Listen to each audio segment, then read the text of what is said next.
Welcome back to the channel for another epic Assetto Corsa live stream. If you've missed this live stream, you're probably not a subscriber that's clicked the bell, or you could be, and YouTube's not notified you anyway. So you can also follow us on Twitter, you can also follow us on Instagram, you can also follow us on Hulu Plus, you can just smash head against the keyboard and eventually you'll find this channel. So do that, and or a Discord as well, join that, links are all in the description. But we're ready to do some racing, and I'm ready to absolutely roast until they're fully cooked. Game of Muscle viewers, hello Spitfire in the chat, how you doing, man? Welcome to the roast. We roast the most, the egg that cooks, the boiled egg that's already cooked. If you want to join the server, I've linked to the server. I'll link it again because I'm generous like that. There's an invite link in the chat. So if you want to go into the server, you go here. What you need is the links that are in the description to join. It's the OSRW tracks, which you just extract. It's not really tracks, that's just like they're extra pit boxes. You extract that into your main AC directory. I don't know why I'm saying this at the start because I'm going to get asked a billion times, but then you'll be able to join. We're using the Megane Trophy V6 in this race because it's one of the best cars in AC for just jumping close racing. And we're going to start off with a bit of the old Silverstone because why not? It's a nice track. I hope you guys are ready. We've already had a donation before the stream started from Evan Zimmerman. You fool. Thanks for the balloons, appreciate it. He doesn't know how to use the internet. We weren't even live. It's not right. Hello Burntest Broad. Oh, I don't need a tan. Ich nicht wanted a tan. Hang on, why have we not got a wheel? What? Why have we lost the steering wheel? Is this a camera view thing? Oh, there it is. It was. That's weird.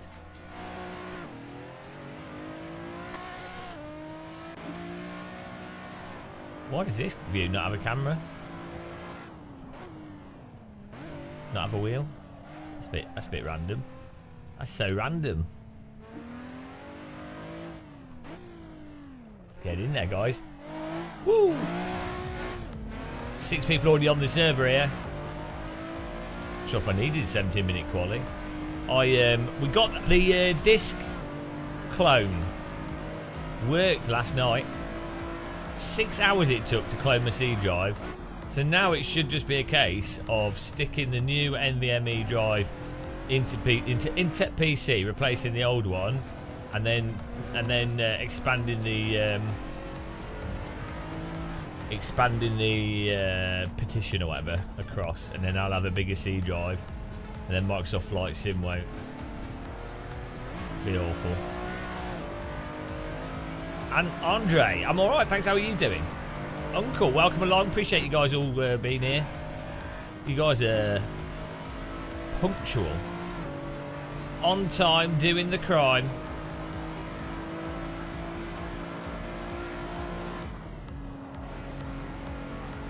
Absolute legends.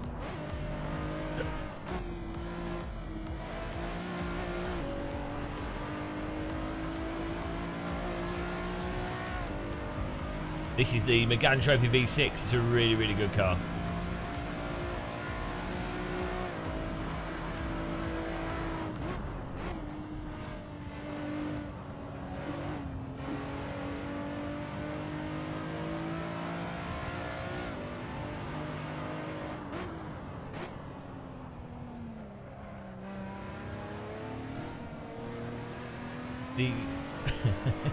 Oh yeah, here we go.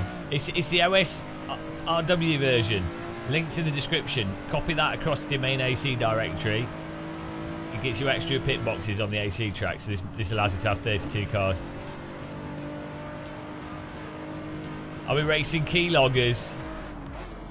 No, not tonight. We didn't do any key. That was on Friday night.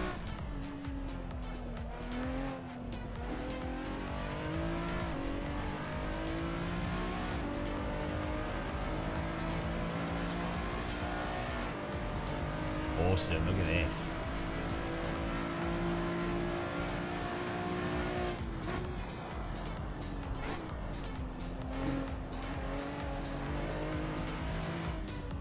This car's just, it's just fantastic fun to race this car.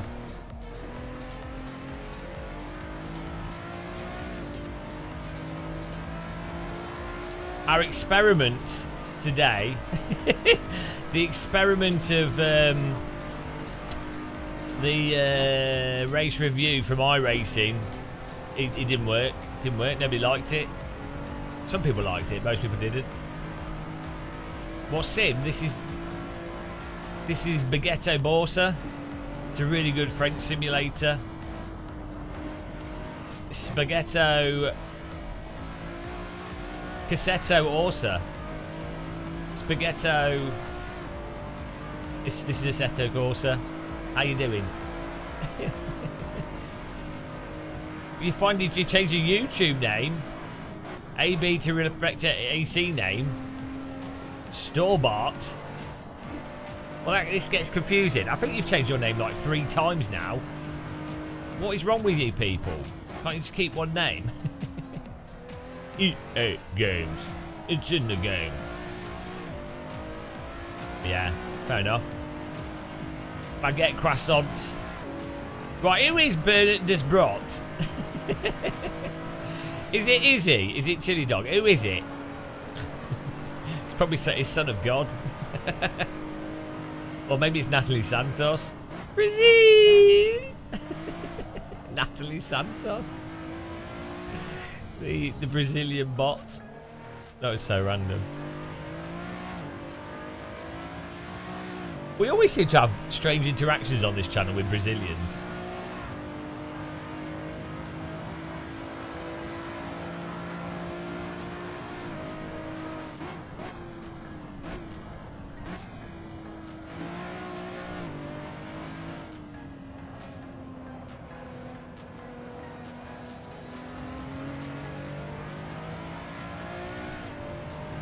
Worst and someone you don't know.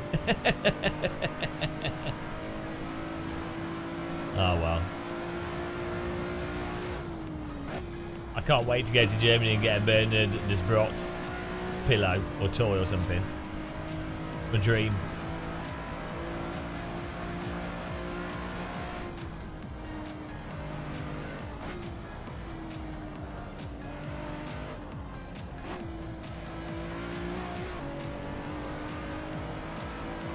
No, I don't watch motorsport really.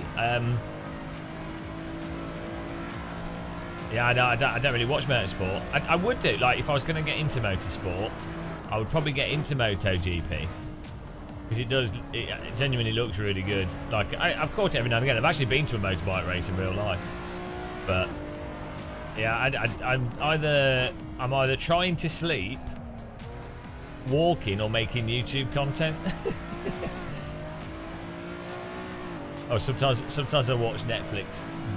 Oh no, I watch a lot of documentaries.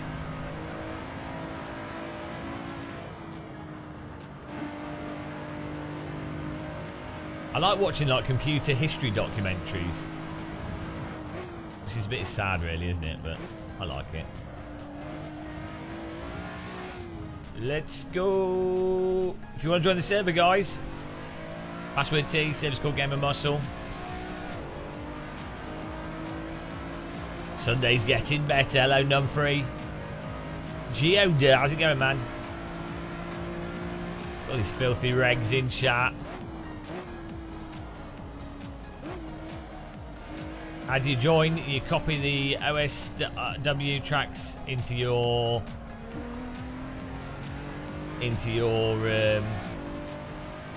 directory as per the instructions in the description. And then you can join with the Magan Trophy, which you can download with the link in the description.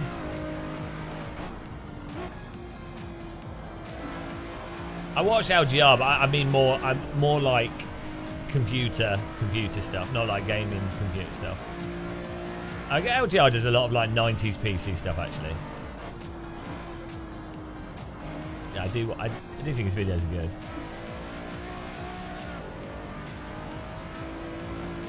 This is a track located in Dubai. It's called Dubai Ring. As you can tell from the camels and the sand. It's Silverstone. Come on, you can't know Silverstone.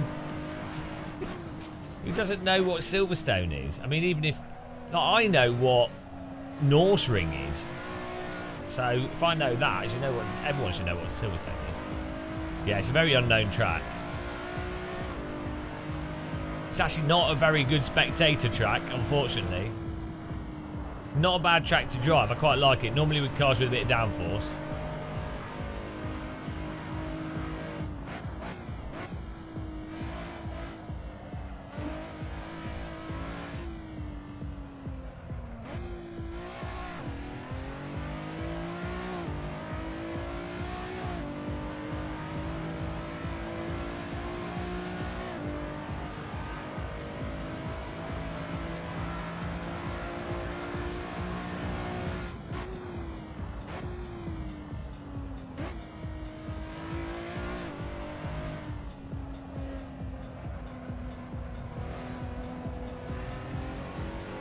While we're in second, we're going to absolutely blitz you guys. Straight away, straight into blitzing. Absolutely embarrassing. Absolutely, I'm embarrassed for you guys. Who's in first? Nico. Nico was beating us all yesterday. How come he's so quick? Is Nico like an alien or something?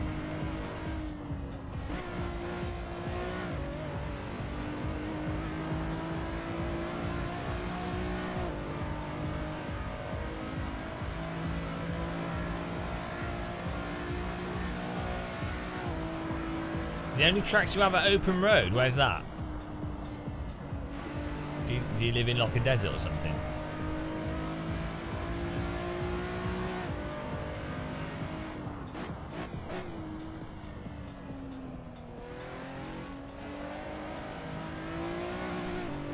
I'm not doing a very good job of holding the slip. That's the key to going fast. I'm just slow. Yeah, well, shut up. Look, are you old? I'm old. I'm using that as an excuse. I'm using the excuse old. Clearly, I think Nico's... He's obviously spent too much time sim racing, something I've never done. I would never waste my life driving around circles in a driving game. That'd be such a sad thing to spend my time doing. Loser. What a pathetic loser. God.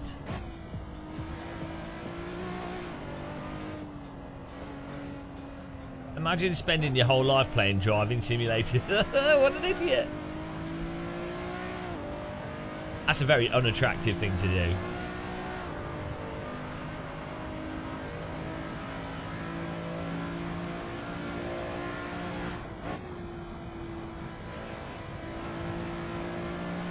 It's filling up actually. Pretty quick. Hey, I'm well good at CST. Exactly. I'm well good at Counter-Strike. Actually, I'm not well good. I'm okay. I'm okay at it. I'm better at Counter-Strike than I am driving sims. When I'm playing Counter-Strike, I do stuff that surprises me. When I'm in like the zone, I'm like mental. But I can't harness the zone at will. Because I'm not an esports player.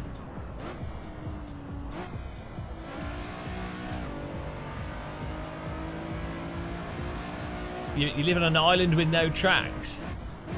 Oh. Sounds like a rubbish island. What? Or, amazing if you like off-road driving.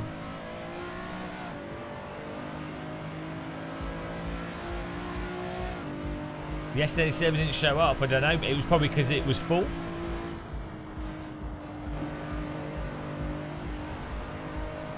How are you guys liking this 4:30 PM almost schedule that we're doing?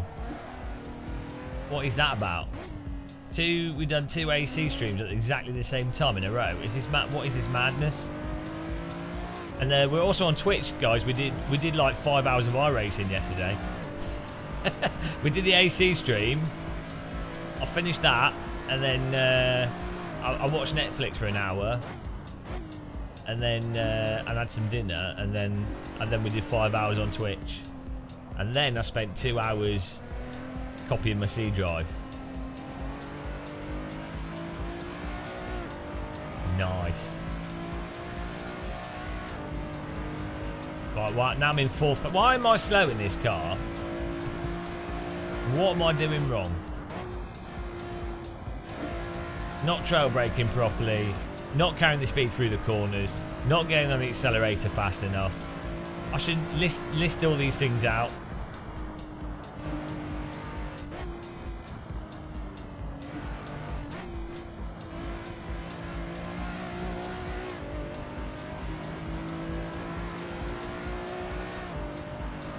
Perfect daily gaming dose.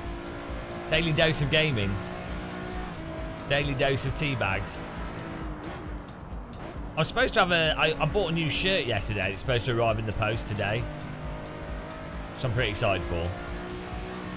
I'll change into it for you guys if it arrives. It's literally just a t-shirt. It's not. It's literally just a plain shirt.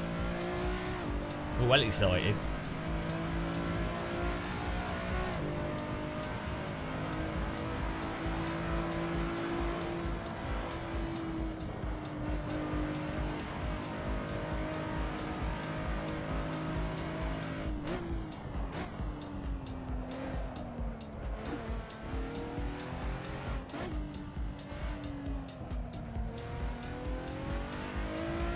Here we go. I'm running out of fuel here. James Pepper. Pepper. That's the sound that was made when he was given birth to.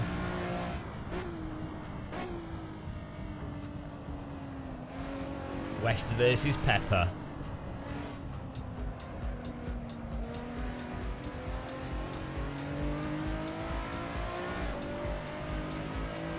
Can we steal some draft?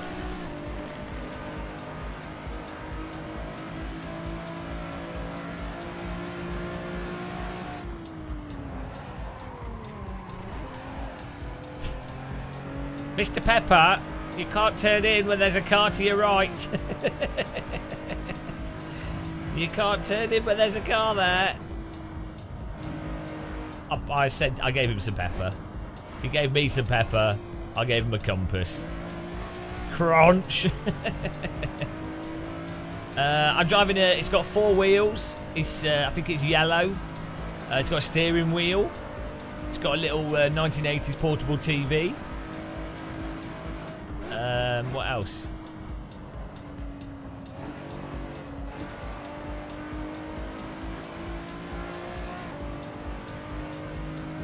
We're driving a Megane Trophy V6. We've got 2 minutes to go.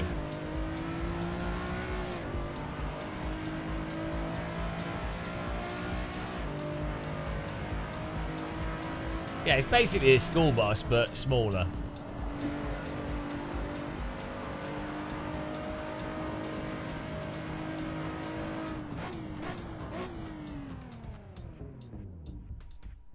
Oh, here we go. Back to pits, here we go. Right, let's have a look at the times here.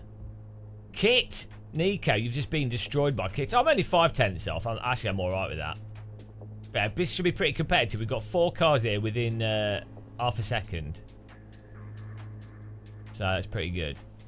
Yeah, Nico's he's not that good. If he's 5/10, he's only 5/10 faster than me, you know. That's not that impressive. All the buses I get on spontaneously become short buses. It's just how it is. First race, guys.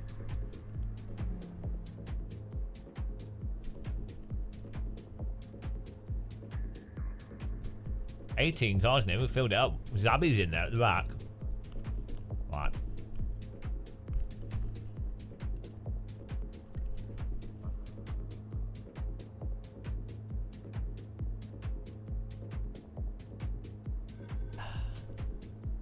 Bit of coffee to spruce us up. Oh no, why are you going fishing? You've got a sim rig, why would you go fishing? What kind of fool goes fishing when they've got a sim rig? Are you fishing for food, or are you gonna put the fish back in the water? I don't understand that. I honestly don't understand that. If you're gonna fish, you got to eat the fish. Like, you can't just put a hook in something's mouth. Our sim desk is fine. You've got a force feedback wheel, so if you're gonna put a hook in something's mouth, you should just eat it. I think once you put a hook in something, you've passed the point of not eating it. Oh, there you go. Fine, that's alright. I'll accept your permission slip to leave the live stream to go fishing. How do you get a week-long fishing trip? Where are you where you can do that? You'll die of food poisoning if you eat fish from British rivers. You'll catch yet to be discovered by science disease if you go fishing in the UK. They're in the description, 0 bandwidth. The track is the extra pit boxes OSW. Extract that to your main Assetto Corsa directory. The car is a Megane Trophy V6. And it's awesome. Well, that's alright. That's a game. You're not actually literally hooking fish with a game, are you, Caesar Cortez? Yeah. I mean, I don't expect anyone to read, to be honest. Why do you suck so hard at magnets and beckets? Well, maybe you're a fish and you want to put those juicy magnets right into your fish mouth. Do fish have mouths? Is it a mouth? When is it... how do you define a mouth?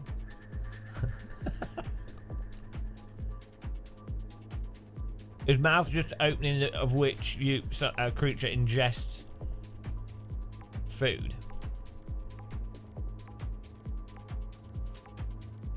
Where do you draw the line?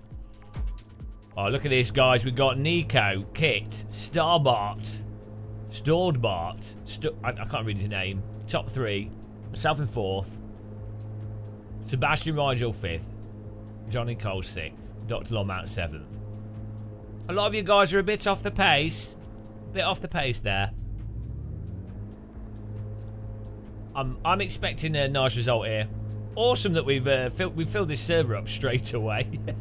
Well, not complete. We've got 20 people, although Zabby's gone bloody fishing. So we've got 18 people in the space of 15 minutes, basically, with mods. Keeping AC alive. Absolutely beautiful. And now we're going to destroy these pathetic sim races. Antoine Jacket Potatoes in there as well. What a legend of muscle. A legend of a sheer pure legend of muscle, Antoine Jacket Potato. What a place to be.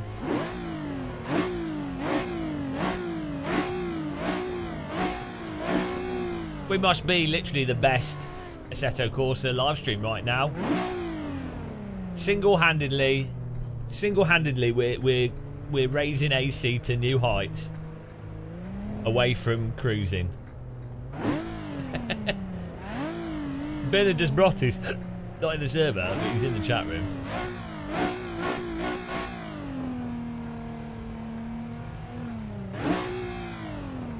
Get ready for the launch. T in capital letters, Shady. It has been for 12 years. That's how you know when someone's new. When they ask what the password is. Welcome along.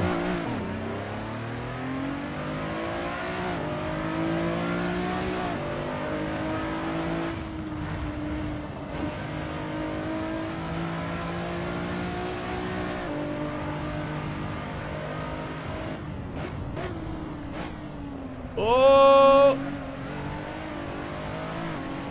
Bit sneaky beaky there.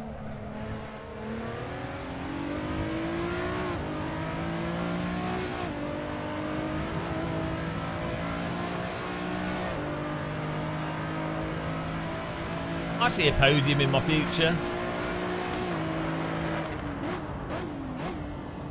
Oh, absolute bomb dive.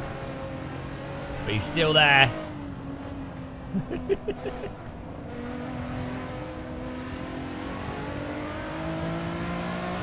Tried to go around the up the inside there, but then I couldn't get it to stick enough to close off the front from him.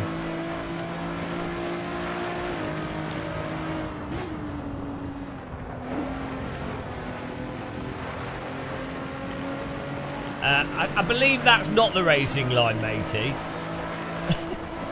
Someone's doing some shenanigans there. Stallbart, mate, what are you doing? This is not lawn mowing simulator. Well, maybe it is for him.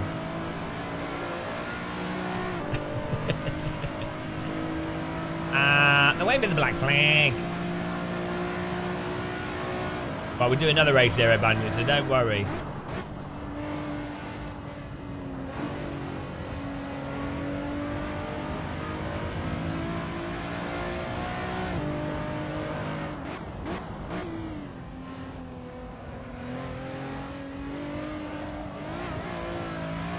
A bit loose there.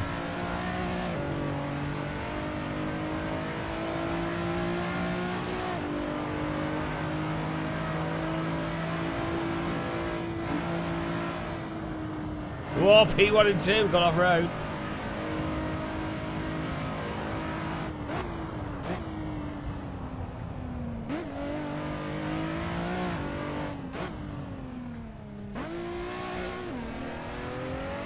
Whoa, we're trying to get Sebastian here. We're chasing him down. It might do that, MKK. How's it going, man? Welcome to the chat.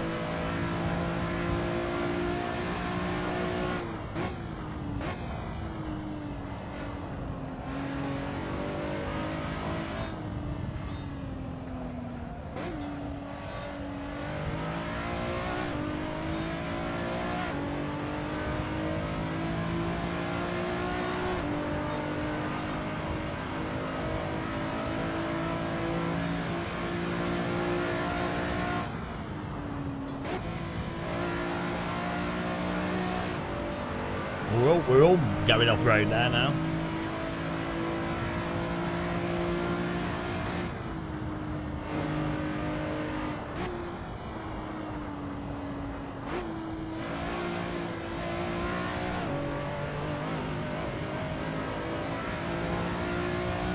What's on call for what?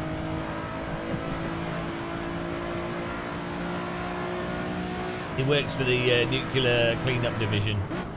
There's been another incident at the local power plant.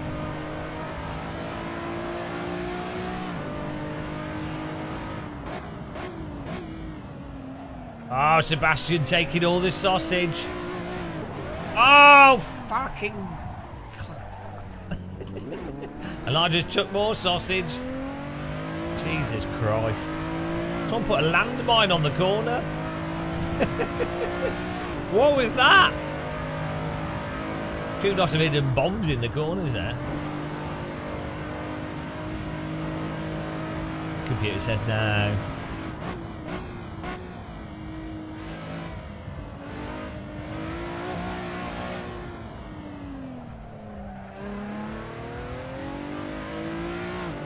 IT for a healthcare company.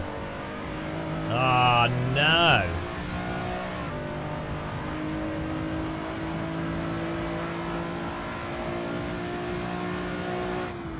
How many people have you accidentally killed so far? Must be in the hundreds. Sorry, we cannot give you your medication. Memory error 33634. Please die quietly.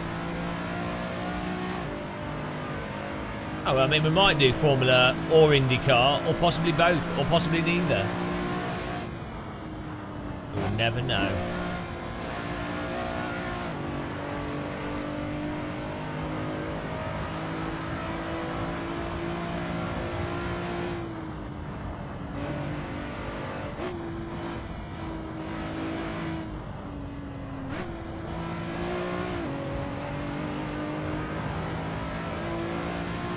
You make babies and not kill people. Well, I think babies take sleep away from people. Lack of sleep causes people to die from new health conditions. Therefore, babies are killers. So, don't try and massage the truth.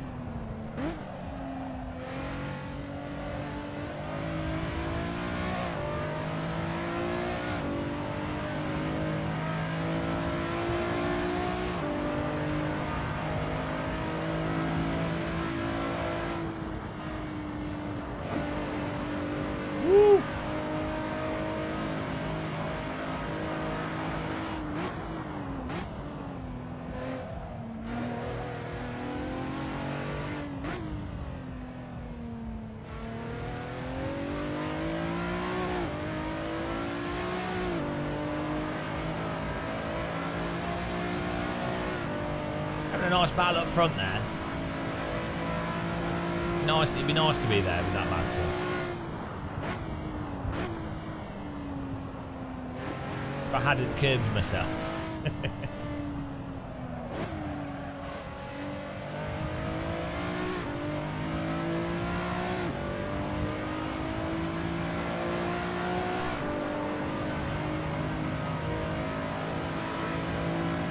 The sky looks really nice in this setup like this. We're using shader patch and pure. I need to update my shader patch. I'm worried when I do it'll break everything. Hello, Windy Tech. How's it going, man? What's going on in Windy Tech world?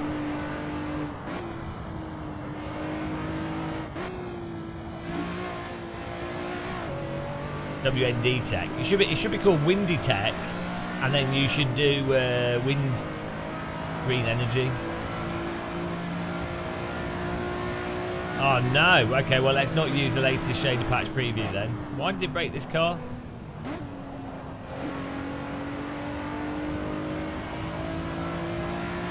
It's random.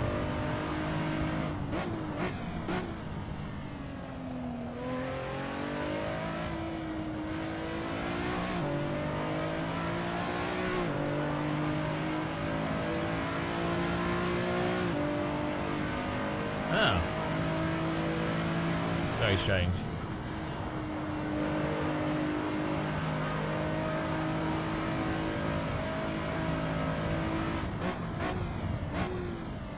Get in there. Come in. Come in. We reclaim our positions. Store Bart. Stored Bart. And our Malmquist. Jesus Christ, guys. You have like the hardest names to pronounce and read in a race. Oh! Merry Christmas. Oh, 2 for 1 Daz Ultra special deal. I'll run him a bit wide there, sorry. He's still next to us. We're still racing.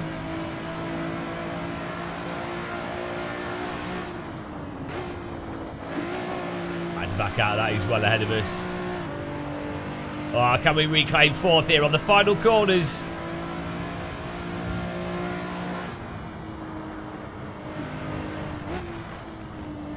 Nice racing through there, good lines by them. Should have a bit of draft.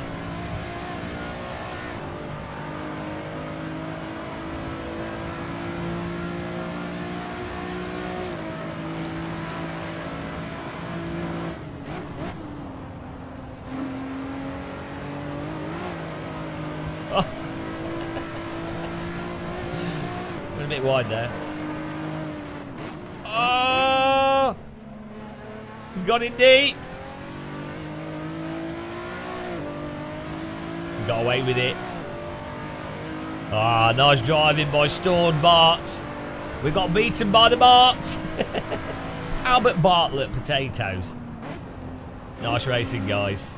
Keep driving around at the end of the race because it makes it easier to like read the results and stuff, and it stops like weird shit happening. Woo! That was good fun. Nice driving there.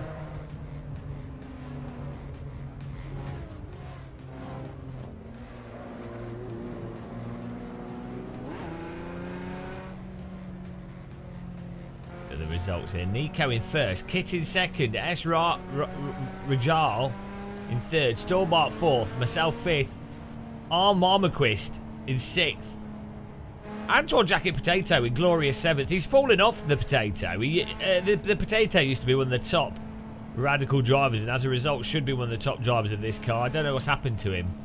His glory years, his SR3 glory years have depreciated. We've got Dr. Longman in 8th, Giascar in 9th, T. Vorsek in 10th. Nice. Right. Here we go. That's good driving.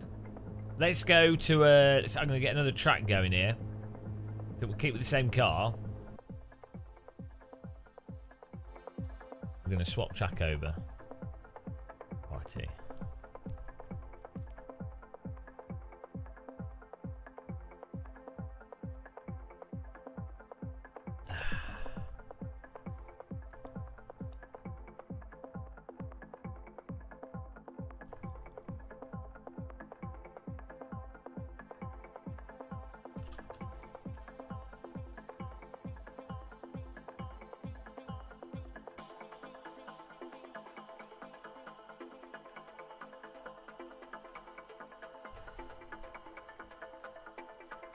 Get in there. New server should be up in a minute.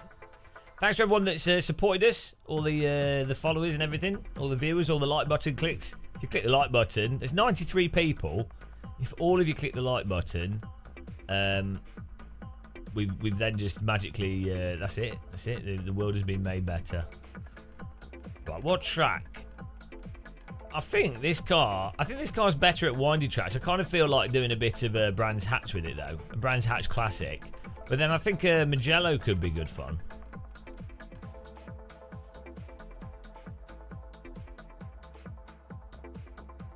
We haven't done a Red Bull Ring for a long time. It's normally oh yeah, Mid-Ohio, but people would have to download it. Let's do a Brands Hatch, and then we'll look at we'll do Brands Hatch OSRW, and then we'll look at doing some other. We'll look at some others. I need to change some settings before I start. We'll start the server. So server's up. Get on the server, and then I'm just gonna. What I'm gonna do is add.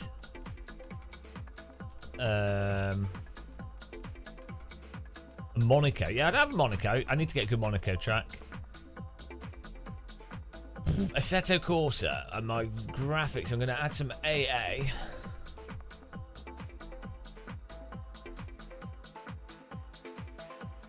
Yeah, 4X AA. And there's something else I wanted to do. I can't remember now. Oh no, there was something I wanted to do, guys. I'm leaving this quality a bit longer, but I will make it shorter. I think just for the first 2 races to allow more people to get in.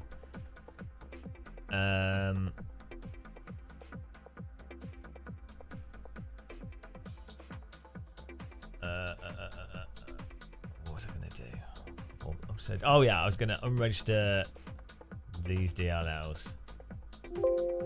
And I'm going to try and use AC's Lock to Horizon setting.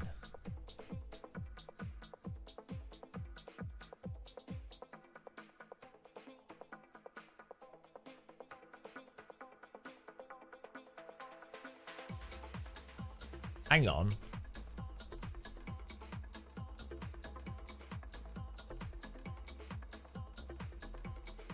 Right, that might have been causing issues for us. Where's the Lock to Horizon? Oh, there it is. Right. Get in there. We've got 13 drivers in the server, filling up. Big Goal is in there. CSL, Johnny Colt. Look at all these. Look at these filthy regs. Awesome that we can do this racing now. Just if it wasn't, I don't know if you guys remember, but like I set up on Steam for Netcar Pro. So what? This is one of the.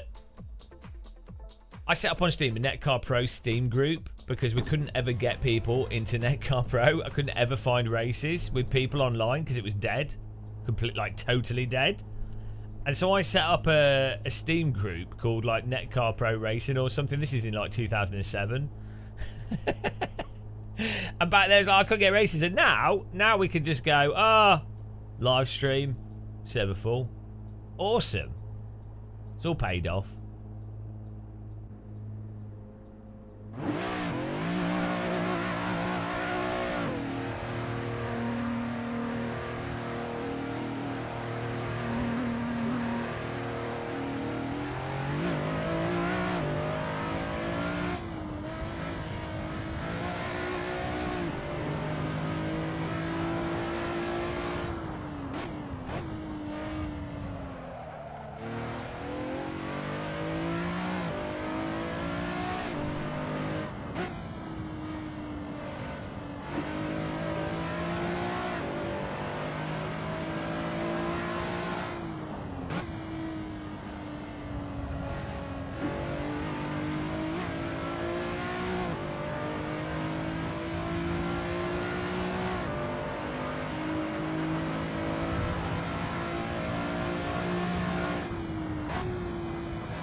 Oh, we've got 19 people in here already.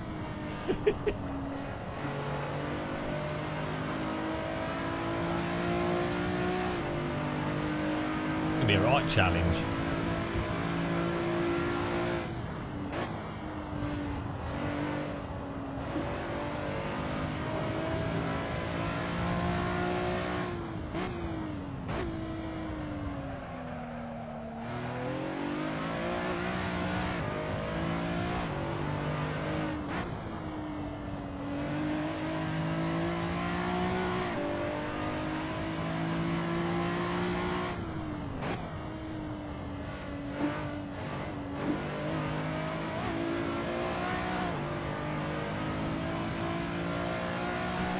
What do you mean GT2 or GT3? These are sort of the same speed as like a Radical SR3. That sort of ballpark. So a little bit slower than a GT3 car, but they're lighter than a GT3 car, so they're more manoeuvrable. They're actually like a GT3 car, but better. Basically.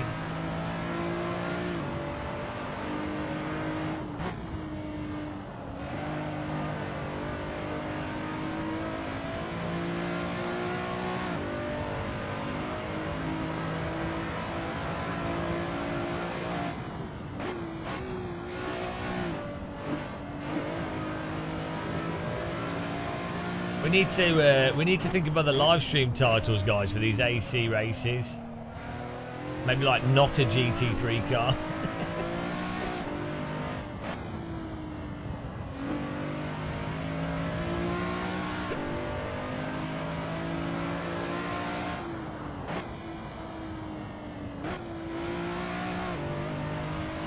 Nice and easy there. Someone's got a wood fire where I live. It smells nice. It's a really good smell, that, you know, when you're walking in the countryside. Maybe we have like Yanks in chat that don't know about this. But when you're walking in the countryside in the UK near cottages, and it's like a sort of damp, humidity, damp, cold day, but you can smell that wood fire smells really nice.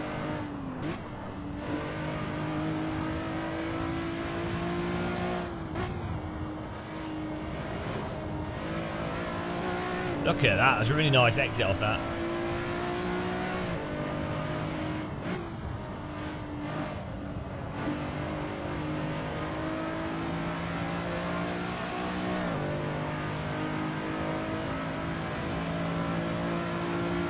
I'm not sure, I don't think Americans, they're not very clever, are they? I mean, how do you explain corn dogs?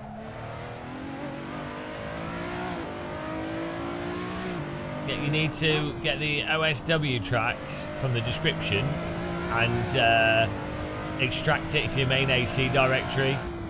And it's what allows you to have 35 or 32 pit boxes instead of the default. I know. Hot dogs, corn dogs. What? Where's this dog coming from? Americans pretend they invented the hamburger, but I don't know about you, but maybe was a hamburger made in Hamburg? It's not to do with it being of ham, is it? It's made of beef. The Germans invented that.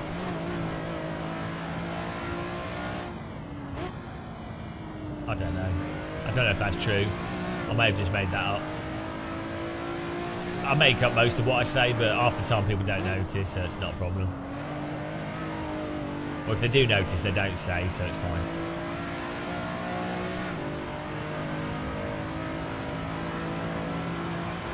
Whoa, second place, guys.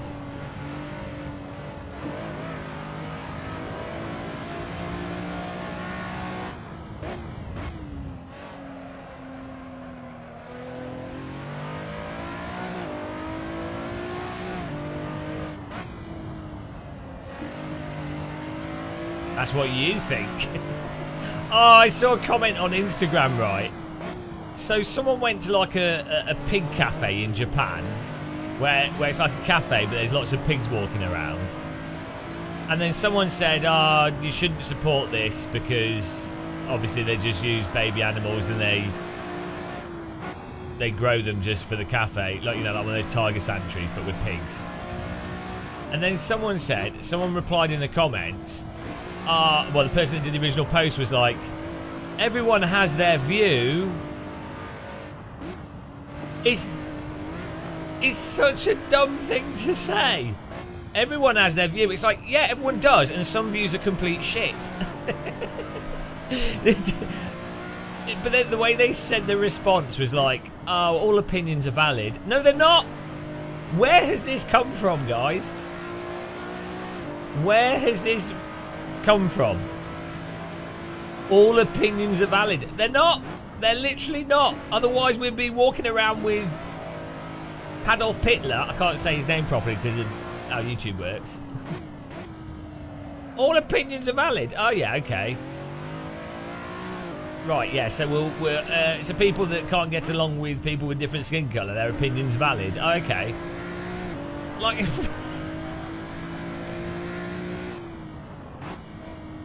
Yeah, but none free. And as I would add to that, everybody has an ass, but some asses produce more shit than others.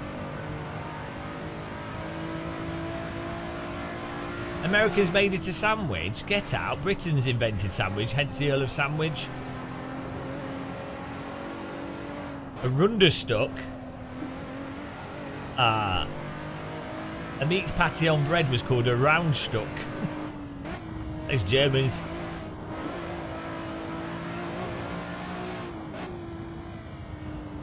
Those patty producers. Yeah, like, this is like one of the most toxic positive things that's got more and more prevalent over the last five years or so. Well, maybe like even the last 10 years. Every opinion is valid. Christ almighty. And then, so they say that, and then they go on to state some specific things of like, so in the case of this post, they were like, oh, this place, they treat them well and they send them somewhere else afterwards or whatever. But that's the point, that's not an opinion. They presented some facts. I honestly think this is like one of the biggest, like a really big problem is that people can't differentiate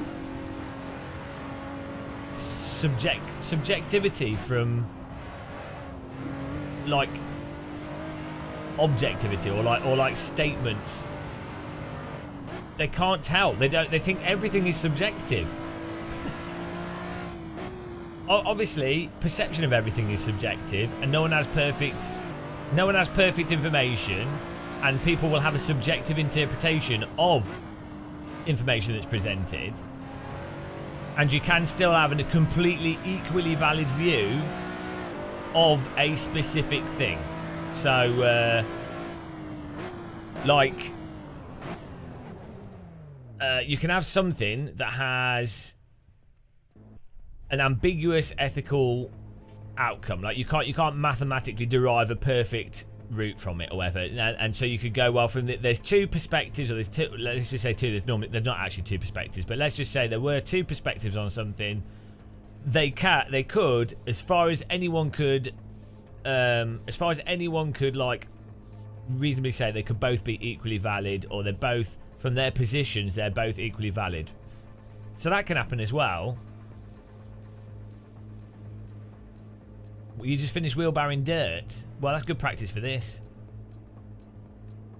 It's like any new program now, presents one side with facts and then has to give airtime to another view, even though, yeah, well, that's another thing, isn't it, where you'll have like a climate scientist that represents 99.9% of the actual research and, you know, stuff that's gone over years and a varied view, you know, basically not only just like a general social scientific consensus, but what is the data consensus, and then they'll put on the panel someone that just says no, rather than putting on the panel someone that has a slightly different, like, agrees. Like, so where we are now in man-made climate change is that it's a fact, but it is literally just a fact,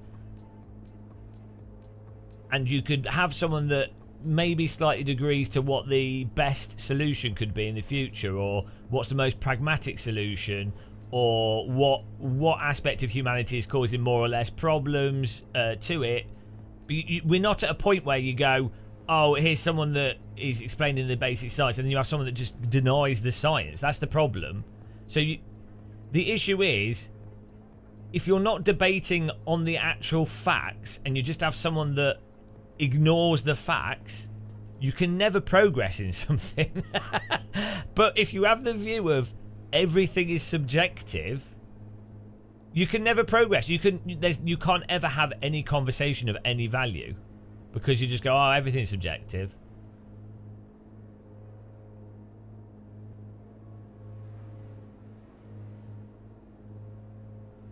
Is it? You're still waiting on the debate? What debate? Well, there is no debate on climate change. It's just something happening.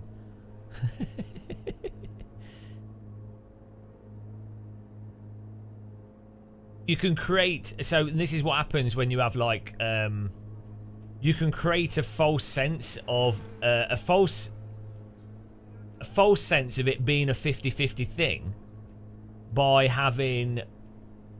So let's say you have like an expert that's, you know, well-founded. They've got loads of reasoned argument, loads of evidence, loads of facts, and then you have someone on the another person that's just ignoring all the facts. When that's presented to someone that doesn't know anything about the subject, the subtext and the conclusion they will get from watching that conversation is, oh, there's two people that disagree about it. Oh, it can't be that decided then. So the BBC or the news media or whoever puts these arbitrary panels together, the subtext, the actual messaging they're putting out is that, oh, it's not there, you know, there's not a climate problem, or oh, they're still trying to work it out when they're not. This is why in marketing and media of like big things, or like, so let's look at Formula One. There's no real debate about the actual things that matter in Formula One, because if there was, it would cause the audience to go, oh, it would cause the audience to think about the problems and the actual things that are going on. So if you make it so that you can't talk about certain things, the audience can't perceive those certain things. They're not aware of them, or the majority of the audience won't be aware of it at all. Whereas if you then create like fake drama between people, that is what all the conversation is then focused on, and you make sure that that conversation and fake and that focus is on something that's pretty fake and something controllable and something that you'll always profit from. It's so Orwellian, and it's so normalised.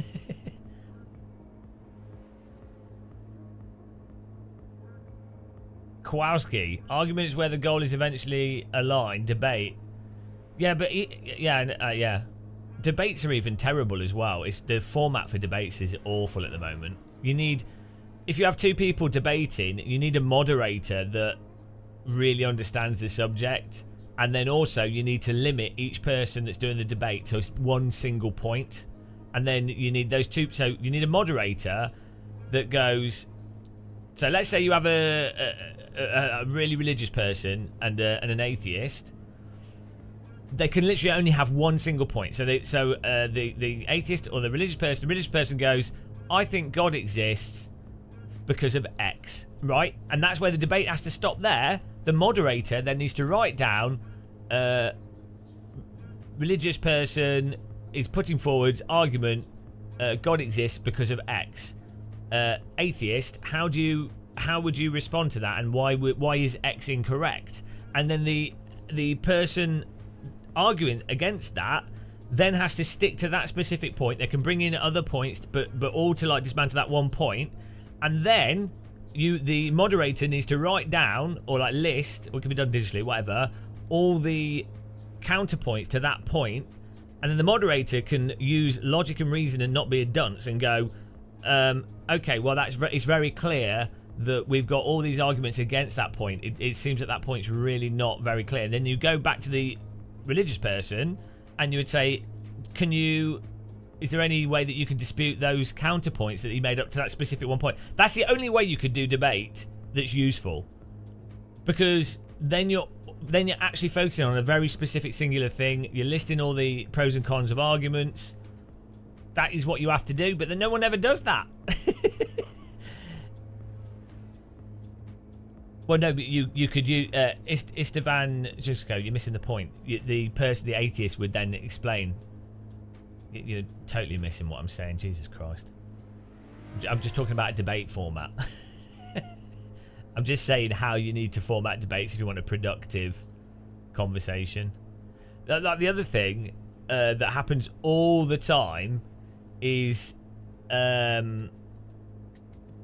like, so you watch these conversations on people arguing about trans rights and things, and the far right going on about gender and what have you, and the left even talking about it or whatever, or people arguing about gender and things and trans and what have you. Obviously that whole argument and the whole focus on that is to distract from the economics. It's the same as like race baiting and things. It's to distract from stuff that's actually like sex, race, gender and stuff. It's very important, and there's people that are massively affected by it, and it's a big issue that needs to be sorted out. But on the hierarchy of societal things that are really affecting people, the fundamental economics are pretty much at the top and actually affect. The economics are a bigger effector of what affects day-to-day life for everybody, regardless of sex, race, gender, whatever. So, but whenever they have these conversations, they don't define what they're saying. They're literally half the time they're arguing semantics. Like a load of the far right people arguing the gender stuff are literally.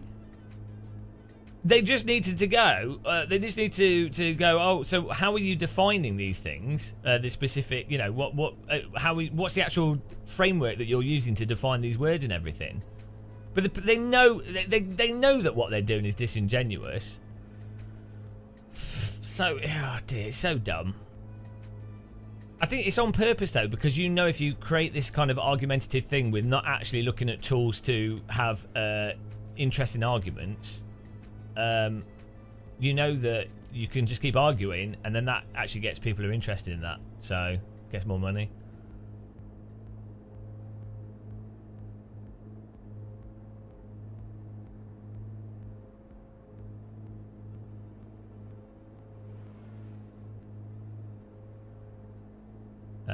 It's like massive focus on small boats in the channel. Yeah, that's the biggest issue. Have you noticed how that is really not brought up? So with all these conversations where people are focusing on these other things, Have you noticed how that is magnified so much, whereas the conversations and debates on economics are not? You don't have Piers Morgan having a panel every other day, or with a well-respected economist explaining why the current austerity doesn't work and is known not to work, and explaining why you need to tax the higher part, the more wealthy part of the economy, because the inflation is due to too much wealth in the higher part of the economy and too much wealth transfer from the majority to a minority. Why don't we have a Piers Morgan panel on that? I wonder why. It's so dumb. It's so dumb.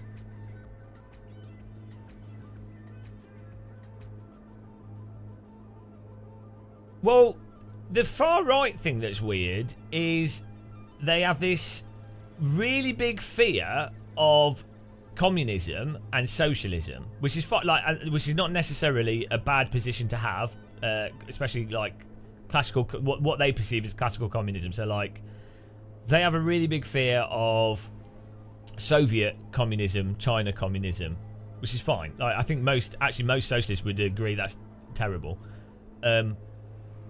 They are completely blind to the fact that corporations controlling the government is really analogous to that Soviet-style communism. Having a small group of people that are not democratically moderated controlling the governing body is no different from the governing body being a small group of people that aren't democratically moderated. There's no difference, but they don't. I don't know why they can't connect those dots. They can't like they just can't put it together. It's like they're the same thing. It doesn't matter what words you use. It's like they're lost. They're stuck on the words rather than the actual essence, the point of stuff. It's really weird.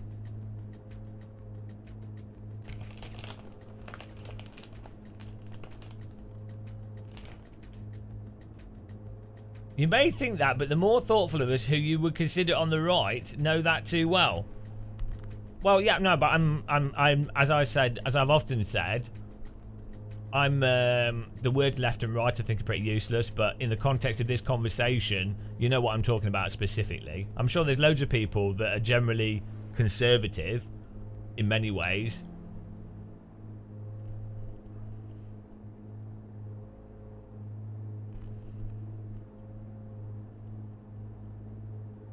So, yeah, exactly. It is exactly. It's more. It gets more and more fascist. Capitalism inevitably transforms into corporate oligarchy without state intervention. Well, so it's not state. It's not necessarily state. The problem is you have to have something that's outside of like a group of people that have a controlling interest. So generally, and that's what democracy is supposed to be, is that you have a large number of people. So when this group of people that are in a controlling state do something that really is detrimental to this large group of people, this large group of people can go, oh, that's really detrimental, you can't do that. And so the controlling group of people have to they can't do it because the majority of people stop them from being able to do it. But yeah, it's literally just like a game of poker. If you play a poker tournament, eventually the wealth and the power transfers up through the system. That's what happens with unregulated capitalism. It's just inevitable what will happen. If you do well, you have more power and resources to do better.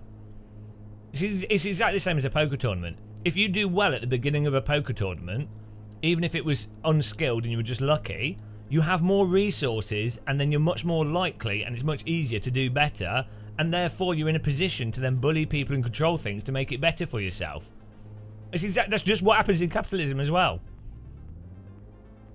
So so what you need to do, and this is what happens in poker tournaments, either you stop the tournament and then you redistribute the chips to everyone and start again, Or you make it so that people can basically keep rebuying in. So if you wanted to keep a poker tournament going on forever, you would allow people to keep giving them basic chips at the start, so they always have a chance to keep playing the game and potentially move up.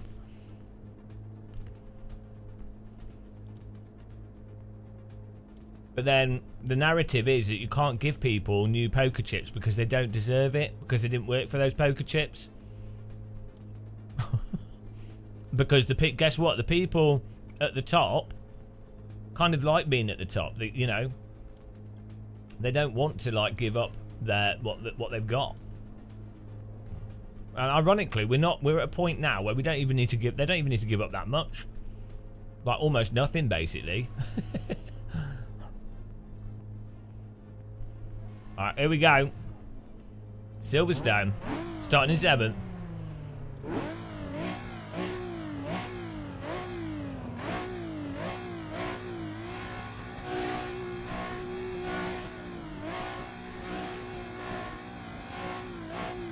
"22 cars.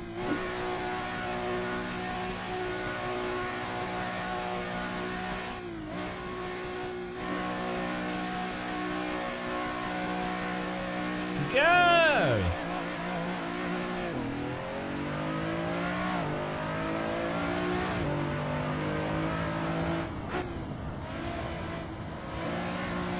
Woo! Tight through T1.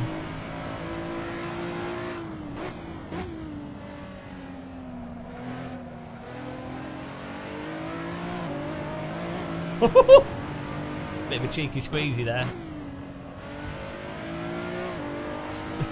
Ah, potatoed the Antoine.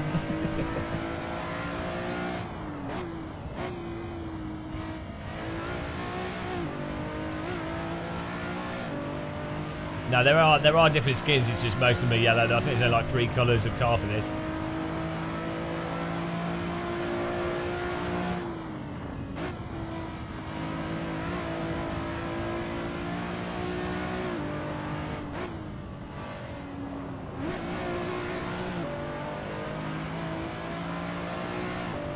Yeah, I know, Sam. I don't know what happened. So, like, DTM was like that as well.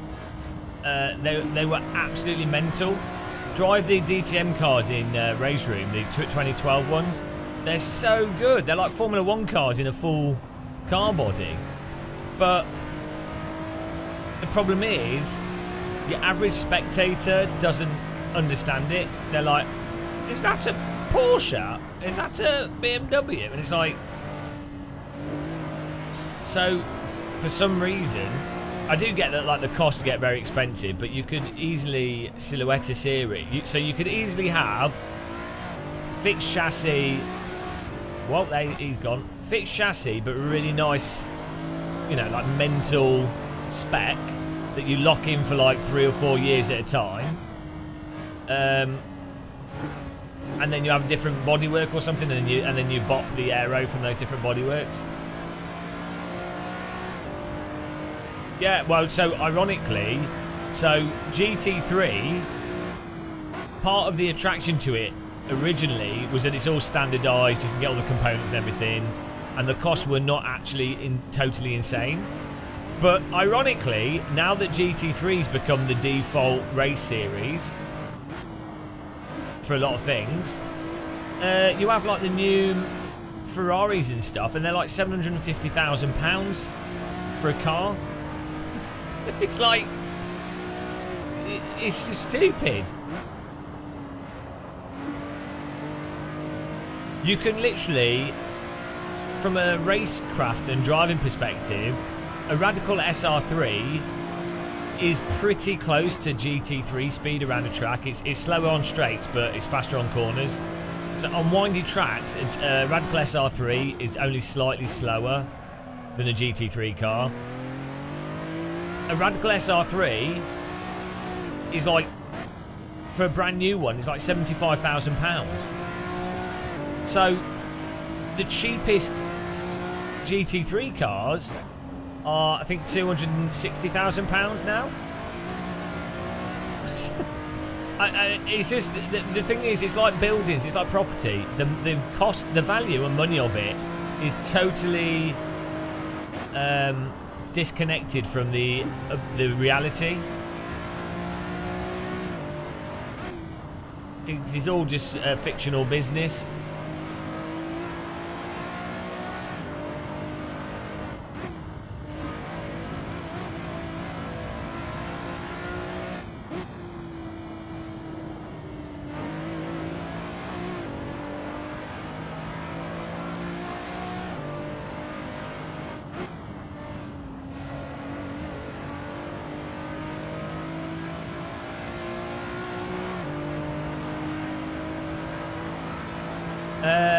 The Praga was designed to be one of the more affordable cars. I think that was the objective of Praga.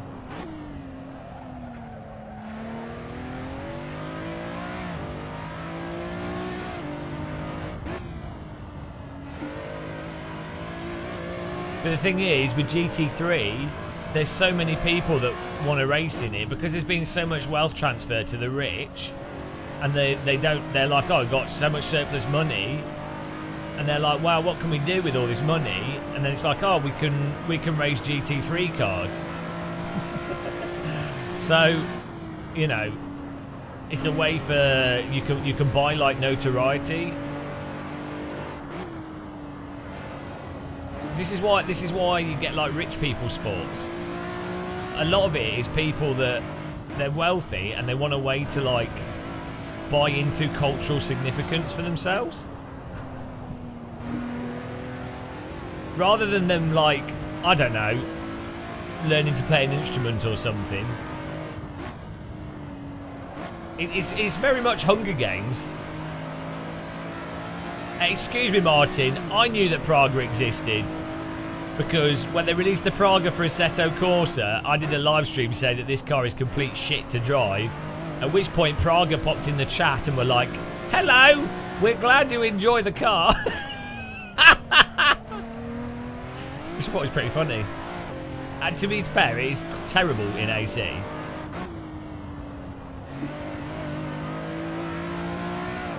I don't think it's a very good car in AC.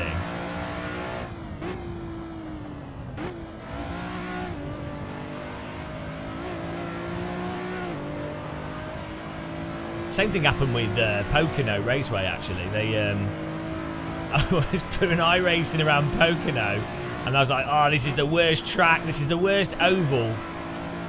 The oval's all right. The Roval, worst Roval track. They should be nuked from space. And then the official Pocono Raceway chat account came in. They're like, ah. I was like, well, it's true. I'm sorry. It's true.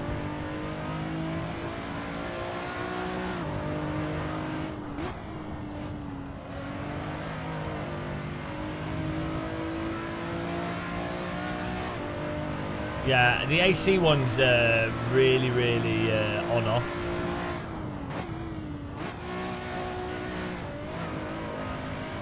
Oh, we finished.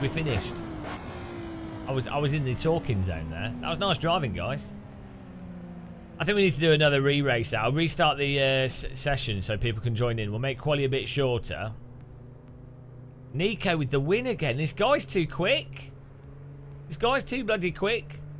Kit second, Stallbart third, we're in fourth, Dr. Longmount fifth, Antoine sixth.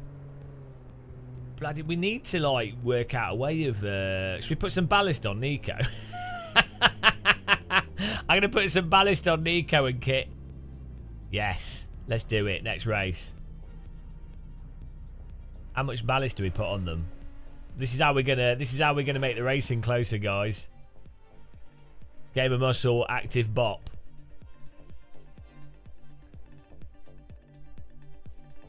Yeah, the reliability, yeah, is a big. That's a big thing with the GT3 cars. Is that apparently they're very reliable. But I don't know about Praga and stuff. The radical SR3 is like very, very reliable. And for, as far as race cars go, literally a single person can like get it up and running around a race. You know, you don't even need an engineer.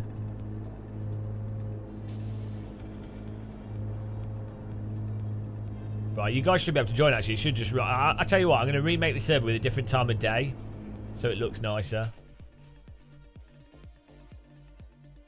And I'll do a shorter quali.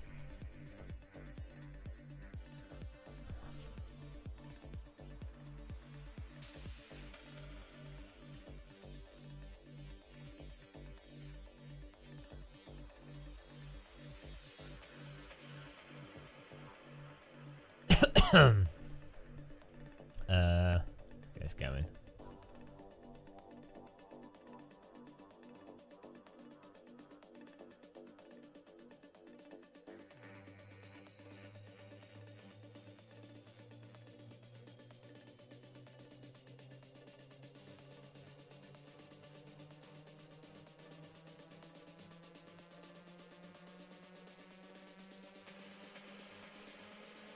What would be the cheapest to run race car?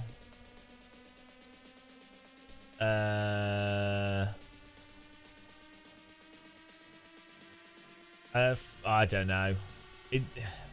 The problem is there's a lot of fixed costs in getting the car to the track, tires, just maintaining the car, storing the car, having a trailer.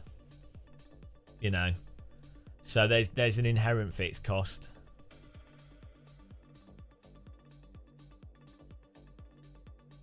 I think that Toyota Celica I was driving, 7 Motorsports. That's faster than a Clio Cup, I think, or about the same. Probably pretty similar. And yeah, there's probably a whole bunch of cars like that. Where it's also going to be about being able to get parts, I think, for the cars reliably.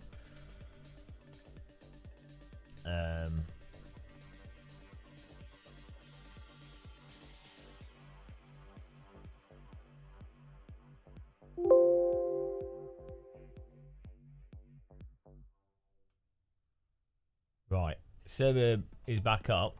Get in there.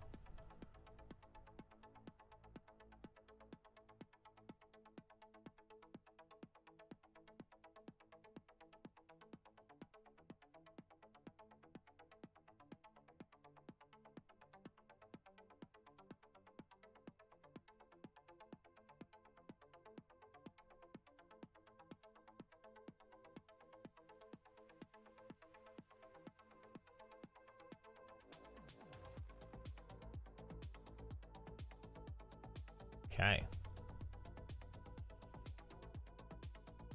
Banger crash in Lidl car park. Yeah, I think the other part is like the time cost of motorsport is going to be a lot. Like just, I mean, a weekend is a lot of time. I don't know how much do most people earn in a day? Like what, £70, £120? I mean, obviously, people that do motorsport, their daily rate was going to be more. But like, if you were to just set like a day cost, that's actually a lot of money. when you spend a day doing nothing productive, it's actually quite a lot of money that you've lost.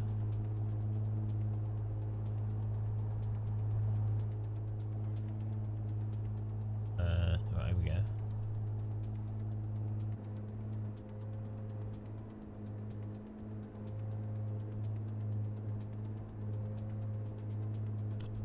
Yeah, that's it. A lot of people do mechanics. I knew someone when I was at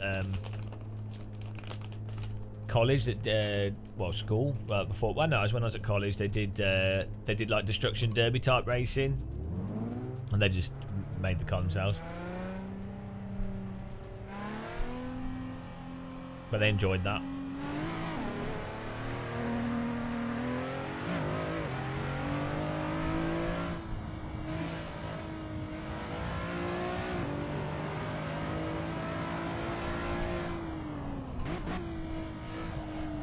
That's a bit of a better time of day, isn't it? For graphics.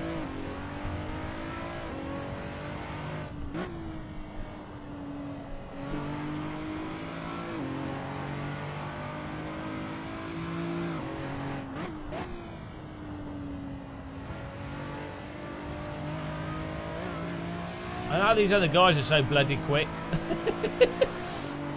Oh, guys, get RSR live timing. The app you see in the top right hand corner. That lets you see your hot lap. If you delete the sound files, it won't make noise with this. There's a really annoying voice in it.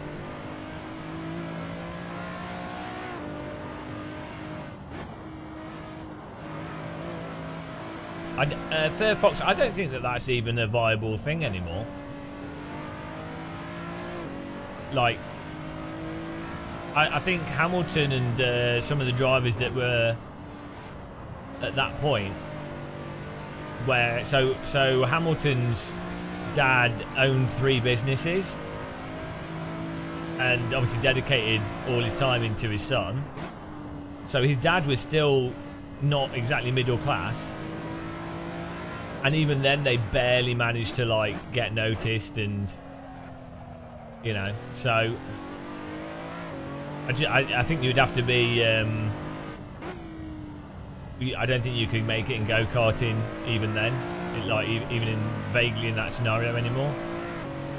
But what you can do now is, I think you could, maybe not to get into Formula 1, but you do see people coming through sim racing that are wealthy, so they can do go-karting. They're not like the best go-karters, but they can stand out through sim racing, build a profile through sim racing, then also do some real driving, and then use that to then get into motorsport as a full-time thing. It might not be Formula 1, but they could get themselves like to a point of getting a works drive and stuff without having to be like, you probably still have to be very upper middle class.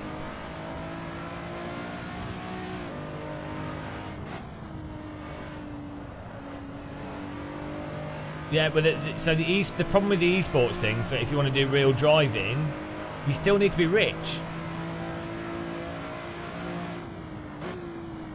Yeah, Jimmy's like a complete outlier. Jimmy, you have to think of Jimmy in terms of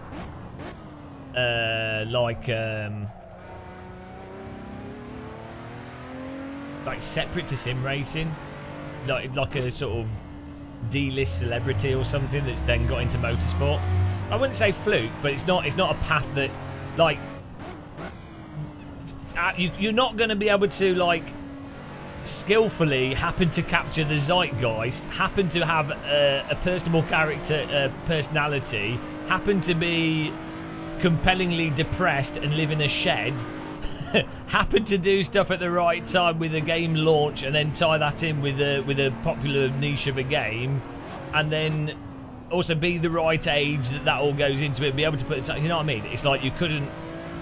So what? I just wouldn't use it as an example. A good example would be like what people like Moritz Lerner's doing, or Swolio, or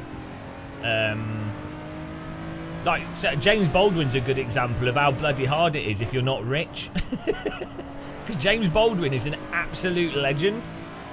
Really great on camera, really good personality. Like, he's on par with like Jensen Button in terms of like media skills. And he's a very good driver. And look how hard it's been for him, because I think he will do it eventually. He's maybe thanks in part to like ESLR1, and also he's just very good at what he does. But yeah, look how hard it's been for James Baldwin, and look how good James Baldwin is at sim racing and real driving.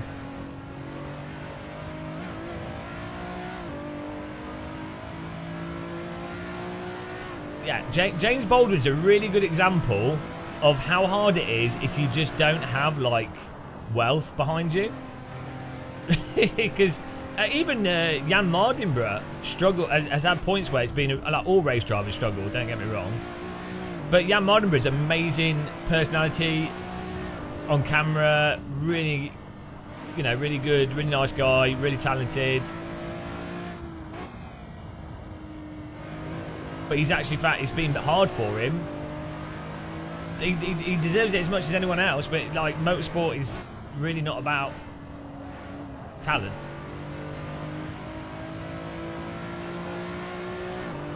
Bruno Spengler. Hang on, what's he? Bruno Spengler's. Isn't he managing a team now?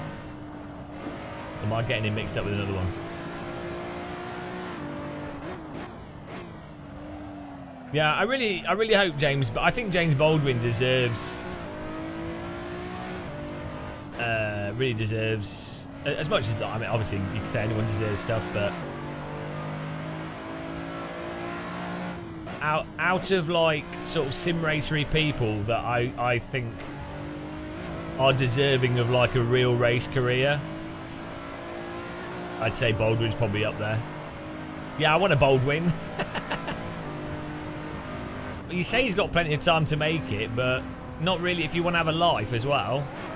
Because sim racing is brutal. Like esports sim racing is absolutely brutal.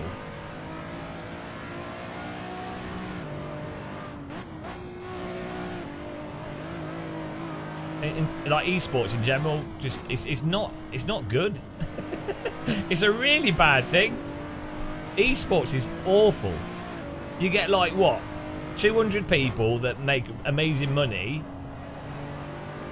And the vast majority just are just, you know, wasting their time. I mean, unless they enjoy it, it's fine. But if they're doing it to like really stand out, it's a lot of grind for quite likely no result.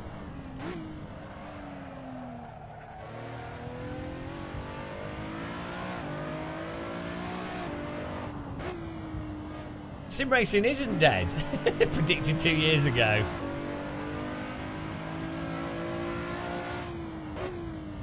Depends where you are in sim racing. Sim racing for hardware manufacturers has been really big. For games companies, they're making really good money. Some of them are, at least. It's been big for IER. The esports side of it, no, as I've always said, it's already big for Gran Turismo as a marketing tool. When did I say sim racing esports would be huge? I've never said that. I think esports is marketing. Yeah, they are. I was properly excited. Companies are investing millions, hundreds of millions, but as a marketing tool,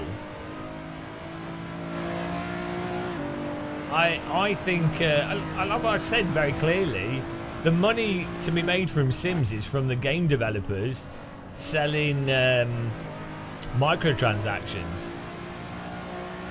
and then car companies using video games as a marketing platform. It was well, it definitely didn't happen then, because I've never been happy. I'm Bernard Desbrot's brother.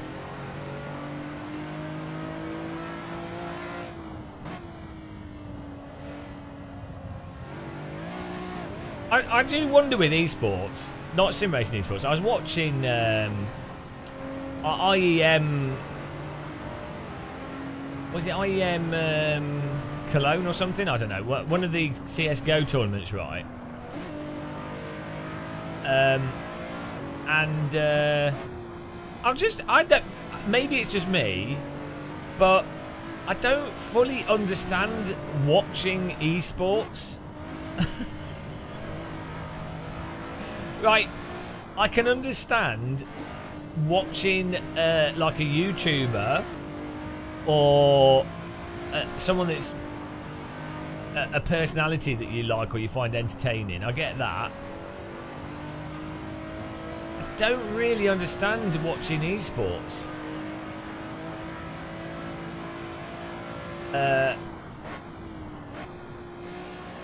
Like as it being a spectator, like going all the way to a venue. I get it watching a game with a group of friends and stuff.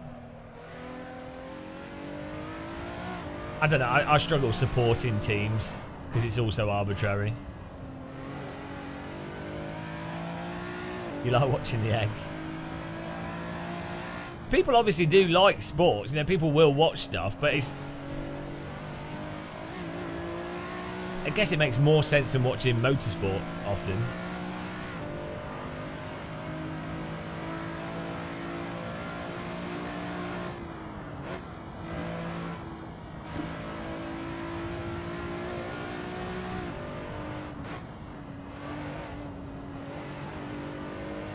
Yeah, I wonder how much of it is being... I have the same problem with like big concerts and things. It's not to do with the actual thing. I think most people like being in big groups of people, and I don't.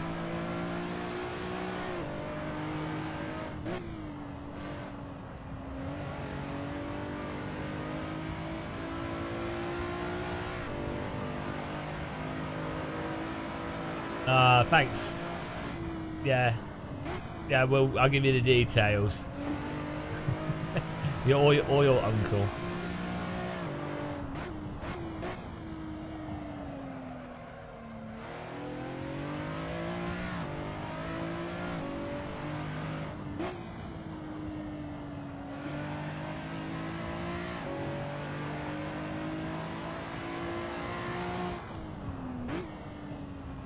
Yeah, I feel uneasy in big crowds. I don't think most people do.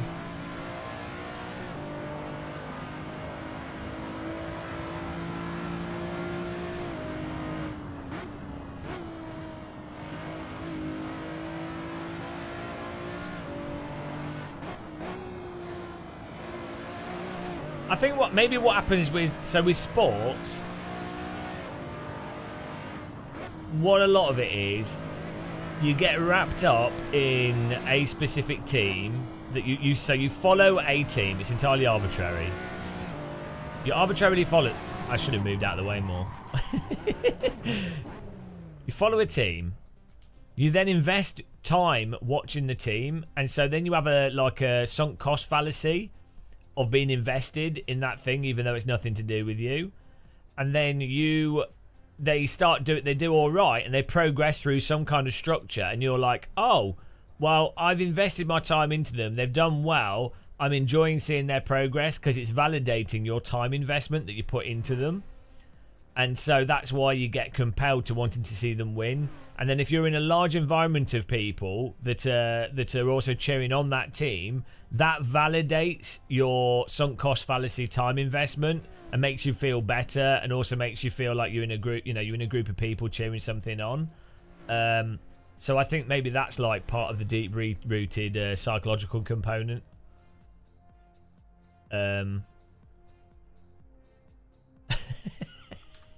I mean, you could say that's a bit cynical, but I honestly think that's a large part of what it is. I also think a lot of people are really insecure, or like have a lot of anxiety. Like, it's just a human thing, it's totally normal. And I think when people in a crowd of people, it's validation and permission to be outwardly enjoying something because you're in a large other people that also enjoy that thing. And so it makes people feel less anxious because they're also in a big crowd, so they're not standing out as well. So I think that might be a component of like sporting event, like live sporting and music events. Like with music, it's like you can listen to music really by yourself, or, you don't need like a large group of people you don't know, or like go and dance with friends and stuff. I'm not saying that's not fun, but to the point where you've got a huge audience that logistically makes it a pain. The toilets don't work. You can't get close to the artist that you actually like. Well, that's what I'm saying, Craig. But for me, it's the opposite. I don't like big crowds because I feel like I'm in a Nuremberg rally or something.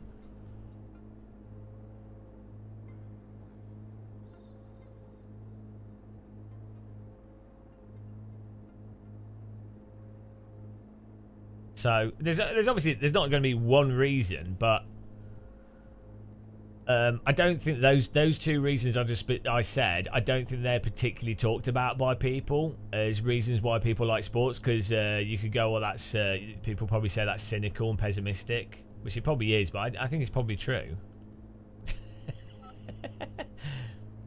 That's what I think it is, JH. I think that's a large part of it. And if you're a personality type that doesn't feel like you need to be validated, particularly, like I guess everyone will enjoy some degree of validation, but I say if you're not that insecure as a person in terms of like what you're interested in, like you literally couldn't give a shit what other people think about what you're interested in, then I don't think those kinds of things are going to be as appealing. And I'm not saying that people can't just go to something because they enjoy it, like, you know.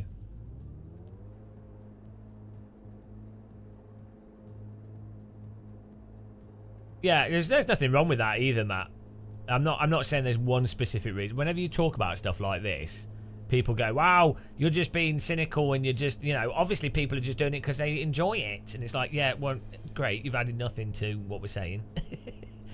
That's not what you were doing, Matt. I'm just, as an example, when you, like, try and actually think about human behaviour somewhat critically, where possible. Yeah, I mean, an excuse to party is good. Like, and also, if people are enjoying it, even if it is totally irrational, it doesn't really matter, does it? If it's not doing any particular harm, it's not necessarily a problematic thing.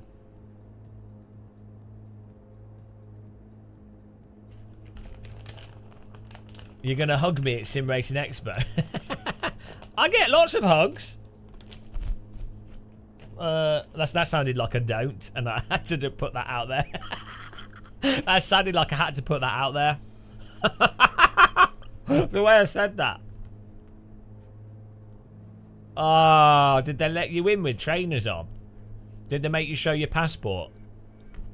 Artie's the most racist nightclub in the East Midlands.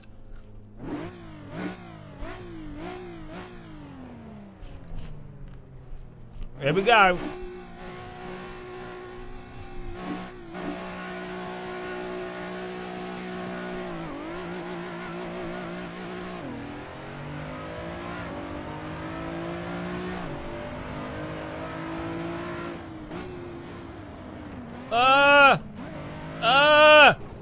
I'm restarting the race, guys.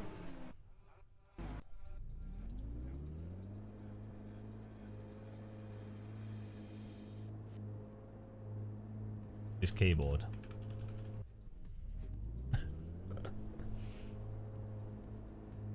I'm eating roasted nuts, Matt, so it's alright.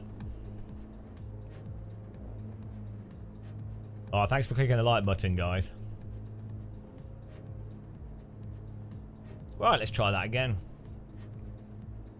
Someone lost it, spinning on the right-hander. Yeah, I don't know what it is. If the back of the car comes out, what you need to do is you counter steer. I know this is a hard concept. Well, it's because they're having to take a different line through the corner to what they've practiced. And so if you're taking a tighter line and you turn more, the back of the car's coming out more. And so they're not using, they're used to entering the corner from a wide angle with less turn on the wheel, so the back's not coming out as much. So they're not driving, they're driving through the Guitar Hero driving rather than driving from the force feedback. Hey Roland, yeah, you can join the next race. You've never driven this car? It's really good.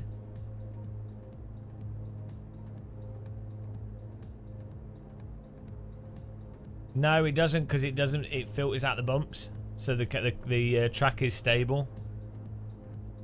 I mean, unfortunately, we got roll and pitch. It'd be nice if it just needs to be like iRacing, where it's locked to car, but it filters the bumps out. This is the next best thing. This is not ideal, but it's the next best thing, so I know. Because this is the only way to filter the bumps, because it does it by pitch and roll.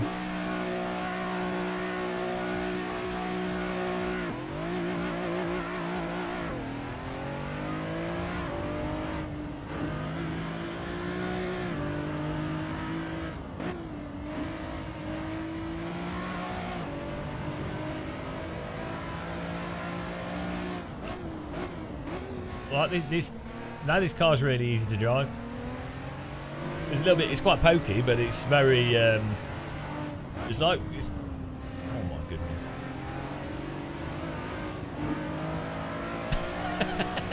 What are you guys doing? Welcome to drunk driving. Jesus. Alright, Bernadette Brot. Okay, enjoy your practice driving.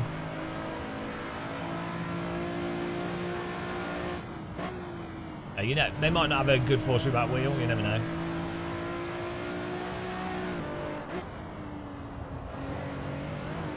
Whoa, whoa, whoa, whoa.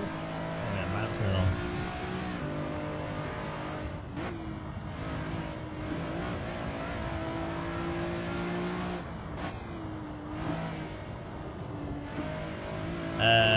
Change the car audio over. I didn't rear end anyone. Oh, you were saying the other car. Yeah, well, it might be that they don't have a feel for the vehicle.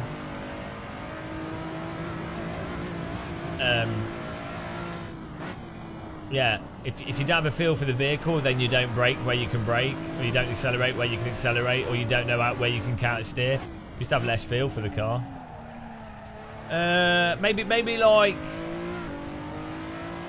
£500 can buy you like a nice wheel, like a CSL Elite. There's no excuses. If someone's got a T300 in Assetto, maybe not iRacing, but in Assetto, anything T300 and above, you can drive from the force feedback.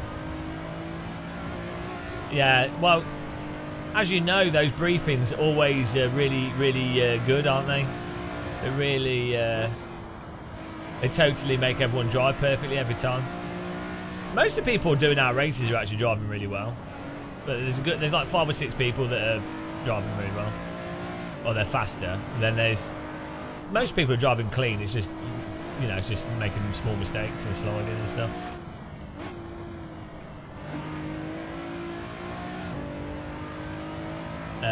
Well, Zabi, I was pretty fast with the G25, so sorry. You need to blame your fishing trip. I told you need to upgrade from a G920 to a Sega Bass fishing rod. That's the real game controller.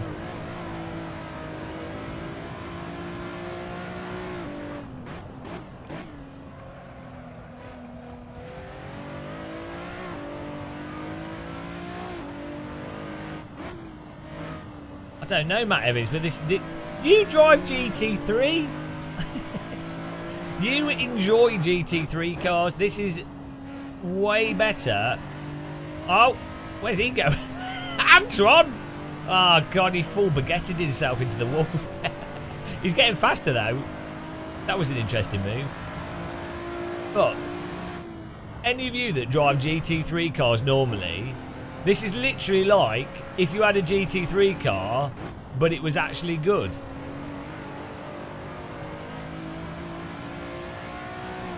Yeah, use the cursor to click on where you want your car to go. Perfect. Okay, I'll let you off, Matt.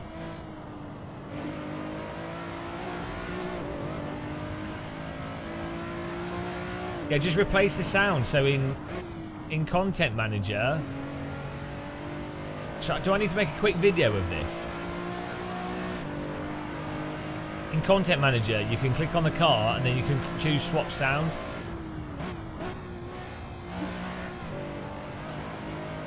I should probably make a video of it though, because people will Google that and it'll be useful.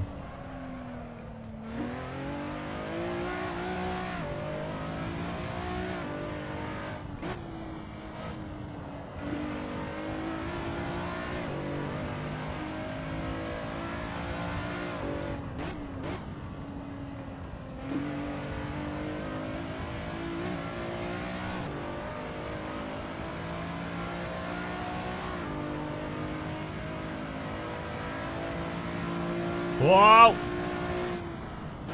He's trying to make the move. I'm trying to close the gap.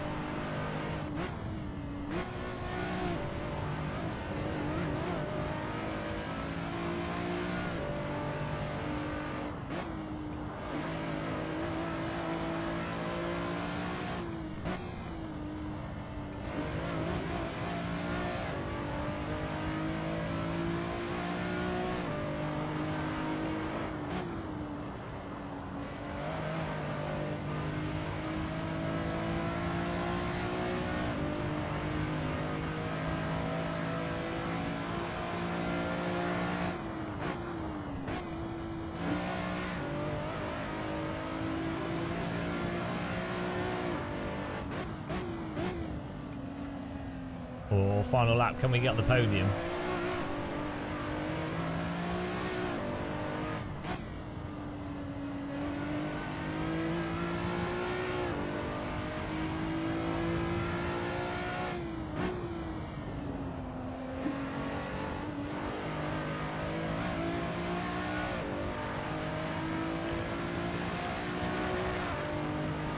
Isn't it weird that the Megane Trophy has literally been one of the best race cars for years? Like, even in R-Factor 1, it was like one of the best cars. Like, they absolutely nailed a sort of middle-of-the-road, downforce, reasonable speed, not too hard to drive, not dire boredom slowness, bitey race car. Like, it's a really good...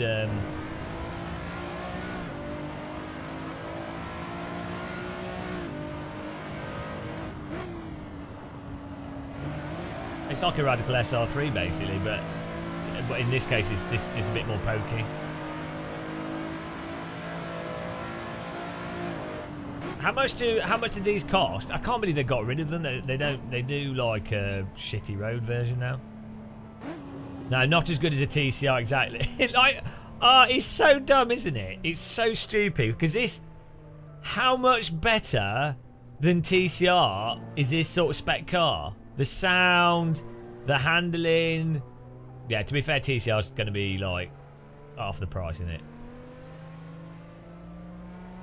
So you might as well just drive a Radical. What's the Audi VLN? I think so. I think I've got it in iRacing or something. Yeah, V6 Formula engine. Yeah, well, but it'd be good for spectators. Still cheaper than a GT. Right. Where's my phone? Let's Google this. Well done, Nico, for yet another win. We need ballast on this guy. Nico's getting ballast in the next race. I'll just change it over in a second, guys. Right. How much did a Megane Trophy V6 race car cost? Is what I found. Right. No, retail 949R. That's an RS300. I think that's different. If someone can find how much they cost. Oh, they only. Yeah, I don't know. It's because it was good. Nico with the win. Kit with the second place. Sebastian Rogel third. Storbart fourth. Myself fifth. Antoine sixth. Udo seventh. Tim Carter eighth. Boltzmann ninth. Big Gawler 10th. Christoph Kubish 11th. Zero Bandwidth 12th. Giorgio Ascari 13th. Chris Favor 14th. Well done, guys. New track. Oh. Where are you getting that 150k from? Because that's cheaper than a GT3 car. So maybe the running costs were higher.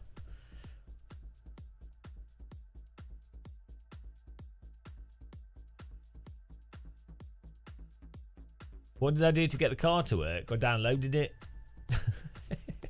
I don't know. No, because they're crap, Shumi. They're really bad. The new Megane trophies are terrible.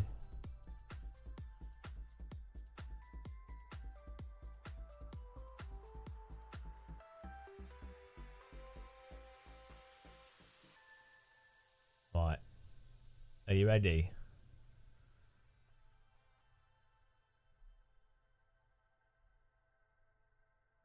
I've got to add some slots to this server. Please hold, ladies and gentlemen.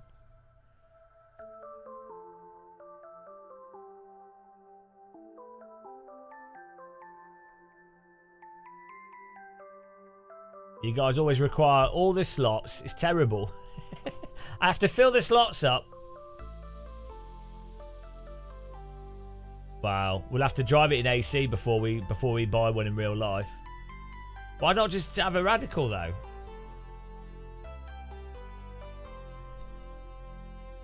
Snosbreeze, do you just live stream your every waking moment?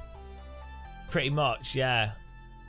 Well, yesterday we did 4 hours on YouTube and then I did 5 hours on Twitch. It was actually really fun. We were playing iRacing, but it was hilarious. Like, the driving is just so bad. It's actually quite funny. There's just cars flying everywhere. So yeah, follow us on Twitch as well if you want to catch us live on that. I mostly just do iRacing there.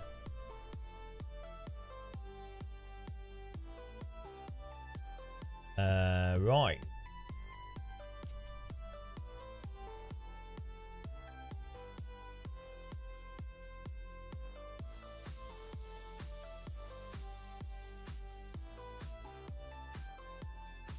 Here we go. Get ready, guys. Are you ready? Are you all ready for this?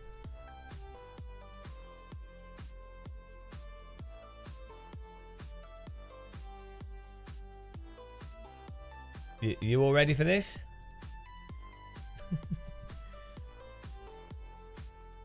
Password is T. Servers up.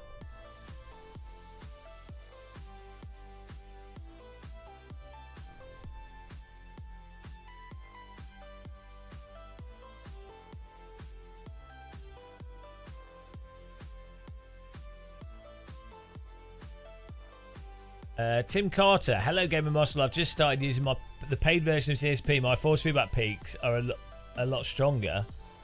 Well, I don't know. You can disable the shader patch force feedback, and if you want, I think I just use AC default force feedback. You can there's I think it's just I don't know what it's under. There's like there's an additional force feedback option. You can disable it or enable it and see what it feels like.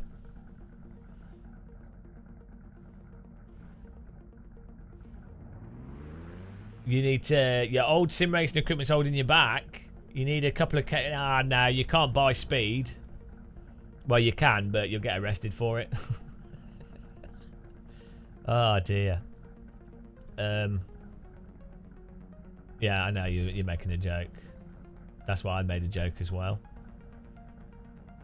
I think, well, I mean, the thing is, though, it's well known that if you buy equipment using my affiliate links, you will be twice as fast. Look how talented I am. Right, we need to put a ballast on Nico. Can we? How do you add? Hang on.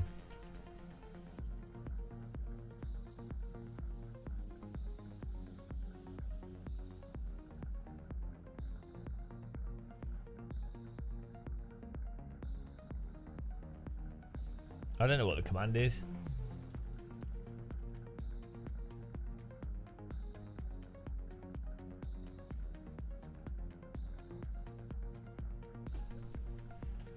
B-A-L-L-A-S-T. B-A-L-L... Oh, not capitals. B-A-L-L-A-S-T. And then I think I'll type the name in. Nico. Jesus Christ, caps. This keyboard is terrible. B-A-L-L-A-S-T.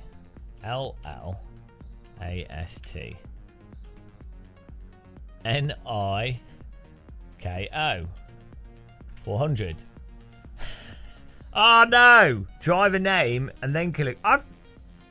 ID. I don't know his ID. No, driver numeric ID. How do you know their numeric ID? Ah, no.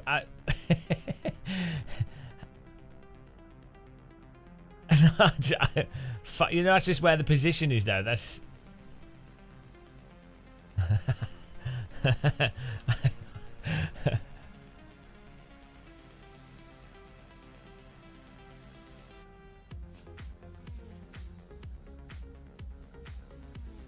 ballast cannot be higher than... Hang on. We got it. But he's slow. We'll take it off, but it's be funny.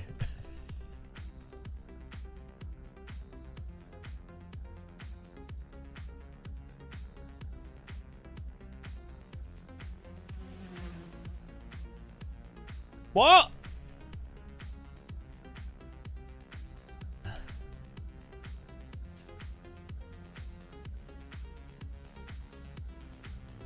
Cannot be. Why is it reading it like that? Oh no, what it is it's... Maybe you just have to type his... Maybe I typed his name wrong.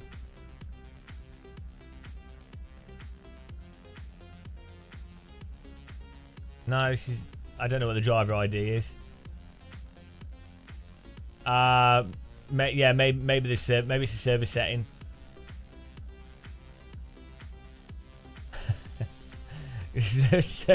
because no one could like stab your suitcase to get the contents. Oh, I can't cheat. He's protected by... I've been scuppered.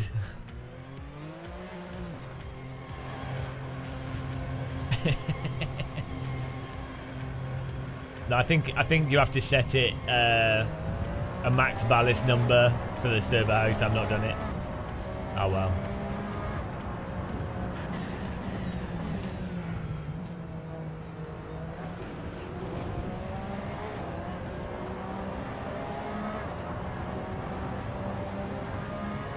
There's a little bit of grass just floated up the screen there.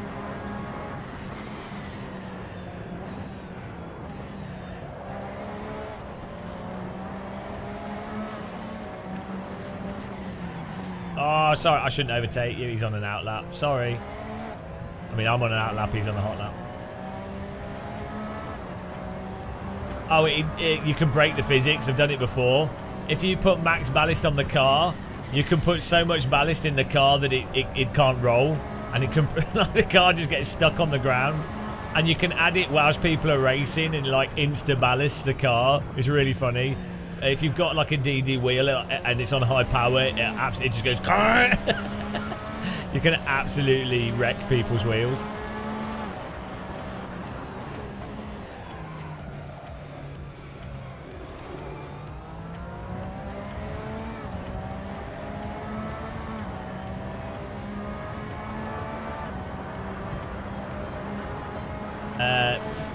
It's part of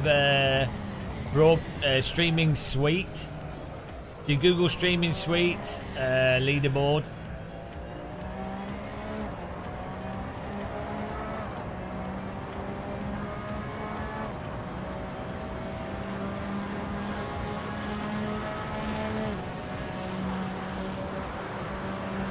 Hello JJs. Hello guys that have joined us. Welcome to the stream. If you're new, remember you can subscribe and you can hit the like button if you want to. But YouTube doesn't promote these live streams to new audiences because who would want to find out about Assetto Corsa? It's not like a world champion Formula 1 driver has said it's literally the best simulator and that maybe people would find that interesting. No, instead, what you need to focus on, guys, is F1 23 and Diablo.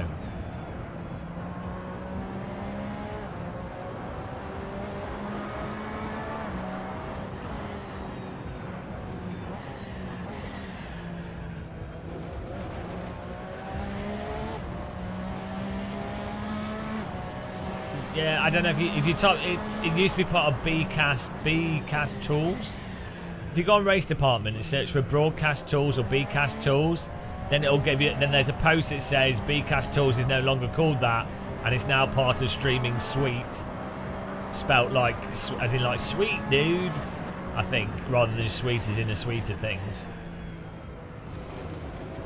Just type Bcast tools, and it should come up. Just Google for Bcast timing board or driver position.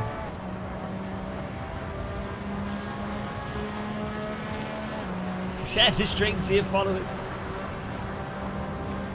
If you want to join this server, password is Game of Muscle. Server's called Game of Muscle. Password is T. Thanks for subscribing. Welcome. Ride Bond. Welcome.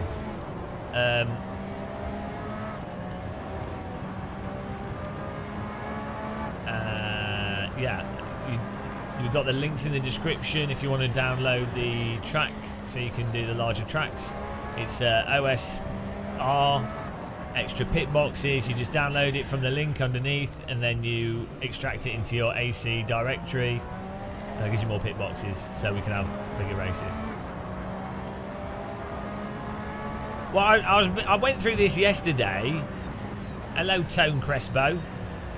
So you need to click on the link underneath the stream for the OSR tracks, and you need to then extract that into your AC root folder, and that gets you the extra pit boxes, so you can then join the server.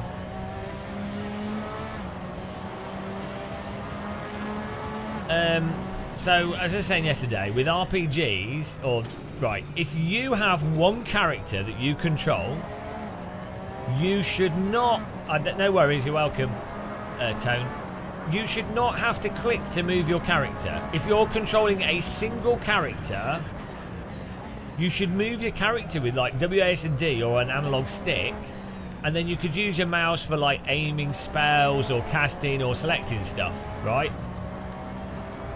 But you should not use your mouse to move your character. It is the most moronic thing. And I don't know why. It's like it was only done because back in the day someone hadn't realised that you can have more mouse buttons, or you can have like wheels to select different things, or you can use WASD. It was literally because you use mouse to move and select characters when you're playing an RTS where you've got lots of items, lots of things on the screen to move around, right? That's one reason. And the other one was because back in the day, people hadn't worked out how to design user interfaces to allow you to select a whole bunch of things and or be able to use multiple weapons or go through weapons quickly, like quick selected items and stuff, and use them. So if your character has to be within a certain distance of something to like open a chest or a weapon range, you should be directly in control of your character.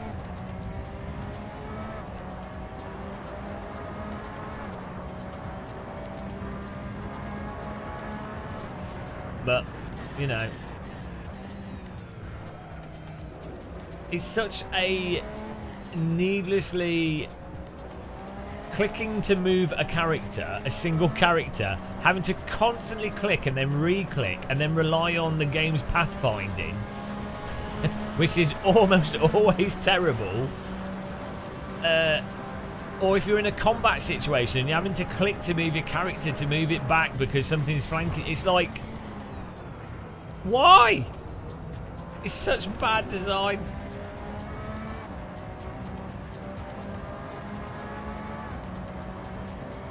It'd be like if you released a first-person shooter now, and you couldn't look left and up and down with the mouse. It's basically like that.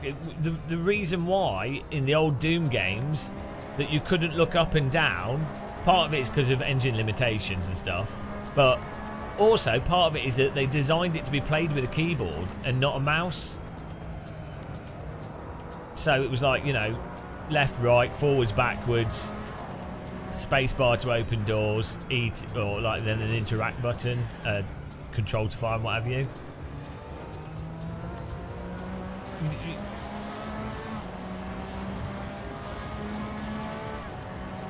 Yeah, it really baffles me.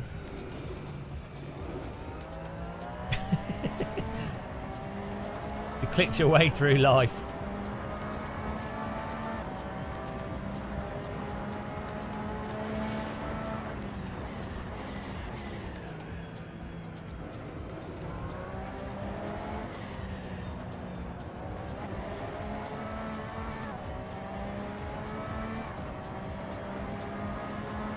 It might be an alright game though. I've not played Diablo.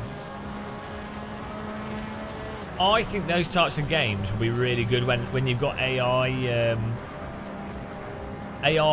voice stuff. As we were saying about that yesterday, like large language model, somewhat integrated into the characters, so you can sort of Dungeon and Dragon it more. I think that'll be fun. It'll actually add more comedy to it, and it'll be more dynamic storytelling. And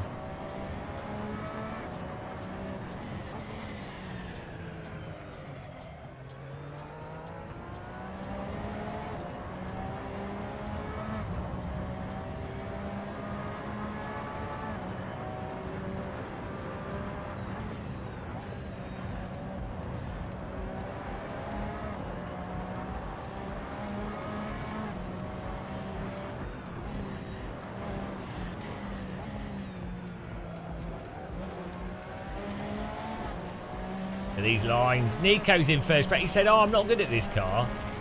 Proceeds to be on pole position. He's so lucky that we can't ballast him. That was good. Sneak on past. Didn't lose much time there.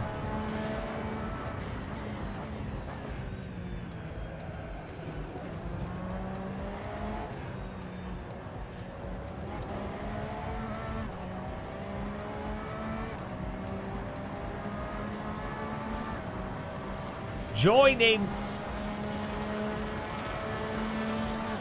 Antoine's in here in second as well. Filth.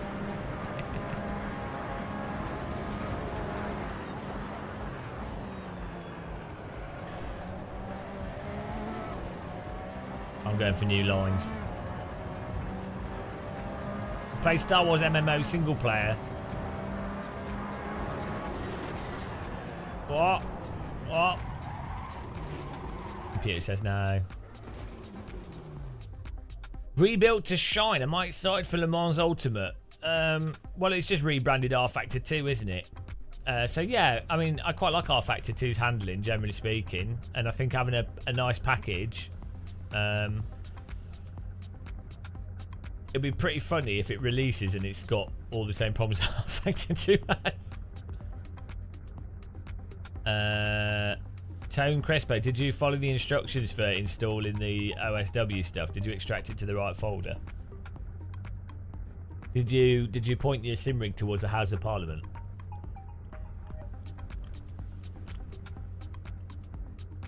I mean, Le Mans Ultimate. Credit to Motorsport Games. Max Verstappen said, uninstall R Factor 2. Don't play R Factor 2. And credit to Motorsport Games, they were like, oh shit, how do we outmaneuver Max Verstappen? New game title.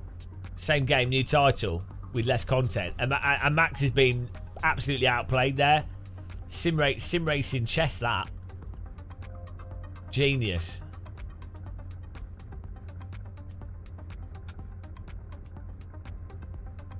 But yeah, no, I think it could be good. When a current F1 champion... Yeah, ironically though, Shumi, when a current F1 champion says that X is the best game to play, nobody cares. Mind you, he did say to uninstall it during one of the biggest sim racing events of the year. the marketing...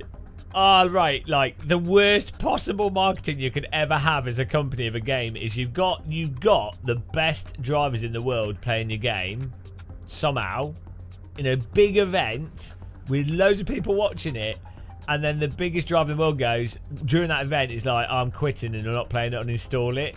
Like, you couldn't... I can't think of anything in history where a product has been like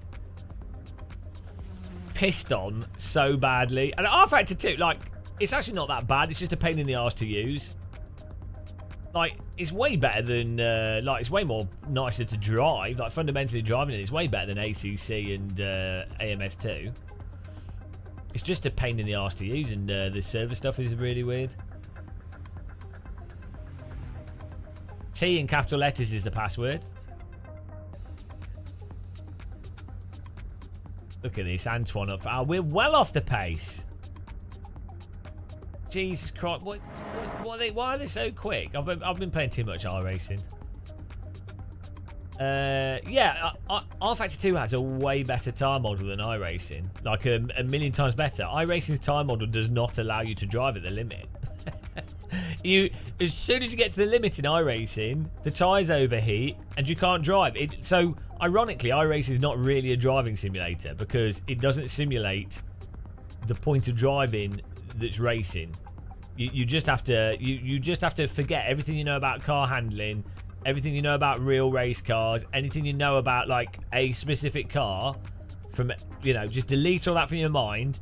And just play iRacing as a racing game in the same way that you play GT7 or something.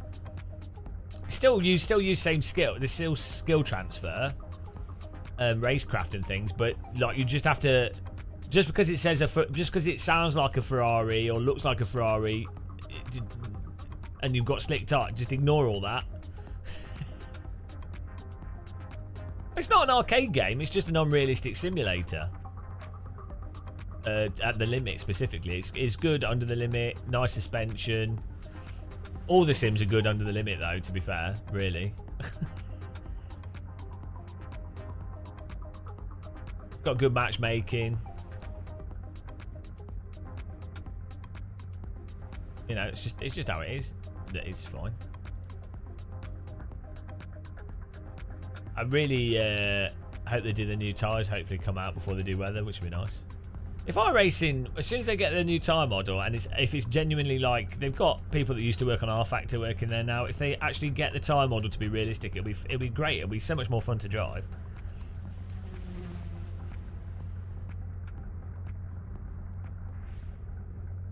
I mean, the voice chat's amazing. You know, we need more of that. We need more voice chat. iRacing's, I think, the most entertaining sim, to be honest, out of all the simulators.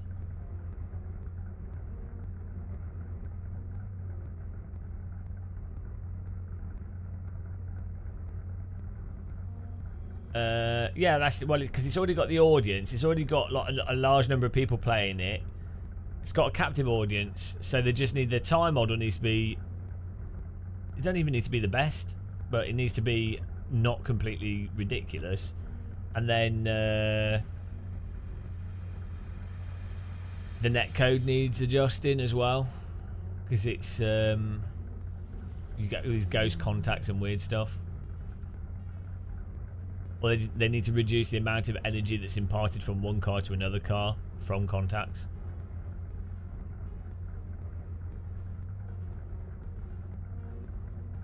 Yeah, they're working on a new tyre model at the moment. iRacing about a year or two ago, they substantially expanded the team. I got a feeling this is going to get stuck. Someone's driving around slowly. Here we go. Yeah, Wreckfest also has really good online car contacts and netcode. Wreckfest actually does a lot really well. It's really weird. It's their own custom engine as well.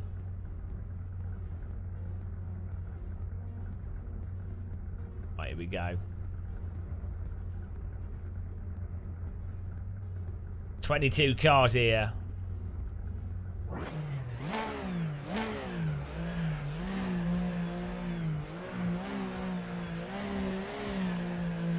Yeah, like the damage is really nice in Wreckfest. It's not overdone as well.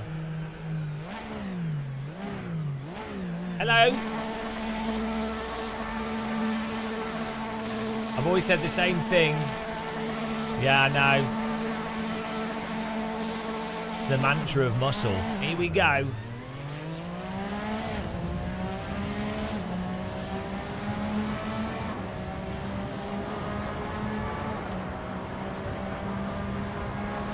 Woo! To the inside.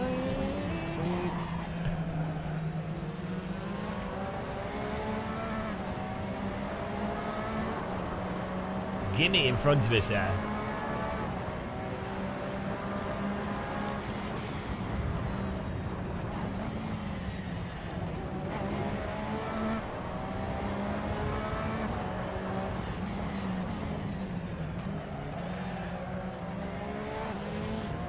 Whoop! Oppa! I know, it's a shame LFM didn't come out in AC. It'd be really good. I think LFM are probably going to partner for AC2. Well, fingers crossed AC2 ends up being good. That's the hope. There's a whole bunch of sims in the works, you know, so who knows what'll happen. We've been in like the dark ages of sim racing for like since ACC came out. Sim racing has been in a pretty bad state, apart from mods for AC. It's been in a pretty bad way, content-wise, software-wise. But there's quite a few things probably coming out in the next 2 years, which are interesting. So, been updates to iRacing, various things, and other stuff happening. So we'll see. We'll see. At least there is work on these things going on. Your DD's been unplugged for a year. What's that about? Should you update the latest drivers? You probably should get the new drivers. Might as well. Make sure you follow the instructions. Maybe plug it in, make sure it works, and then upstate, because it's like drivers and firmware and everything.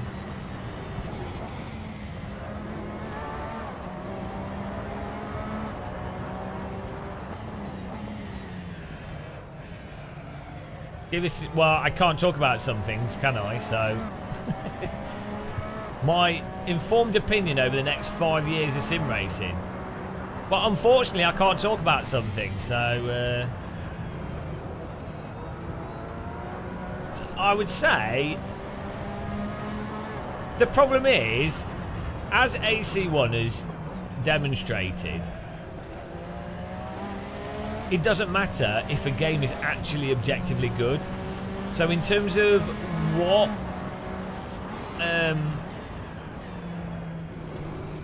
comes out, even if, right, let's say AC2 is absolutely amazing, like let's say it's like AC1 but with fixed curbs and ranked multiplayer,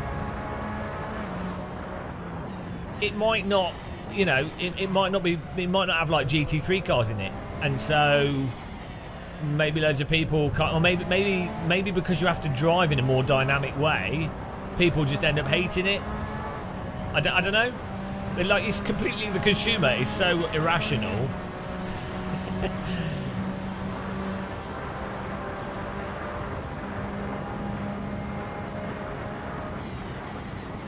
I mean, look, let's say the next Forza comes out, and let's say it is actually awesome.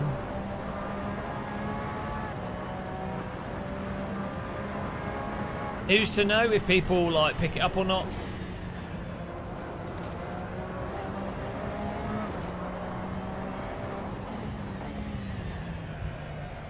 It's going to be down to marketing. Basically just down to marketing.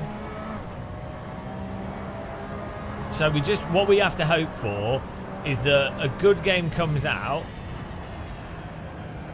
that then also has a lot of marketing money behind it. So, like, let's just hope that iRacing massively improves the tyre model, Rennsport develops more, and well, because iRacing's got an incumbent user base, they don't need to market as much.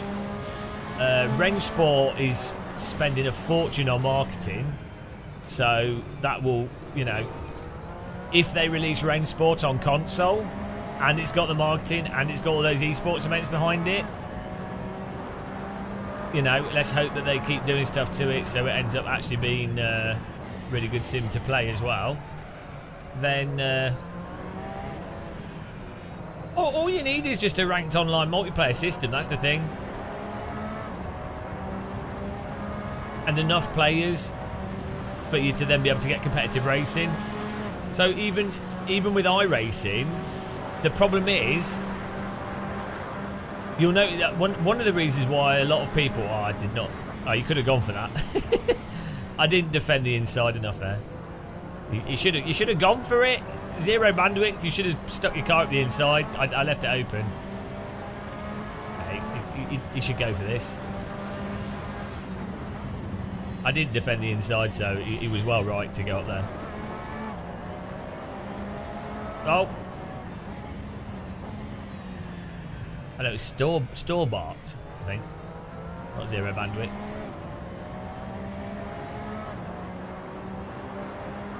Exactly, yeah. So, if Rennsport releases on console as well as PC once it's out of beta, has the ranking system, and they're doing the big tournament events, and they've got like loads of esport drivers playing it.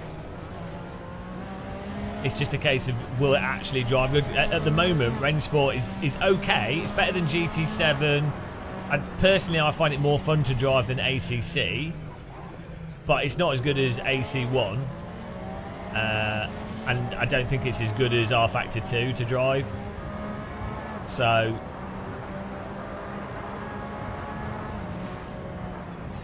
you know, but then it's still heavily in development, so the physics are going to be changing quite a lot. But yeah, so you need a certain number of people for rank systems to work.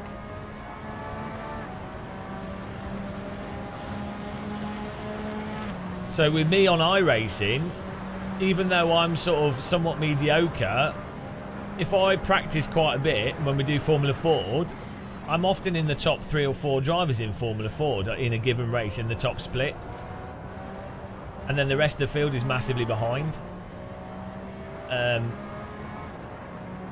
So this is why a lot of people in a lot of the streamers that do loads of sim racing, they end up just doing GT3 and stuff because it's the only thing where they're likely to find 10 or so people in a race that they jump in that are close-ish to them, so you're going to have close racing.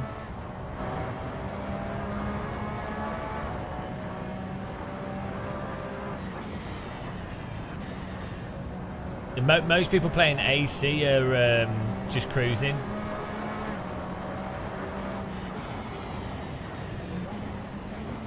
Which is fine. I mean, it's good to have that. Like, I think it's awesome, but GT3 is popular because of marketing. It's why Formula 1 is popular. Like, objectively, Formula 1 is a worse motorsport than IndyCar, F2. It's work like you. There's less racecraft, there's less action, but it's still marketing, and you know, they've got a popular Netflix show, and it's popular.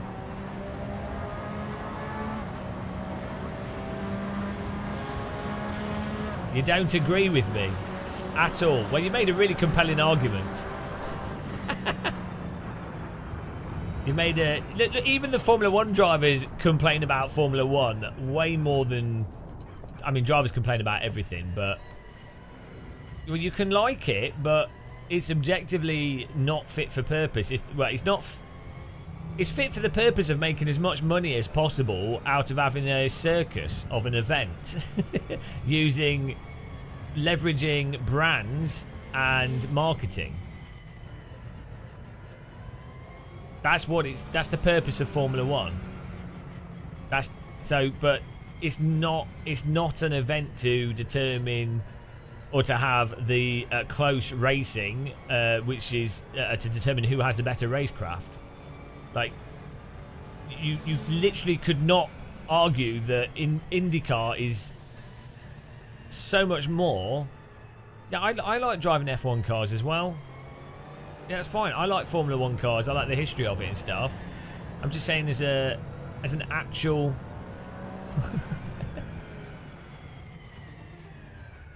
But yeah, anyway, we were just talking about GT3 cars. The reason why they're popular, one, they have a lot of assists on them, so they're quite progressive. Two, well, the biggest reason is the brands. People know what a Porsche is, they know what a Ferrari is. You know, they're like highly marketed things, so culturally people know what they are, so they're like, oh, I wonder what it's like to actually drive one of them, or I've seen them in the races. GT3 racing is relatively popular. That's the biggest thing. Then they are reasonably approachable cars to drive. Like, you can have no driving talent and still drive a GT3 car around a track, so that's helpful for getting people into it. And then 3, you can have like 12 or 6 or 7 different cars can all be in the same race. So when you get bored of driving one car, you can drive another car that's a different car that still drives very similar. But there's different vehicles that are all put into the same thing online, so it makes online servers stay flowing and running, rather than diluting them by having like stuff in different people in different cars. Well done, Nico, for winning. Marcel second, Storbart third, Roland on the ropes fourth. Nice driving, guys.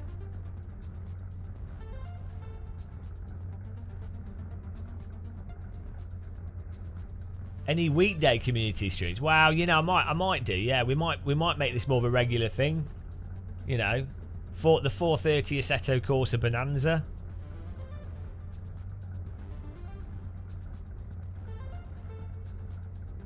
No one likes GT4. No one cares about GT4.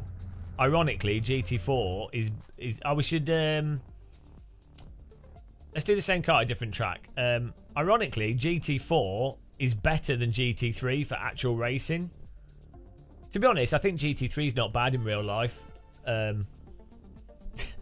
Just in Sims, they're just really badly. I think they drive pretty good in R Factor 2, and they're all right in AC, but still not the best cars in AC. Yeah, that Humble Bundle's really good. Thanks, Doofer, for reminding people about that.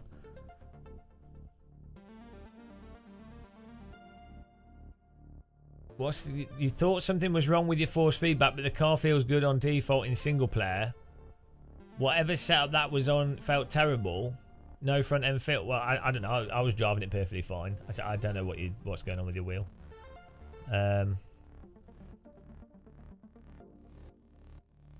Or yeah, make your own setup.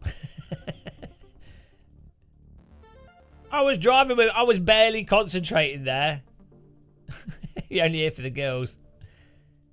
If you can't be competitive with the barely concentrated game of muscle talking about GT3 cars. Right, let's have a look. Let's do a bit of Mugello.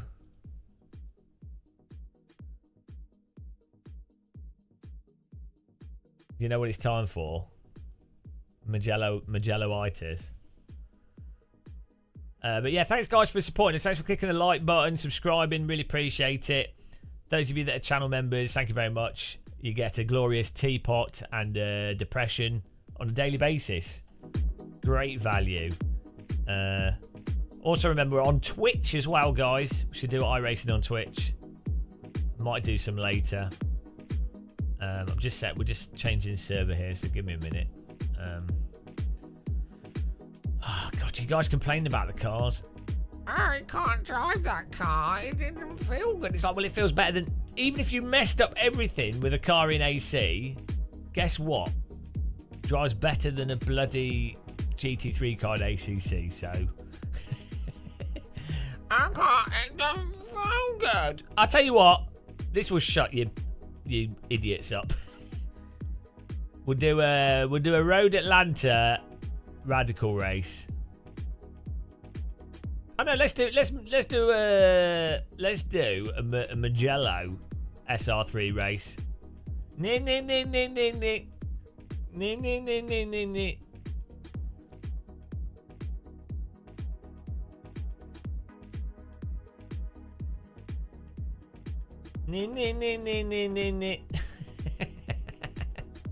That guy was so funny.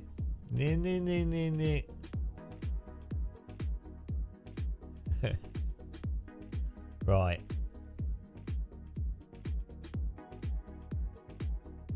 Here we go.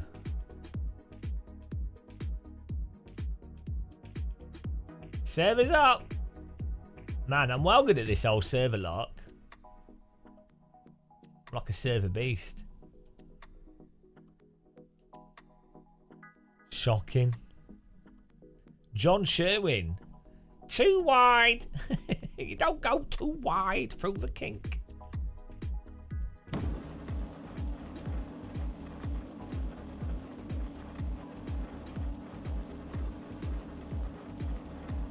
Don't type AC keys in chat. You need to do a picture. But there you go. There's an AC. All the people watching this are all Game of Muscles viewers. They'll all have their key already. That's how YouTube works. Thanks for giving out a key though. It's really nice. I've redeemed it already subconsciously. You need to copy across the track. OSRW tracks in the description. Go and go to that. Download that. Extract that to your AC folder. Follow the instructions, and then you'll be able to join these. This way we can have... It allows us to get 30 people in the server. Well, you need shader patch for this radical if you don't have shader patch.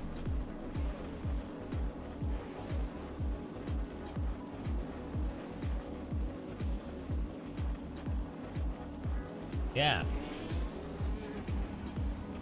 Wow.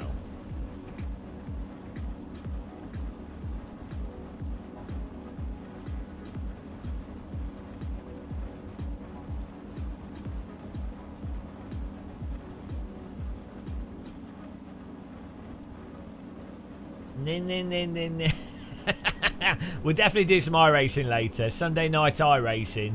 Game of Muscles late night cup of tea. We got to do might do some GT3. Oh, we'll have to do some more F4 at Spa because of the rating, stupid rating stuff, safety rating rubbish.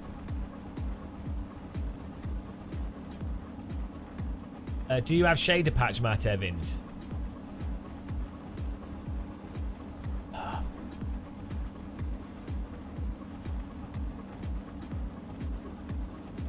Get radical from URD store.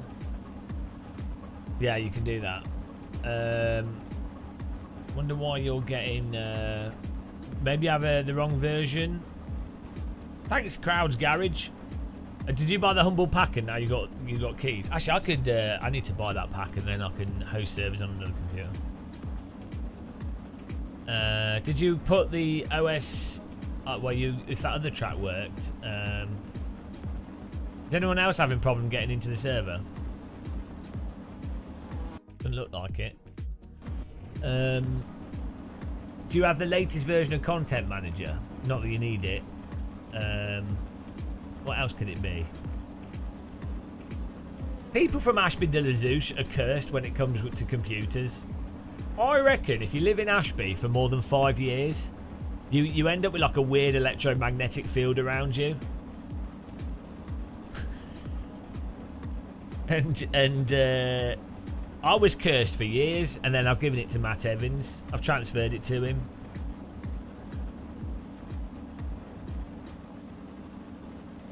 You're from your Toxiter. That's even worse. You might as well just dig a hole and jump in it. I'm from Milton Keynes. Do I look that miserable? You can tell when people are from Milton Keynes because they're stood on a bridge over a motorway.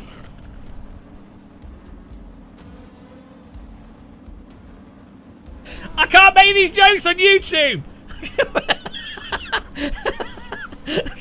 Can't make these jokes on YouTube. Oh my god. Right. Cancelled. No, they're looking at the view. They're looking at the view, that's all. Right, here we go. Stupid. Right, here we go. I actually quite like Milton Keynes. Get in the server. Matt, work it out, man. We've got 17 people in there. What's wrong with your computer?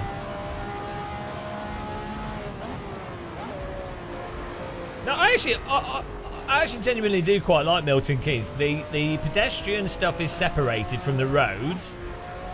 I think the problem with Milton Keynes is that the housing areas are all look exactly the same, and it's flat. But there's lots of trees. Ah, Brian's having this. Brian, have you downloaded the OSR tracks from the description? Brian Mabet. Mabot. Because that's how you spell that. Did you? Yeah, there's a link in the description for OSR tracks, which lets me have more pit boxes. So you need to download that, and then you need to extract that into your AC directory. I'm kind of thinking, isn't there a way to have a could there not be a way of having a build of Assetto Corsa where everything is pre-installed and all someone has to do is copy the whole of the file? So literally like a 5 gig or 10 gig file that's a pre-done AC installed. So maybe you still have to install AC yourself.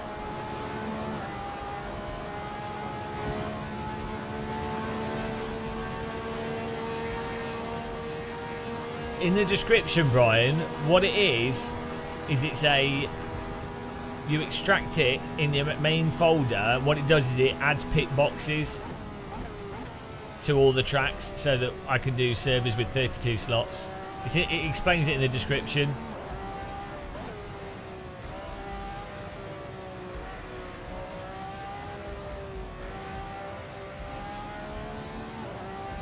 Yes.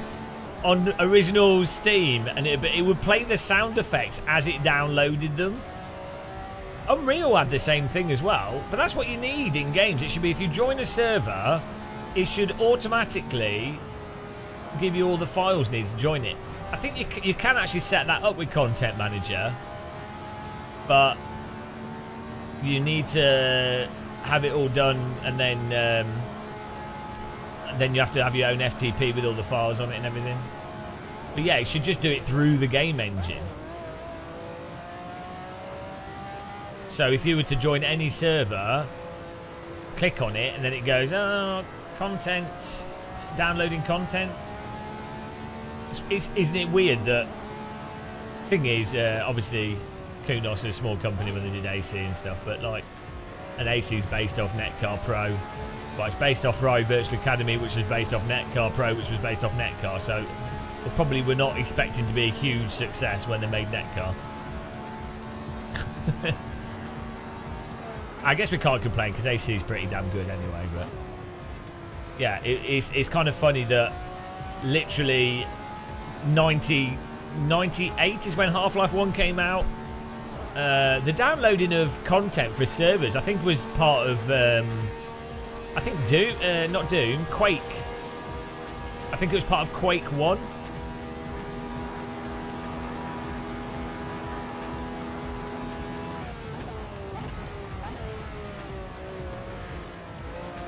Yeah, can't debate. What, as I just said, you have to, when you make a server, you have to set an FTP file that's in the server host for people to download the files. They still need to click on something though to get the files. It doesn't.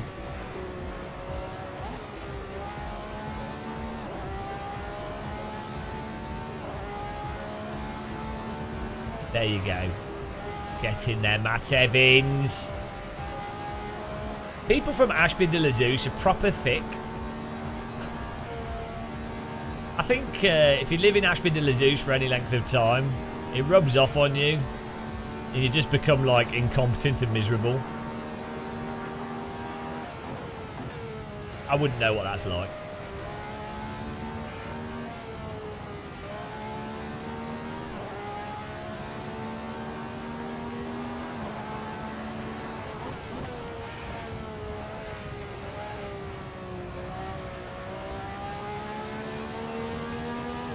You know, what I'd really like with AC is literally, if I could just... There's no way for us to set up splits.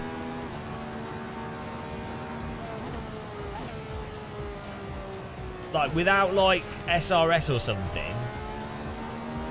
Oh, your car has no sound. Just copy across... have you got the 1970s RSS car?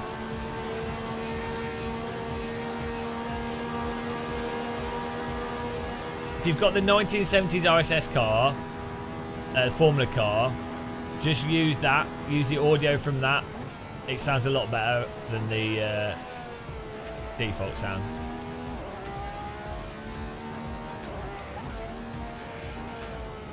I don't know what you're doing. Have you installed this on a Windows 3.1 install? More like Ashby silly douche. Well, I'll tell you what was really funny. So, I went to school in Ashby de la Zeus, and the school was called Ashby Grammar School. Well, it turns out, if you rub the letters off the sign, you can make the sign say, Ass Rammer Cool.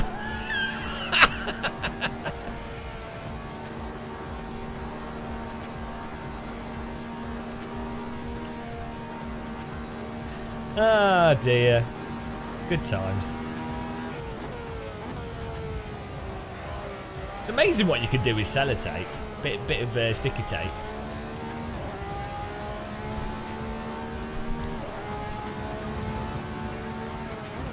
They've renamed it now, so that no longer works. That's the equivalent of creating a new driving game. Oh, here we go.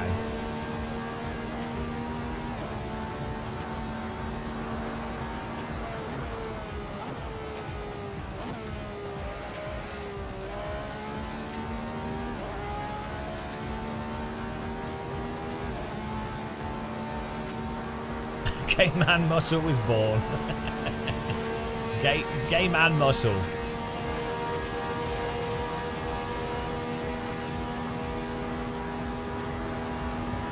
Let's go.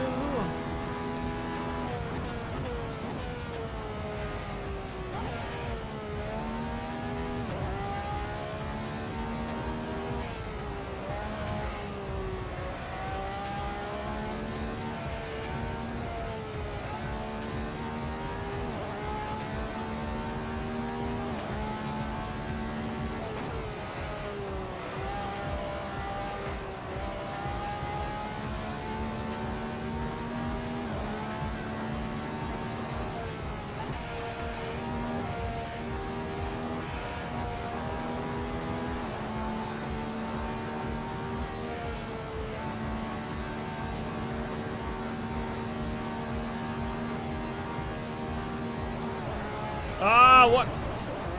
What? Needed more downforce. Someone stole all my downforce.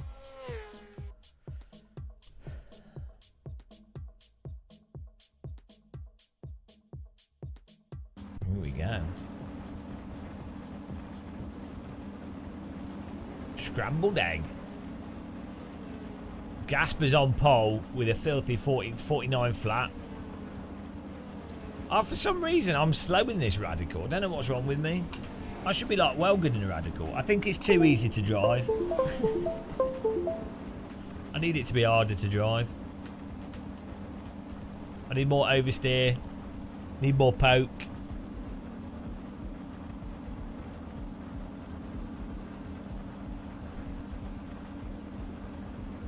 No, just copy the sound across from another car map. What?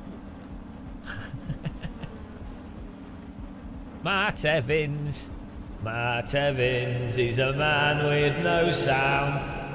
Maybe it does have sound. Maybe you've gone deaf. This should be fixed setup. Yeah, it is fixed setup. There's no excuses. Hello, Dan Lockie. How's it going, man? Welcome.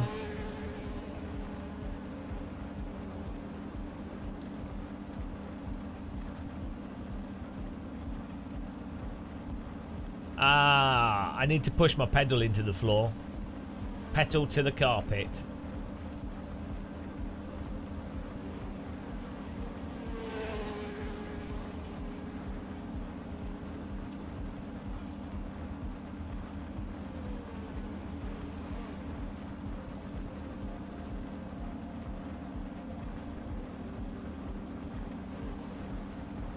I don't know why I'm doing so badly. I don't know why I'm so bad. Why am I so bad? I never used to be this bad. I've got better at iRacing and it's made me worse at AC, which is a much better simulator. I've been conditioned into driving like a under-driving knoblet. I need to go to camp of AC.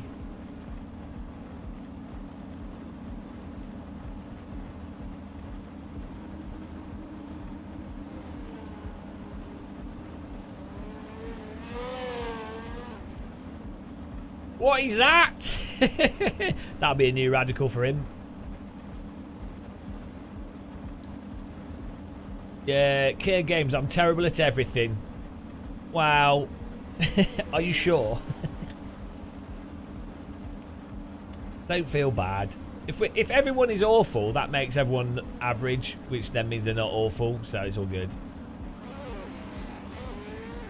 Hello, Sniper Mike. How's it going? Welcome along.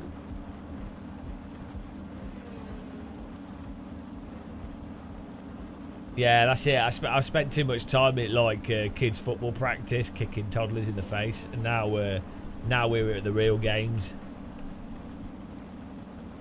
Oh, I'm not good at real go-karts. I'm too fat. I'm good at driving real go-karts down hills, but just not back up again. So I think I'd be good at soapbox racing. Once I've got to the top of a hill, I've saved up way more potential energy than most people in the race. Mind you, the car doesn't corner as well. I don't know why there isn't a soapbox racing simulator. That is something I would make. There was soapbox racing for R Factor 1, and it was really funny. But like, imagine a 100 car battle royale soapbox racing game with somewhat realistic physics. With like really awesome mountain roads and like themed, like, how is it that every live stream I can come up with really good, obviously really good game ideas? And yet here we are. Did you, John? Yeah, do you remember when it came out? It was so good. Yeah, it was so stupid. Do I have content manager settings? Public available? No.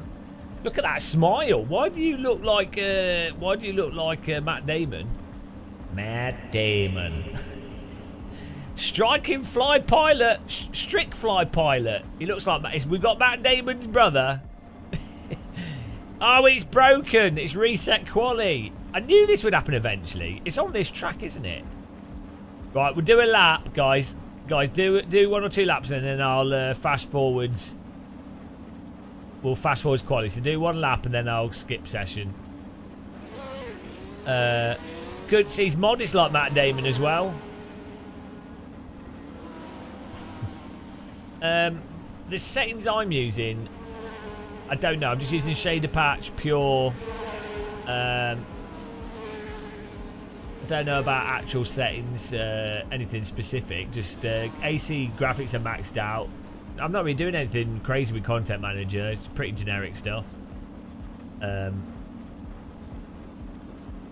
the lighting, I'm using. Hang on, what's the? Where's the PP? Show me your PP, guys. I'm using Pure Candy with exposure on 36, which works quite well. Oh. So the big settings I did. No, I'm just using the AC force feedback stuff. I'm not really using Content Manager force feedback. Graphically, I made the shadows less strong because I find it looks more natural and it's less aggressive on the eyes.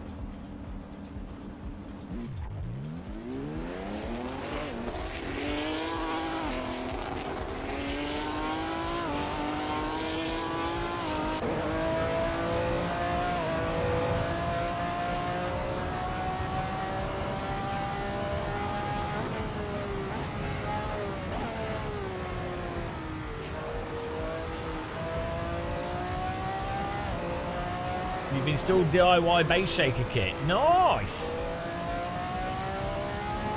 You'll enjoy it. Shake that bass. 0 viewers roasted. Well, we roasted everyone in Milton Keynes, so that's like 1 million people. one Milton Keynes has been roasted.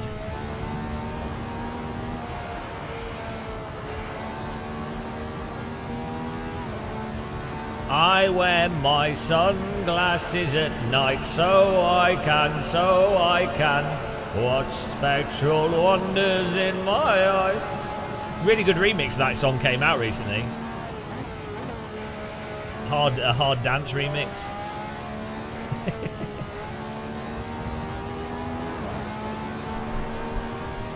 It sounded like this. That was it. I don't know, it's more like this.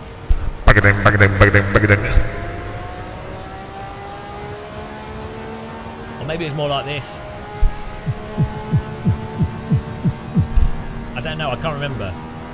Right, here we go. Get a lap in.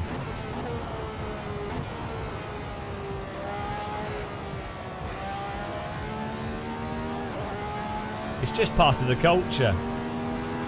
And inevitably some of them slip, sadly. Or is it sad? Or is it more like a Dignitas type situation?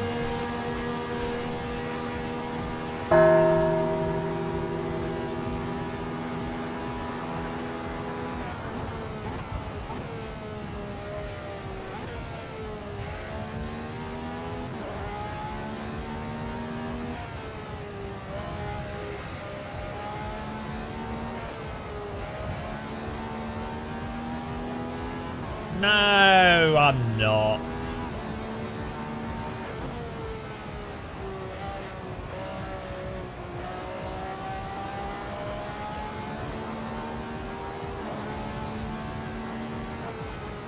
Yeah, funny story that, actually. Someone I know almost went to jail for that. They threw like a stone off a bridge at like a bus. They just got a warning though. I mean, it's not funny. Like, it's just mental. They threw a brick at a bus off a bridge.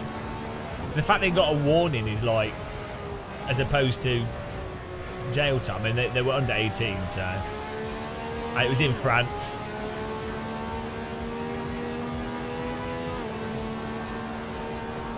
This was in France. I don't know if you'd get away with that in the UK.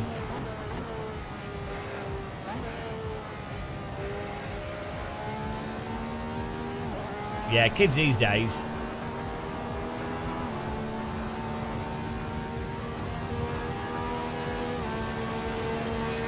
I guess I can see why kids not thinking about it would like throw stuff off a bridge. They're like, oh, that's funny, because they're not thinking of the consequences, are they? So, you know, you'd have to explain, oh no, actually this can kill people, then they probably wouldn't do it. Teenagers don't really necessarily think that, unless it's actually explained to them, like they're not trying to kill people, they're just like, oh, that's funny to throw something at something else. Do you know what I mean? It's not really about the actual reality of the situation.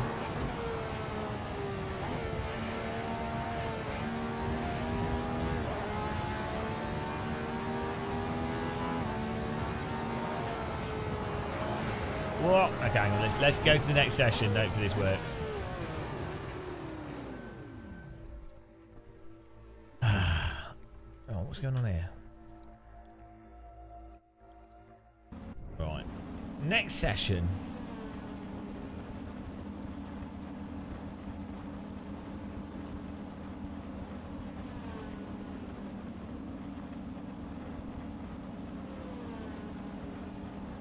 This player connection thing in progress is really dumb. Okay. Sorry for those of you on a lap.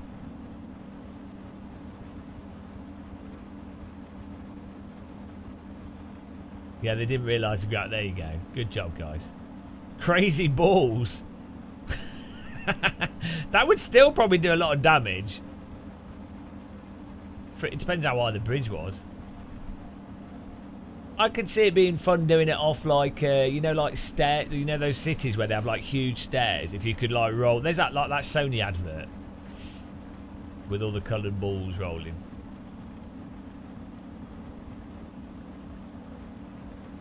Yeah, well, I mean, you know, it's like we had all those videos about don't play on railway lines and stuff, with kids getting electrocuted and run over.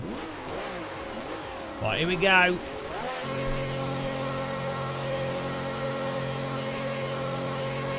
Don't let Nico win. Don't let Gasper win.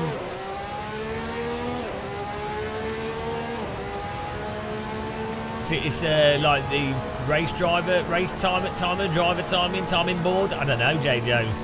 I can have a look after this race. Woo!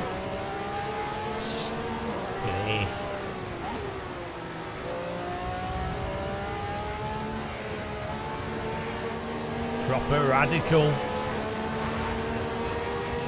Trying to sneak up the inside here.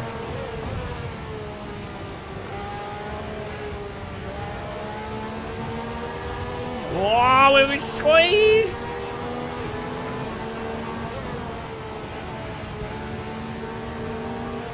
Awesome. It's Antoine Jacket Potato. Slapping me with his baguette.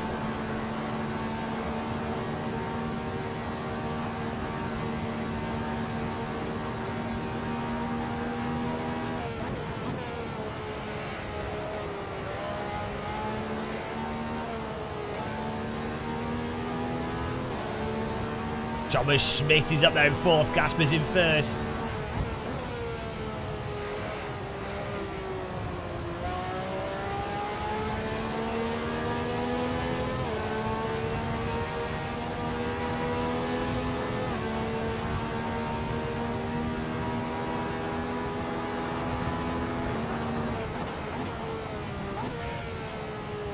You should ask Jay Jones about the leaderboard. He's an expert on it. Potato. Potatoes. Fresh Bartlett potatoes.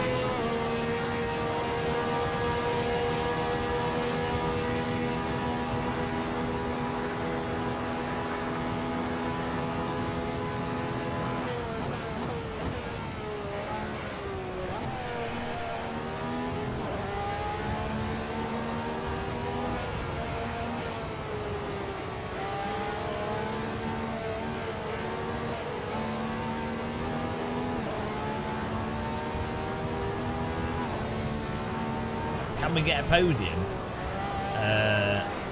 Probably not. Probably not in this one. I could try though.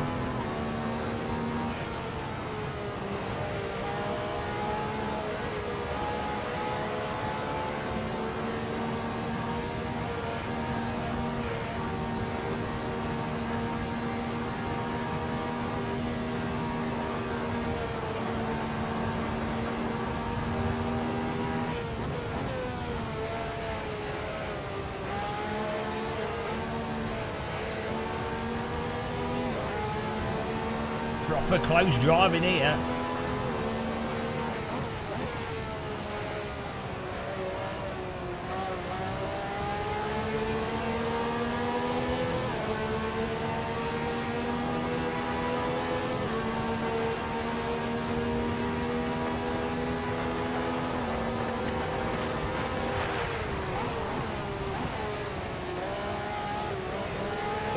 Oh, couldn't quite get a car to turn in there.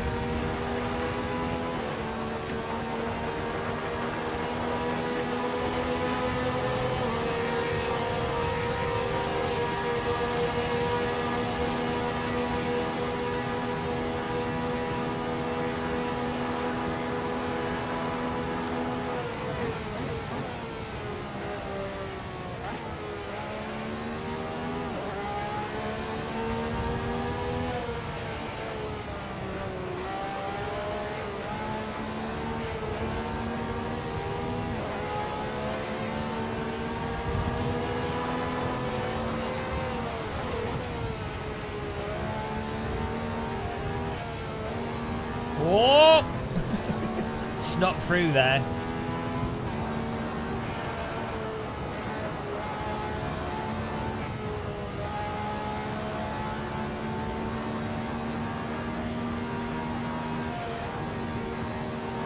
Pure filth. Man, that's go wide you done on that one.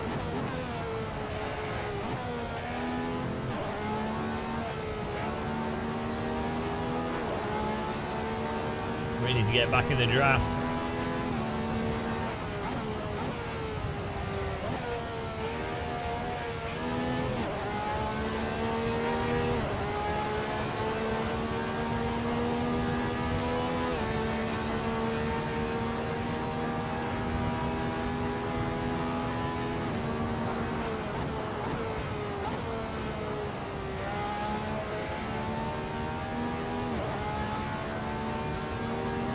No, No, track IR is really bad for racing sims.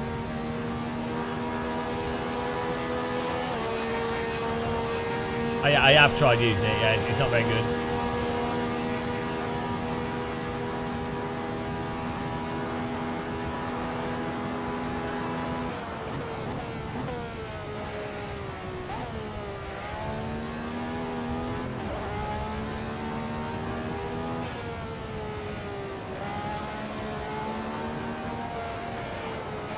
It's like a head tracking.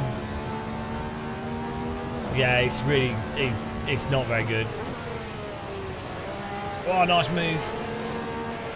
It's it uses a webcam to then track infrared markers or infrared LED lights, and then when you turn your head, it then tracks your head in the game.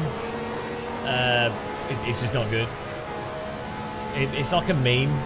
People find out about it, they then use it, and then after a while they realise, oh, it's actually not very good. It seems good on the face of it, but it's actually totally pointless for driving sims. It's good for flight sims, it's good for Euro Truck Simulator.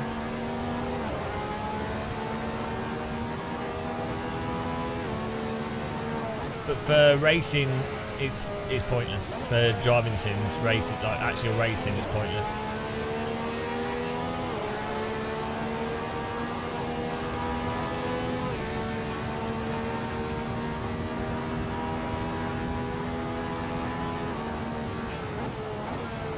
Well, you need to reinstall the mod, Matt. There's something wrong with the mod install. Yeah, it's good for flight sims. But yeah, track IR just becomes a bit of a meme. It superficially looks really good, so when you make videos on it, or when people first find out about it, they're like, oh wow, it's amazing. I mean, the thing is, I literally, in 2006, I made my own track IR headset. Experimented with it massively.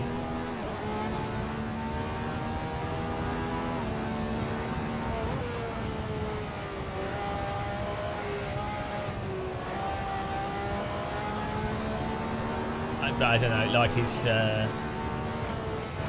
in some ways, it's a shame that YouTubers make videos on it and then hype it, and then what you end up with is loads of people wasting their time.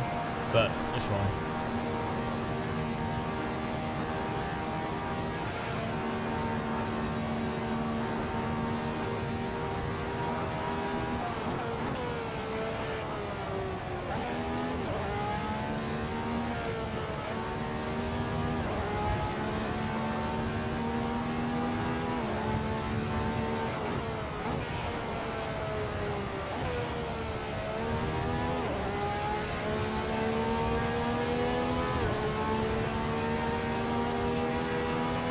Yeah, there's open track, there's free track, no IR. There's a whole load of solutions out there. So basically, back in the day, Track IR released Track IR for like £70–80, and what the reason it was worth buying, if you played Armour or Flight Sims. The reason why you'd buy Track IR Official is that it was one of the only solutions that had a 60Hz webcam, and 60Hz webcams were really rare, and also it had the infrared filter taken out of it, so it worked with the trackers nicely, and it came with the trackers.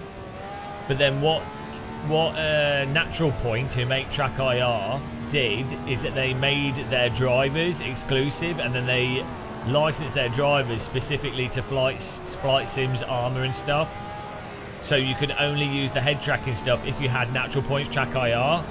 But then about 6 or 7 years ago, maybe 10 years ago, a Chinese company ripped off the Natural Point hardware and the webcam entirely, and then they started selling that on Amazon. And also about 10 years ago, people cracked the Natural Point driver software, so that you could basically play Armour and stuff with head tracking using the Natural Point drivers. Then free track no IR got produced, and You can use just a webcam with face tracking, or you can use your own infrared tracker and save money on it. But as I say, for racing sims, it's really not. It's completely pointless. Outside of a gimmick component of it, it's basically pointless. And but it superficially looks really good, so people latch onto it as like, oh wow, that's really amazing. Because when you watch a video of it, it's like, oh, that makes the game look 3D. And oh, I can move my head in real life. Oh, it's really cool. I can move it in the game mode, but to see more. So it's just one of those dumb things. It really is stupid. But like, if I made a video now saying Track IR is completely stupid for racing sims for these reasons, I'd get absolutely slated for it. But you know. So it's kind of a shame that people like Dave Cam's a nice guy. I'm sure he'll have just gone over it and said whatever. But as a result of his video, because he's relatively popular, we're now just gonna have a shitload of people going, "Oh, I've not watched his video." But assuming he was positive in his video, there will be shitloads of people that will be now buying Track IR and going, "Oh, it's really helped me do driving sims." But you know.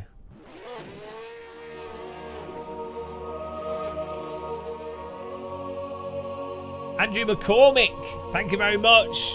Blessed be, channel member legend. Good racing there by Gasper, Thomas Schmidt, and Nico in the top 3. Awesome.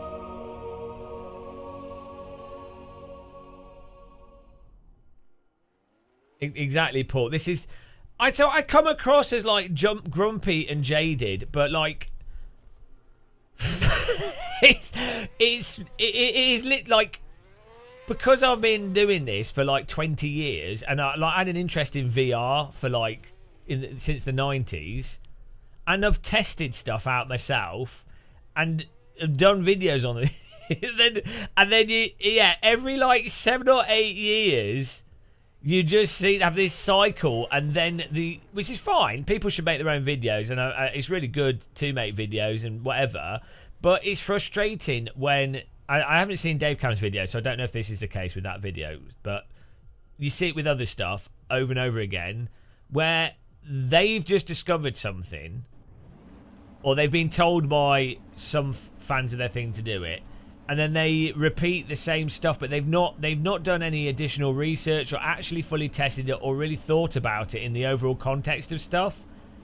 And so you end up resetting the clock on like the learnt knowledge of what does and doesn't work and why. And because it's a more, as I say, could be with anything.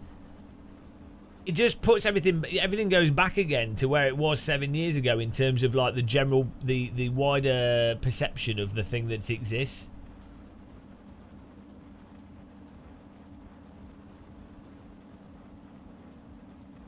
It's great. It's great for flight sims, though. Yeah, I'm not having a go at Dave Cam. My thing is not really Dave Cam. I know Dave Cam is alright. Like, it's just the reality of how the internet works. that's the thing. It's just because I know. I know that people are going to be wasting their time and money on stuff. It's the same with like the force feedback. Like, people will be spending thousands of pounds on force feedback wheels and they're just playing iRacing and God knows what, and it's like they just don't know that AC has amazing force feedback or like force feedback joysticks for flight sims. They just don't know. They've never played IL2 or Microsoft Combat Flight Simulator or Microsoft Flight Sim with a Sidewinder force feedback joystick. So now with flight sims, people are completely unaware of force feedback as a concept in flight sims outside of super duper expensive custom force feedback joysticks. They don't even know about them. And so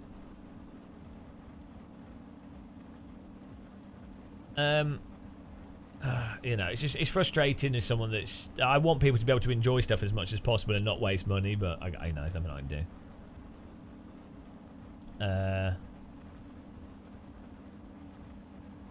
Kowalski, yeah, exactly. Yeah, the PS3 iToy camera was part of the other Open Track IR. Yeah, because as I was saying earlier, back in the day, 60 hertz, 120 hertz webcams didn't exist, or they were very expensive. But yeah, there was PS3 iToys for cheap. So also, the PS3 Move and the Kinect, the Natel or Kinect, or whatever they call it, Microsoft Kinect, also hyped it. So actually, what this really all originated from, well, Track IR kind of existed before this slightly, but years ago there was this Asian guy. I can't remember his name. I just know he was Asian. So just so you know who I'm talking about, who did a video with using the Nintendo Wii camera. And so the Wii remote control, has a camera on it that then you put infrared. That's how the Wiimote worked. It had a camera, and then you put infrared dots either side of your TV, and that's how it's centered on the TV, combined with its accelerometers. And he used that, and he put a camera to video from, and then he had the Wii remote, and then he moved it, and then the image on the screen moved in relation to how the Wii controller was moving, and it makes the image in the game look 3D, because from the viewer's perspective, the camera's changed in the game. This was all in like 2006. This is literally like 25 years ago. Oh, I don't know. Right, we're going to do another track here, guys. But you saw it pop up again with mobile phones. Do you remember those adverts where you'd have the person tilting the mobile phone and moving it, and then it looked 3D, and people are like, oh wow, that looks 3D, that's really cool. NeckFX, no, NeckFX doesn't work the same as Track IR, and I wouldn't use NeckFX either unless you're drifting. I can see why you could use Track IR for drifting, to be fair, but yeah, I guess you could. You might as well use NeckFX. It's going to be more smoother and consistent for drifting. It basically looked at apex or look based on the wheel turn. Yeah, I mean you can use it.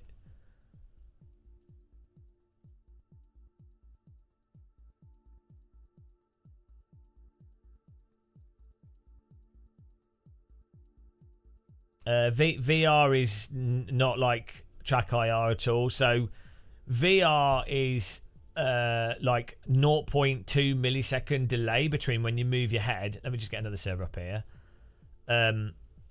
So VR is literally like the speed at which the head tracking works in VR is imperceptible to your brain. It has to be, because the VR just doesn't work. Like you get very sick, like you get really, really motion sick if it's not. And it's absolutely 1-to-1 in VR. Yeah, like 0.02. It's the time that it takes the inertial measurement units to measure a change of position, and then also using predictive algorithms. Then it sends it through the graphics and everything else, and so the end result is like a 2 to 3 millisecond delay or whatever, combined with the delay of the game. You want it all to be under 7 milliseconds. 12 milliseconds if you don't want to make people really sick, but 7 milliseconds if you want actual presence, so it's like real life. But yeah, so the whole point with VR is it's actually completely 1-to-1, also proper 3D. Track IR, because it's designed for whilst you're looking at a screen, you set unnatural values. So you look left, you look right, it magnifies it, so you don't have to turn your head around. You know, it's just using your head as like a mouse, basically. But you also you can move forwards and backwards as well. But it's literally using your head as an abstract way of moving the camera in the game. It's a abstraction of head tracking, whereas VR, the head tracking is literal head tracking. Well, modern VR, early VR, it wasn't, like they would emulate other things, but generally speaking, VR is absolute literal pinpoint head tracking. Track IR is abstract head tracking. Let's get another track up here.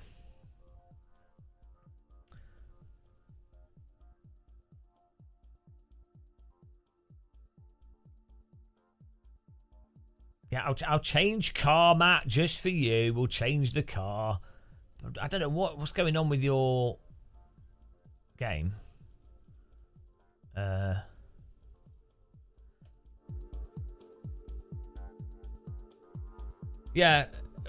Yeah.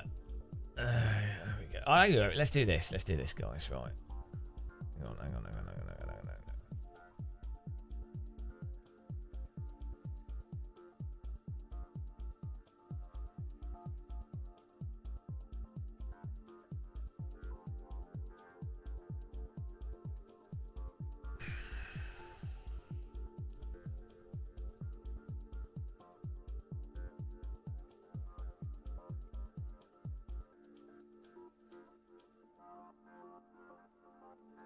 It's weird.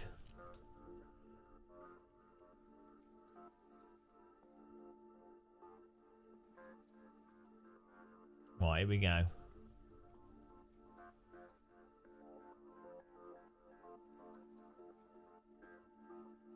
Servers up.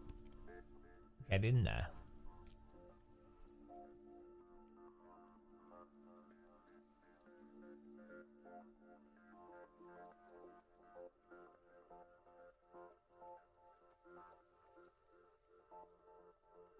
Yeah, you might. I think you might need a certain version of shader patch for it to work.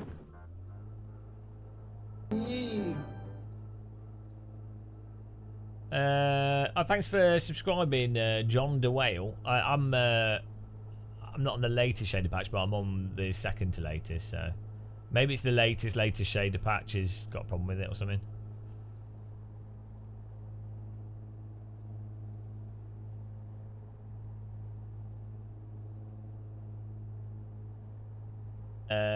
Yeah, well that's it.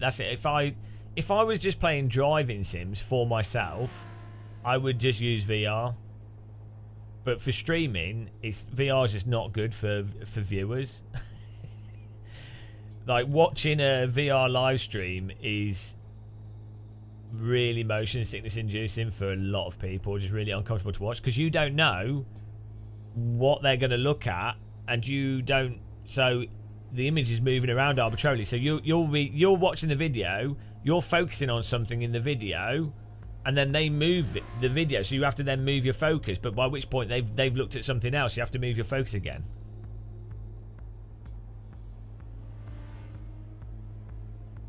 Yeah, so what would work for VR live streaming is the Oculus Rift has an output mode that filters the view a lot.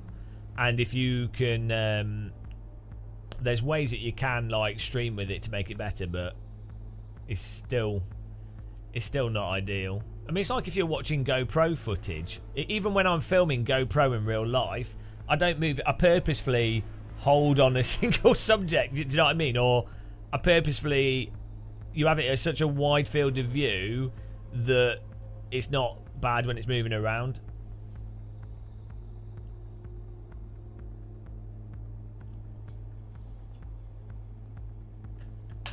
Yeah. Oh, but I don't know. I just find it frustrating when we seem to be going in circles with a lot of these things. Like the whole track IR thing. The problem is, there are... Thanks for subscribing, Mackle. There are good reasons to use track IR. I can totally see for drifting. I can see, like, for flight sim, there's no argument. For Euro Truck Sim, there's no argument. And I can see how if you wanted to look around the cockpit of a car, maybe you're not trying to pwn it on the limit, and you're just going for a general immersive experience, I can see why you'd use it. But if you're someone that's trying to lap within, like you're racing somewhat competitively, your motivation is to be faster, and the technique of driving, well, this is normal for this car, it's so slidey. You need to learn where other cars are likely to be through intuition of where cars will place themselves in-game Heli Corsa, and then you need to have driven a track enough that you don't need to be looking at the apex to be able to hit the apex. You just need to know where you are on the track. Like, you need to internalize your knowledge of the track so that you don't need to be able to see corners to drive them, which is a good skill to have, because if you're driving right behind another vehicle, you might not be able to see brake points or anything. You need to just know where you are on the track by having a mental map of where you are off limited information. So the server password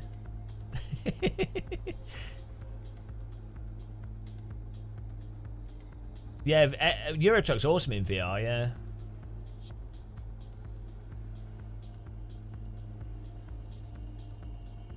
Yeah, for sure. For sure. When VR headsets to be universally, I mean, for driving sims, they're already like the best way to play driving sims. But for them to basically become like universal, there's going to be like a size. So you have to have resolution enough that it's reasonably sharp. So it's kind of like 8K per eye or something. Is with like a pretty good field of view, 8K per eye is probably going to be pretty sharp, right? You then want the lenses need to have it so that you can look around inside the headset without it being blurry. Like the sweet spot needs to be big, so which I think is partially solved now. And then you just need the headsets to be shade format. So once you hit those, like Valve Index field of view, 8K, like the screens are sort of 8K resolution per eye or equivalent, large sweet spot, and then the form factor that's shades. Once you've done that, it's like well, you just be like, oh, why screens? Like why am I bothering with the screen? Like you'd be like, oh, do I spend £300 or £500 on a screen, or do I buy this headset that's like better than an IMAX cinema? And you know, but we're probably like 10 years off that at least. So yeah, well, also I think you might need, for people that have eye strain issues and things, you might also need foveated rendering, and you might also need like a dynamic focal lenses. So you might need to actually use, rather than it being like a lens and a screen, you probably need like a lens and 3 screens or 4 screens that use like interleaving and multiple lensing and or like maybe operate in a way of using I can't remember the words for it, but like you not a literal lens in a screen. You sort of manipulate light in different ways to allow for a virtual depth of field. Yeah, well, that's one way of doing it. You can physically move lenses, but there's another one where you have like an array. You have like three screens effectively that are transparent to some extent, and then you can interleave the transparency of those screens along with other algorithms for like how the light is projected, either projected onto the screens or how the light is dealt with on the screens. And it can create like different depth and a whole bunch of stuff. Yeah, there's mental things. Yeah,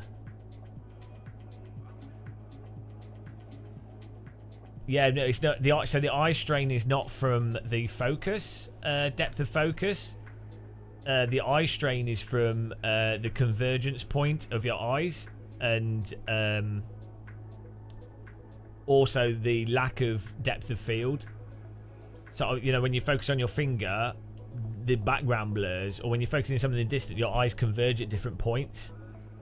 So even if you force someone to, so it depends on the headsets, but I think a lot of them are, the convergence point is like a meter away or 2 meters away. The problem with that is if you then do anything close in the game, when you look at anything close up, the screen and how the eyes converge does not make sense with reality, which causes dizziness for a lot of people, a lot of issues.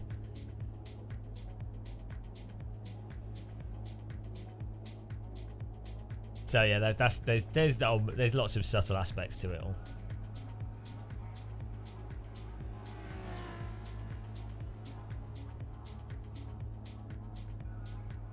Yeah, driving sims definitely are a bit hardcore, especially if someone's not familiar with driving sims. It's like a double combo of driving sims and VR.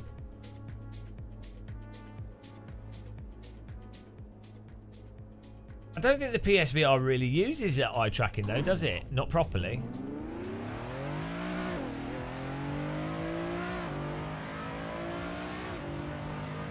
Oh yeah, driving in reverse? I don't know why. So the two things that have always been mental to me in VR, one is going upside down, like doing a roll in VR, and the other one is driving in reverse. But I don't know why driving in reverse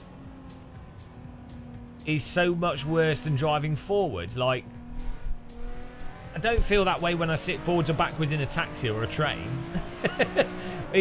Why would that specifically be such a Maybe it's because when you're sat in a chair, you feel the back of the chair on your back, and that's somewhat analogous. And you've got a vertical G load, and unless your chair's completely flat, if you've got back of your chair and you're tilted back, you have by default a G load that's somewhat analogous to moving forwards. So when you move backwards, whilst feeling that vertical G load, like it's basically like it's just reality is like a static motion ring. You're always feeling G forces, so it's a constant force pushing you. Well, technically the chair's pushing against you as well, but you know what I mean. So maybe when you go backwards, but you don't have the corresponding lack of G load, that would make sense as to why that's probably what it is. That's probably why the roll thing as well, because when you roll, you'd be expecting, experientially, you'd be expecting negative G. Like if you turn over like this, you expect the G to correspond with that. So it just by accident, it turns out sitting down and driving forwards is accidentally closer to reality of moving forwards. There you go, I worked it out. I worked it out, guys, on the spot.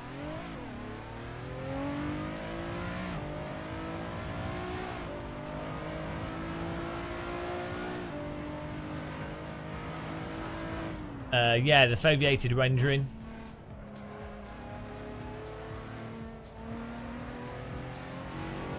Is really good for performance, yeah. Yeah, so I guess that's it with PSVR 2.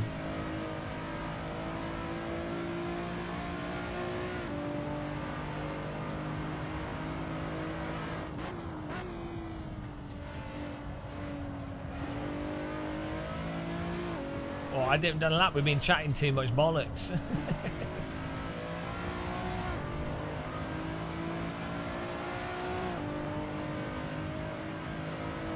That's a good YouTube video. Why driving in reverse and flying upside down are so make you feel so motion sick in VR? And then I'd have to draw graphics, and I'd have to explain what I just explained, but with a slow, pretentious David Attenborough voice, and with some diagrams, and people would love it.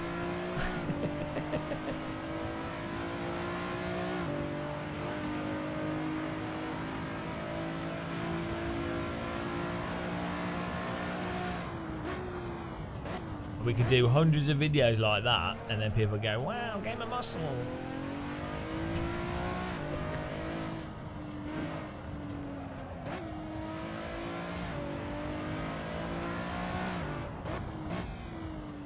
Yeah, get a whiteboard. Maybe a chalkboard would be even better.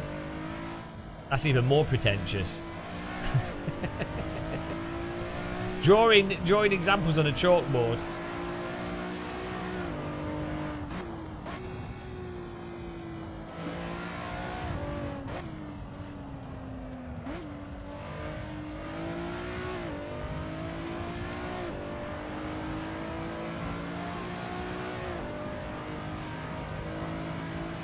Yeah, there you go. Genius. Yeah, I'd put a graph in there. Just a graph, just totally made up graph.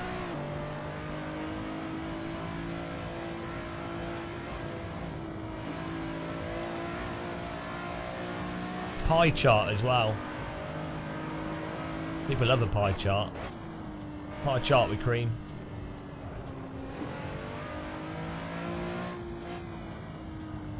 And then we need to film it where we're in a room doing a lecture with a room of people in an older building. Because if there's other people watching it, then of course it's true because there's people watching it. And if it's in an older building, well then that's a prestigious institution.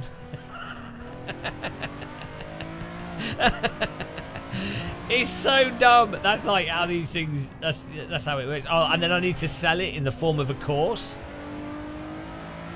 It's a subscription course, and that makes it even more valuable, what I've said, because you had to pay for it, which is more true as well.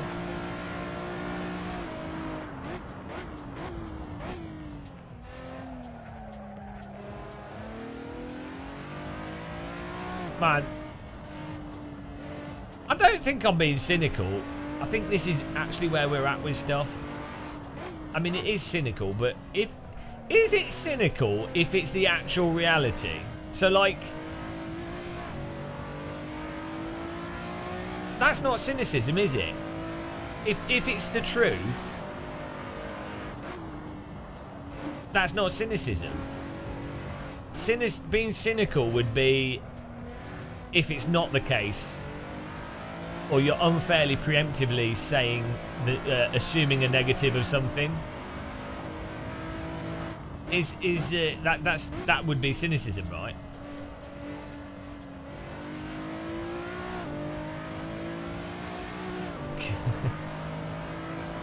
Yeah, we could also just arbitrarily stick some physics stuff in there, some mathematical equations that don't help describe anything any more adequately than just saying gravity.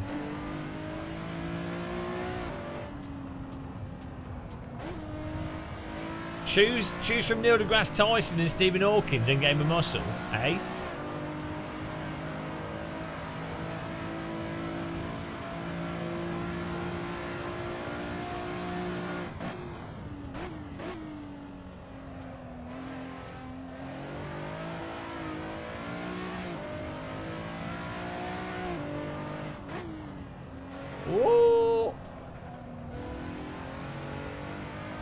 Don't mind me, guys. I'm just doing my lap. Yes, 8th place.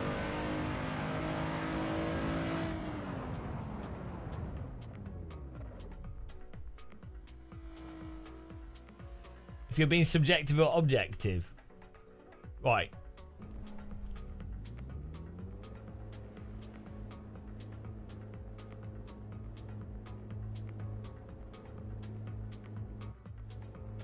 Here we go. What is a... Oh, bloody phone. What is the definition of cynicism? Definition of cynicism: an inclination to believe that people are motivated by self-interest, skepticism.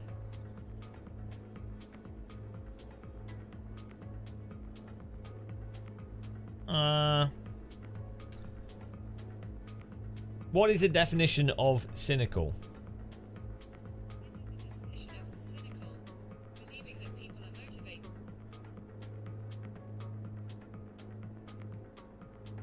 motivated. This is in the different context of it. Like, if you're being cynical yourself, as opposed to like calling someone else cynical. Oh no! Look what's happened! Look what's happened, guys. It's an emotional moment for this channel. Is that a DD girl? I think it might be. DD girl for the start of the race. Regret. Thank you, Nico ACC. Really appreciate you supporting us here. New cult member.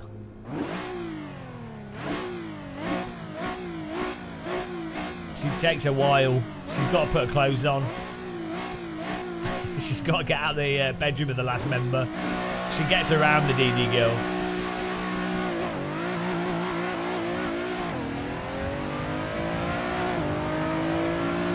Where is she? Ah, there she is.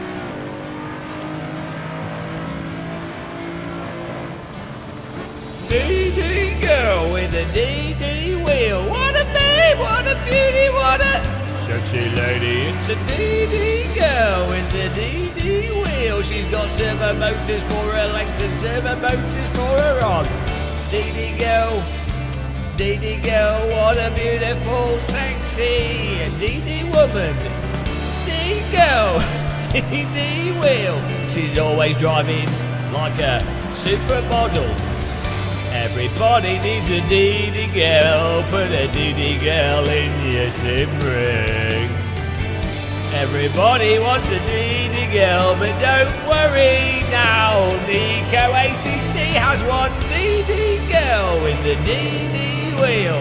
Perfect, strong, 100% 4-speed back arms. It's a DD girl with a DD wheel. She only plays Assetto Corsa because it has the best force feedback. It's a DD girl with the DD wheel. Senior Cube, Active Force Fanatec. DD girl with the DD wheel. Those aren't stumps, they're servo motors. There she goes again, disappearing off into the sunset. She's rotated in Nico's bed like a washing machine that's disconnected itself from the kitchen wall. Thank you for being a channel member, appreciate that. What a beautiful... Where's he going? Wait, mate. That's not going to work, you can't park there. Absolute legendary support there. Another victim. We've had Andrew McCormick resuming his membership and Nico. That's a double victimisation stream.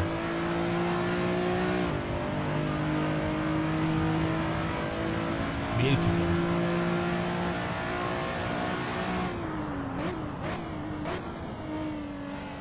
The more direct approach, yeah. I mean, sometimes you just can't be bothered to turn for a corner, so you just go all in.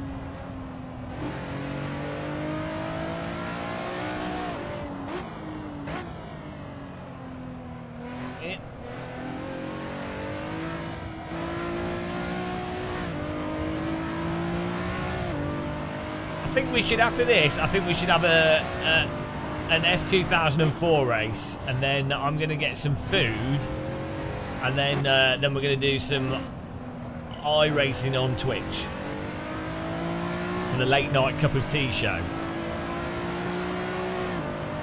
You got distracted by the DD girl, so we'll do yeah, F2004.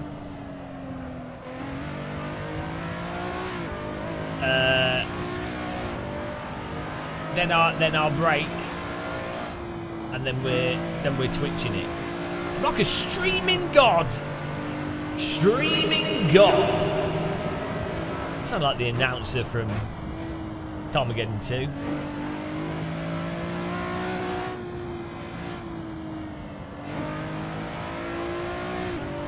Streaming God. Hello. I am your God. F2004 is stock. I regret creating humanity. Lo and behold, they have invented a terrible activity known as live streaming and sim racing. Little did I think when I created Adam and Eve that they would go so low. Next race, F2004. Strict Flight Pilots. Are you Strict Flight Pilot? Are you actually a real pilot? Are you a fake pilot? You know we do Microsoft Flight Sim. More Salt remixes. Inside, outside.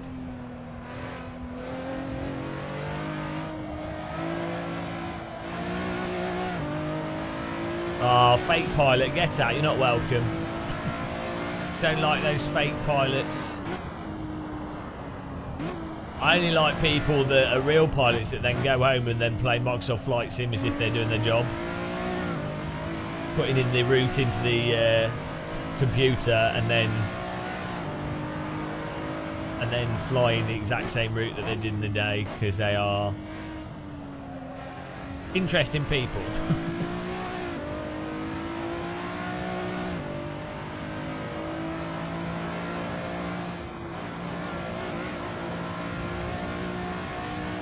I'm going to destroy everyone in the F2004. I'm sorry, guys. You're going down. You are all going down.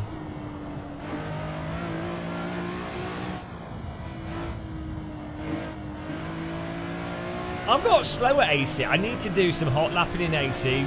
I need to get a ghost of a fast driver.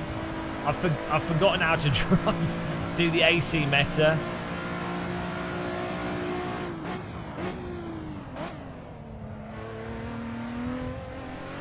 You really have to listen to the force feedback in AC, and you need to actually actively push the oversteer a little bit into corners, and then you need to hold the slip through the corner. Guys, you guys all need to get RSR live timing as well. Clickbait. Oh, you don't need to do clickbait titles on Twitch because it's not based on titles. The title will be Game of Muscles Late Night Cup of Tea. Slow down. You have 6 minutes. What are you downloading on the Megane? Ah, you want? Okay. For Brian, we can do one more Megane Trophy race for you, so you can join one of these.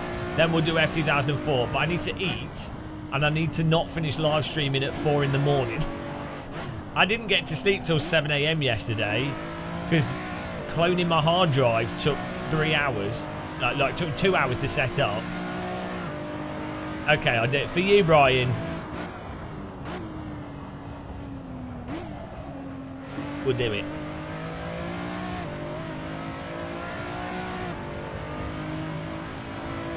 Dono, Megane Trophy. And we're doing F2004.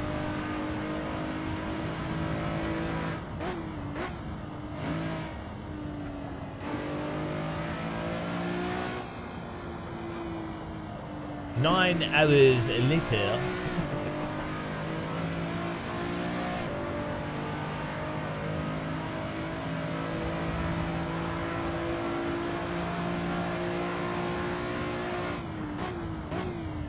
I don't know why we had an echo there. Go XLR just got a life of his own. No, T-Vorsic, you could not pass me.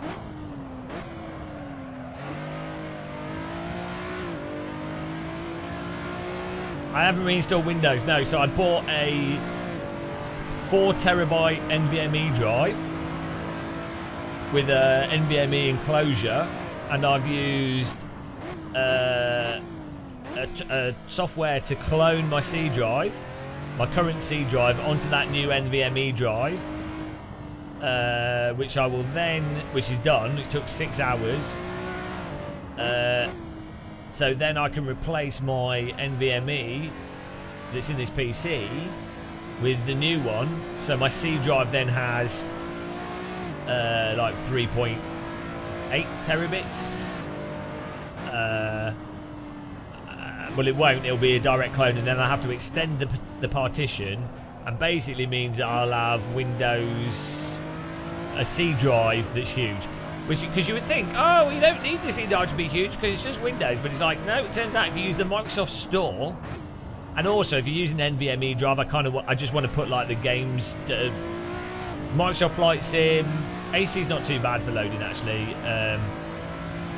There's certain games are really stupid for loading, older games. So turns out that actually having a huge Windows drive is really handy. So, yeah, and then I can use that other NVMe. My old 1 terabyte NVMe I can use in something else. Reinstalling could do, but it's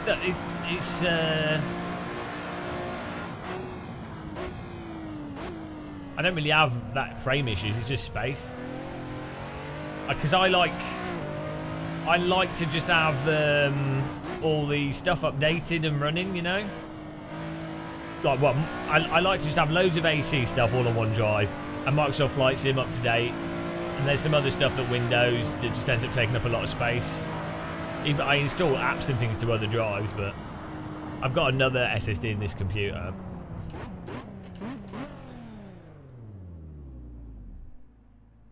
Yeah. But that was nice racing. We're going to Dono next. Let me check the results here. I couldn't quite have the pace to stay at the top, which is a pain. But Josh with the win. What filth is that? 9:57.3. Who got the fastest lap time? Josh. 1:57.630 from Josh, who was the boss. Thomas in second place with a 1:57.6 as his fastest lap time. Oh, they're well close. Well done, guys. Nico in third.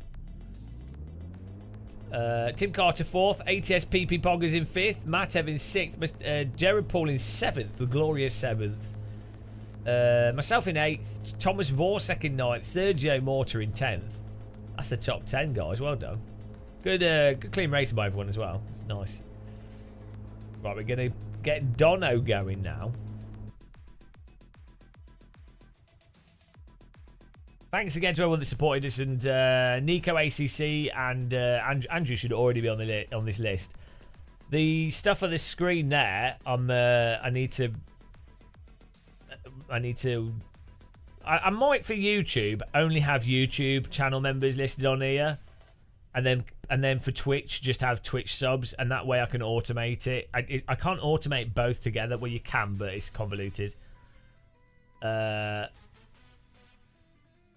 Why is your name still? Oh, because that was part of an image.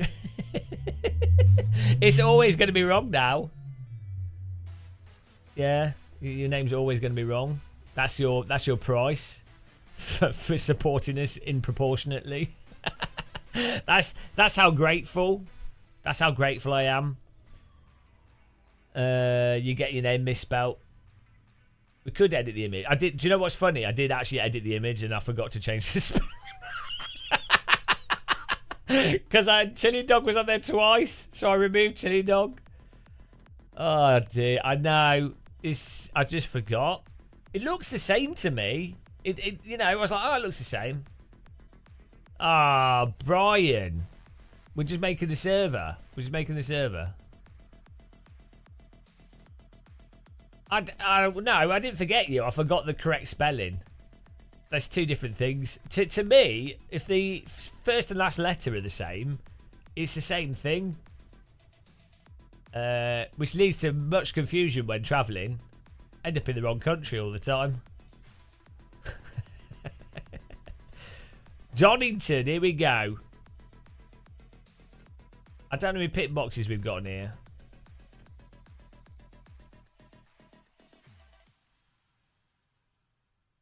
$32. Okay, this is alright. Are you ready, guys? It won't... Well, the server's not up, so it won't load until the server's there. Right, let's change the weather.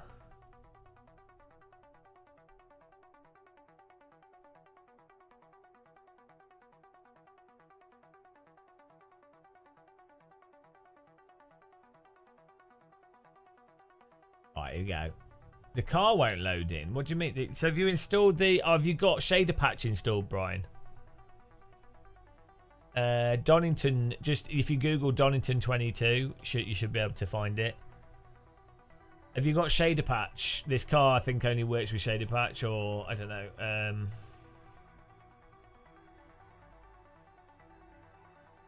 Server's running. I'm not sure what we can do.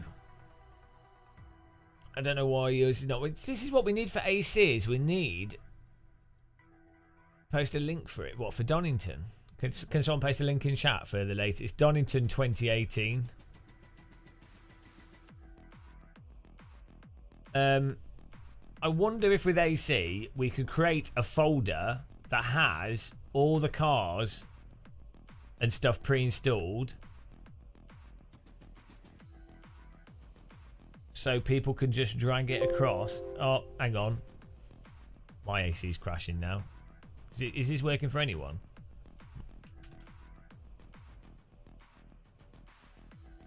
I might have messed up the server. Probably added too many cars. Is anyone getting in?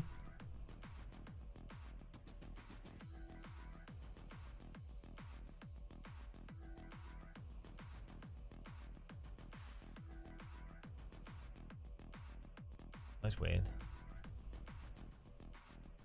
It's because there's only 24 slots. It's a bug. This track only has 24 slots, so we can only have 24 cars in it. For some reason, it didn't up the content manager didn't update the slots, so it said there was you could have 32, but it can't. Yeah, it'll work now, but it's only gonna be 24 slots.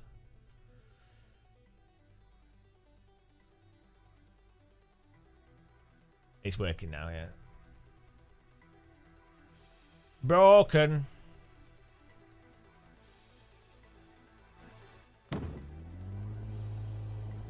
Get in there.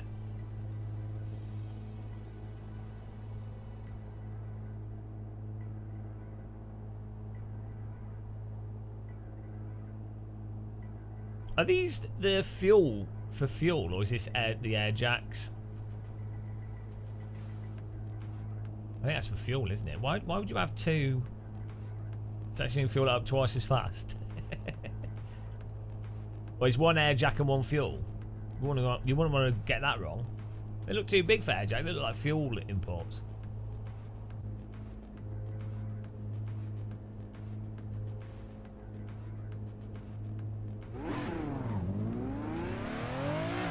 Oh, look at this.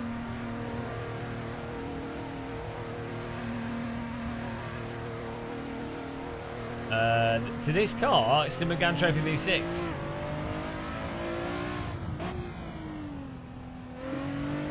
Ah, yeah, that's it. It's just a big jug of table wine on the driver's on the dash. Cask.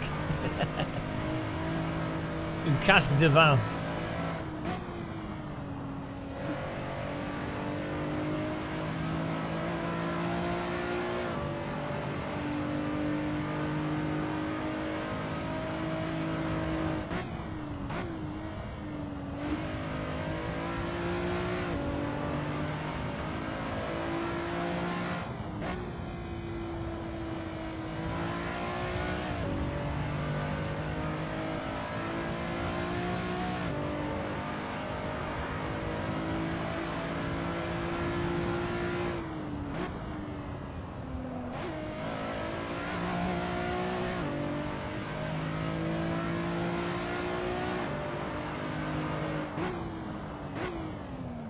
It's like seaside weather, this.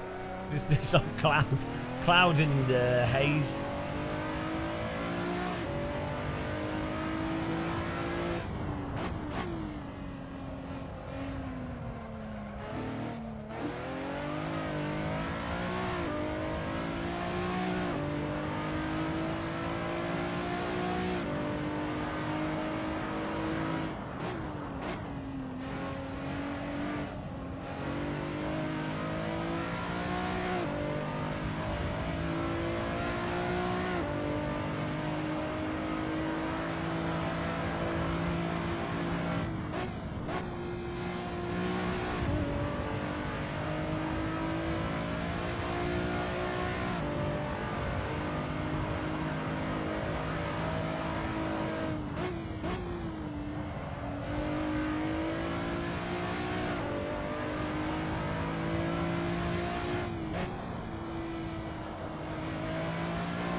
I need a sound clip like that. The kid doing the little miniature fairground, and he goes, "Let's go."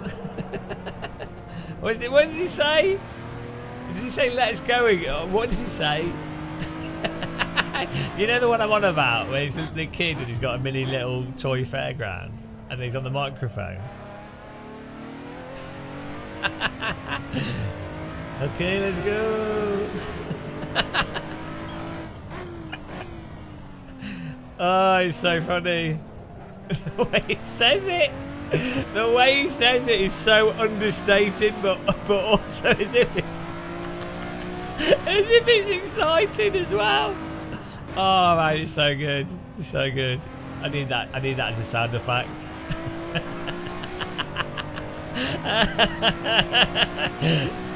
Okay, let's go. I can't even do it. I can't even do it. It makes no sense. Well, I'll have to play the clip. It makes no sense. How he says it is if it's exciting, but not exciting at all.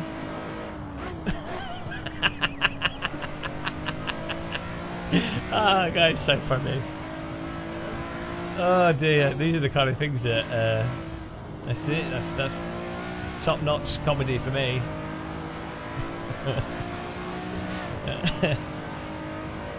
Genius.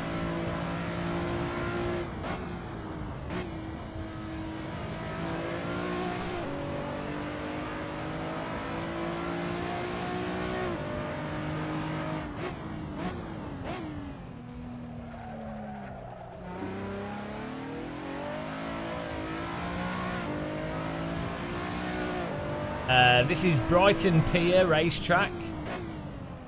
they tarmacked into the ocean to build this racetrack. It was a controversial Tory project in 1983, but as a result, we now have a fantastic racetrack in Brighton. So, yeah, they knocked down the pier after it burnt down and built this racetrack.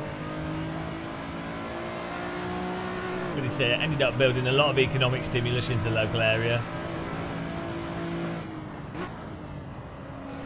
It upset a lot of the Brighton's quite a well-known area for like really left-leaning arty-farty people, so it really upset them. But I think it was worth it. So if you're ever on holiday in Brighton, I highly recommend visiting Donington Racetrack.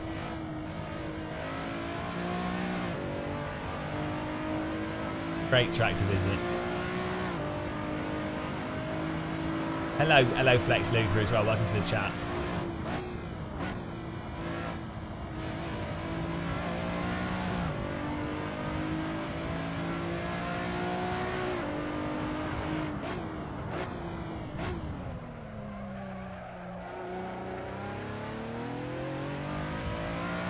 Luca Mandalana.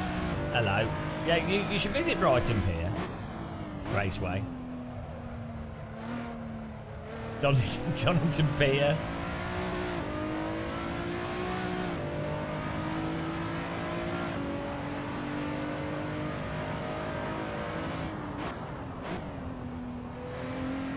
Fun fact, if you look at the start-finish line, they installed a clock over the start-finish line to help teach race drivers how to read the time from clocks.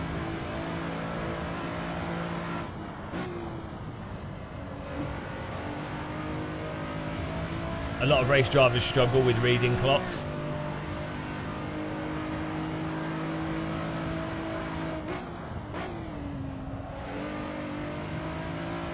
And it's not because they're stupid, it's because most race drivers are from really rich families and people just tell them the time, so they never have to learn how to read a clock. So by having a clock over the start-finish line, it allows race drivers to feel what it's like to be poor and having to read the time for yourself.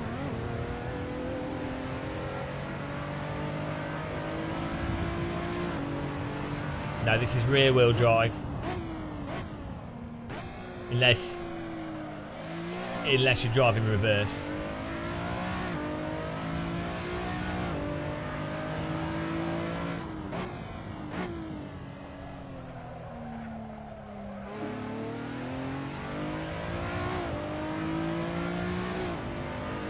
Exactly.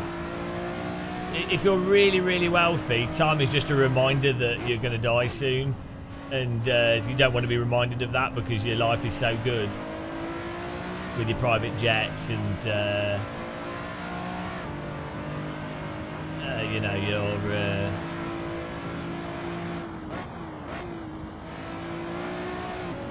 consuming of illicit substances. No, I never cut corners.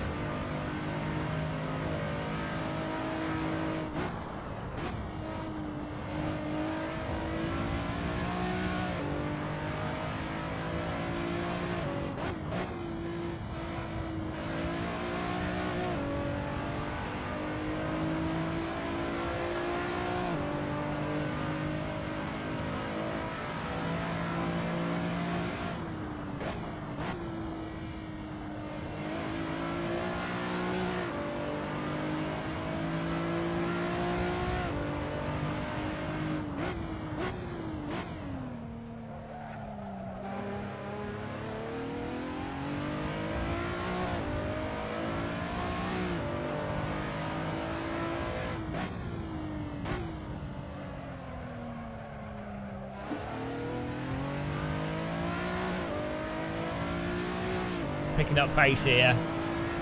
Pace in your face, London.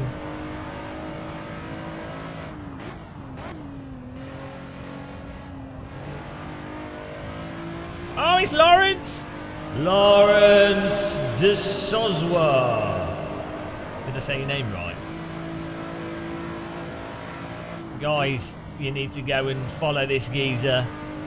He will show you his potatoes. He will roast your tatties. If you're not subscribed to Lawrence, what are you doing with yourselves? Lawrence makes you 15% more attractive to the opposite sex and 50% more attractive to the same sex.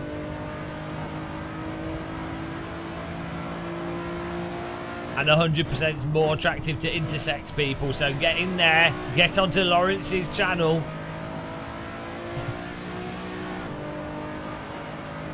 He will rub potato juice all over your face.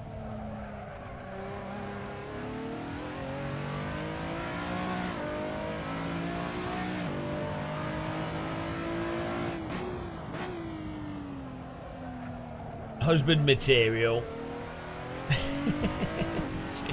Oh, shut up. I've forgotten about that. Get out. Jesus Christ. No, Lawrence. Are you going to Gamescom, Lawrence? No, I haven't. I was like, I guess I've got to go. Oh, thanks for subscribing. I guess I have to go to Simracing Expo. I just, I can't just been putting off arranging it. It's probably going to cost me money here. Go there!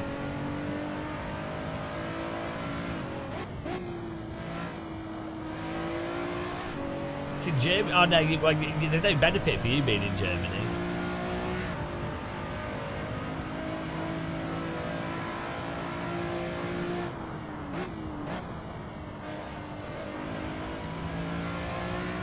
No, I need to sort out the Simracing Expo thing. The 27th, I think. But it's a bit soon. I don't think there'll be that much sim stuff there, to be honest.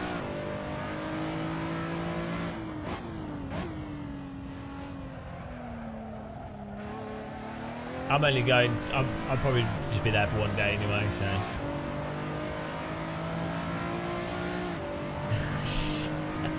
Shut up, Lawrence. Jesus Christ.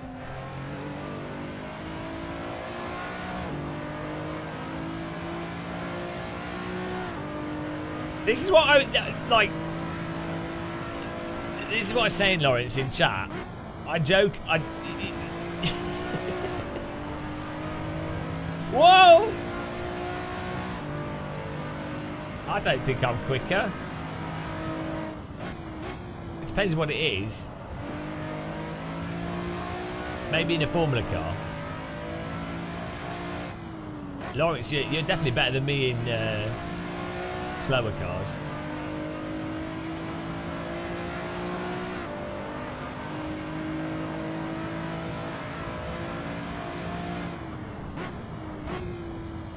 What? I'm slow round here though. Yeah, I'm gonna have to get the Simracing Expo stuff booked and sorted out. I can't not go to Simracing Expo. Don't tell Helga. Well, you know, we'll see what's happening. We'll see what's happening. Oh dear. German women are trouble. German women are trouble. Stay away from German women. Oh, beautiful. We got 12 there. Oh, Stansted to... Oh, Brian! What's going on with your computer? Oh, dear. We tried. Here we go. Race time here. I need some food. I'm flagging a bit.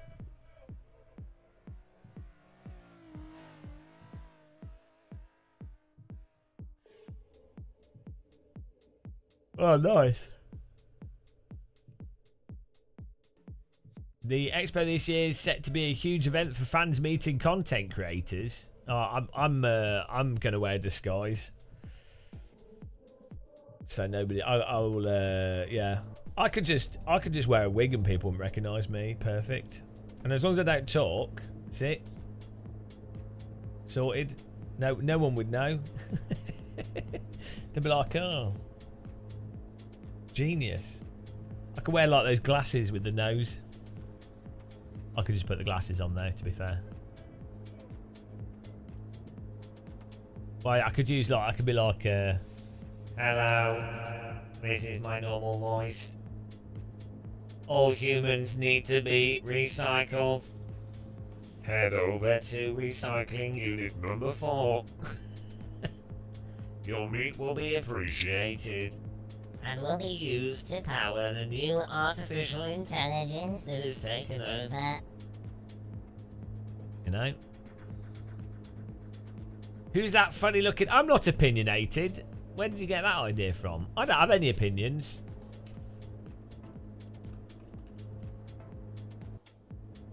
Let's go racing.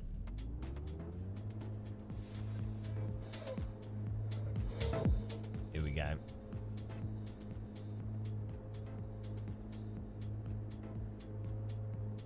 Right. I think this might be the final one before I get some food because I need some energy. I need some food in me, and then we'll after this we'll head over to Twitch after a bit of a break. Donny Masterclass. So follow us on Twitch if you want to watch that. We'll be doing some iRacing. So the Game of Muscles late night cup of tea Twitch session. Well, we'll be laughing at iRaces and people screaming at us on voice chat, which is always good fun.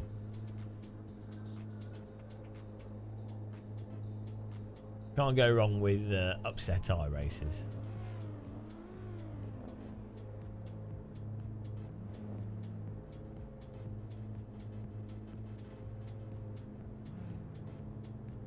Oh boy. 5 laps round here. I think we can get a podium out of this. Look at those names at the top. Zero, Nico, Thomas Smith. No clutch pedal needed in this. We're just going to drop it. We're going to drop into first gear from neutral. Cars love it when you do that. Sequential, full power. It's all good. Burn off that fuel. Here we go.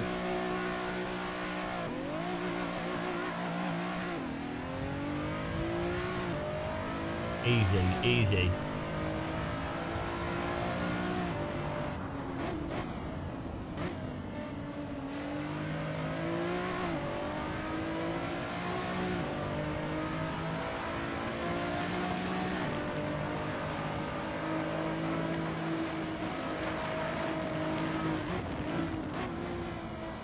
Oh, shenanigans.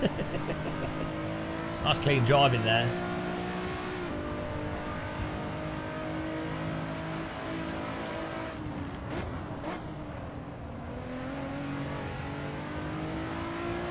Where are they going?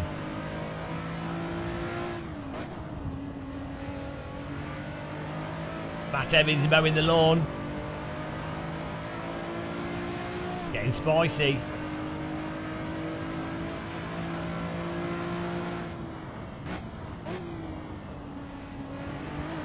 Ah, they've driven into each other. The chicane classic.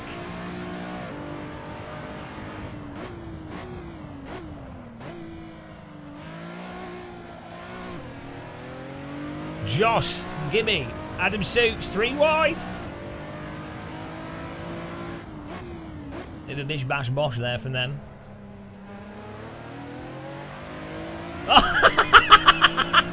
Too much throttle for him. No.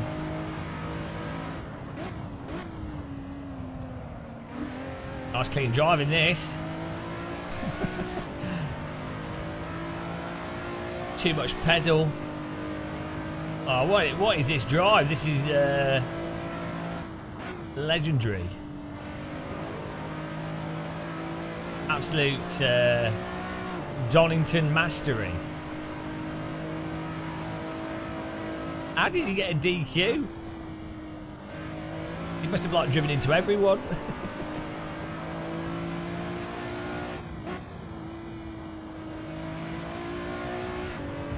We're coming for you, Joss.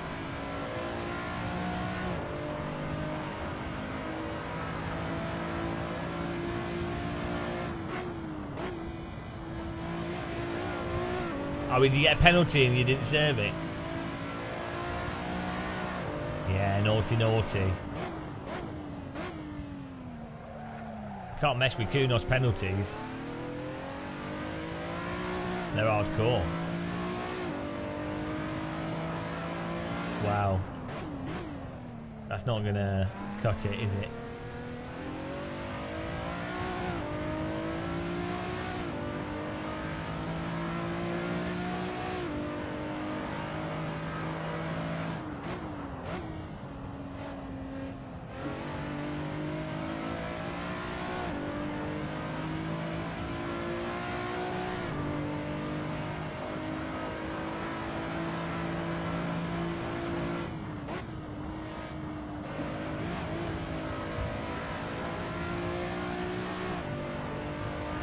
These guys up front.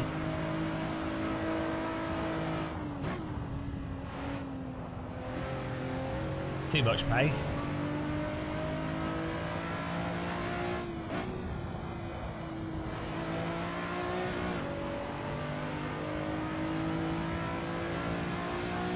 We're coming.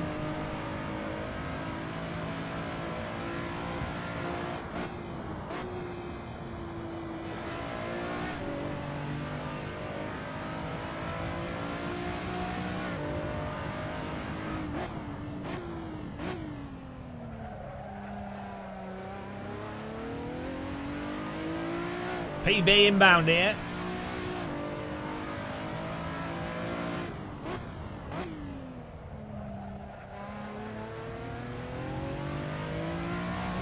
Oh, that's a nice line. 26.4.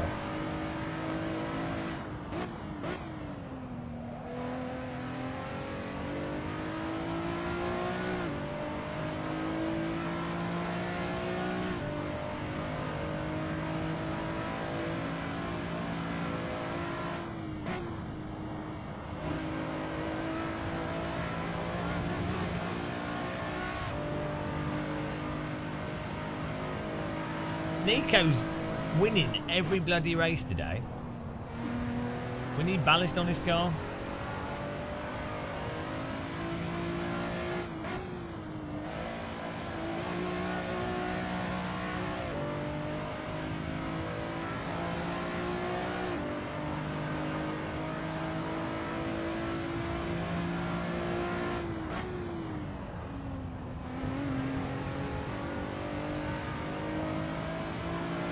Josh and Thomas battling away.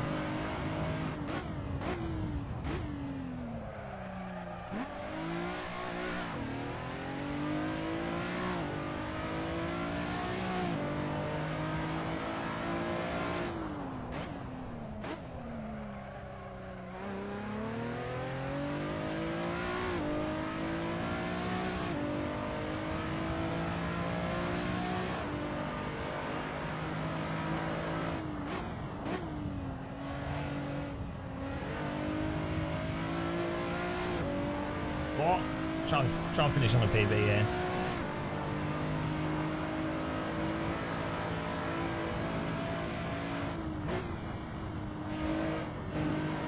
Thomas he's escaped the Joss and Nico's on holiday. Nico's just chilling out. Nico should do a driving instructorship course.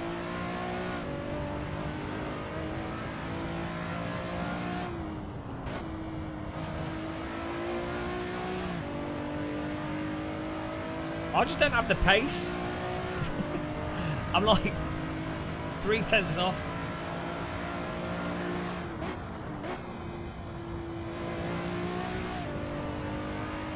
Oh, laser stalked it through that.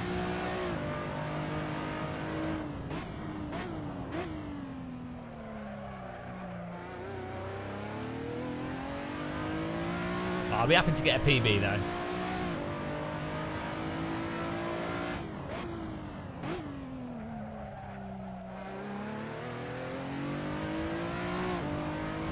Woo! Woo! Nice race. We got a good result there, avoiding the traffic. Nice job, Nico. Well done, Thomas. Well done, Joss. Well done, myself. Well done, A-Suits. Ryan in 6th. A-Poggers in 7th. Zero Bandwidth 8th. Mitchell in 9th. Nakamura in 10th. J. Paul in 11th. Erdo. In 12th. Everyone's deaf now. 13th. R. Ojan. Ah, dear. Nice driving. Let's have a look at the times on this. Ah, what? 25.6s by Nico. 25.8 Thomas. 25.9. I was at 26. How are you guys so bloody quick? Right, we're banning all these guys. We're banning all these guys. They're too fast. We need ballast on Nico, Joss, Thomas. We need to start giving out ballast based off the faster drivers to like compact things up. I think that would be better for everyone. We need to work out how to do ballast, and then we can see in quali. I think it'll make it. I think it can make the racing more fun, you know. Game of Muscles ballast racing. Yeah, good job, guys. So I'm going to get some food. I might have a pizza. I might treat myself to a pizza. And we're going to go to the Game of Muscle Twitch for a late night cup of tea. So you can join us on Twitch if you want to follow us over there. Thanks for watching, guys, today. Thanks for taking part. Really appreciate the new members, Nico and Andrew continuing his 62 months. 62 months, and even Zimmerman for donating before the stream started. That is clearly not even right. Thanks for clicking the like button as well, as I say. See you guys later on Twitch. Go and subscribe and click the bell on Lawrence's channel if you haven't. Good racing. I have to start repeating myself now because I need to eat something. My brain's just shutting down. Bye guys. Bye.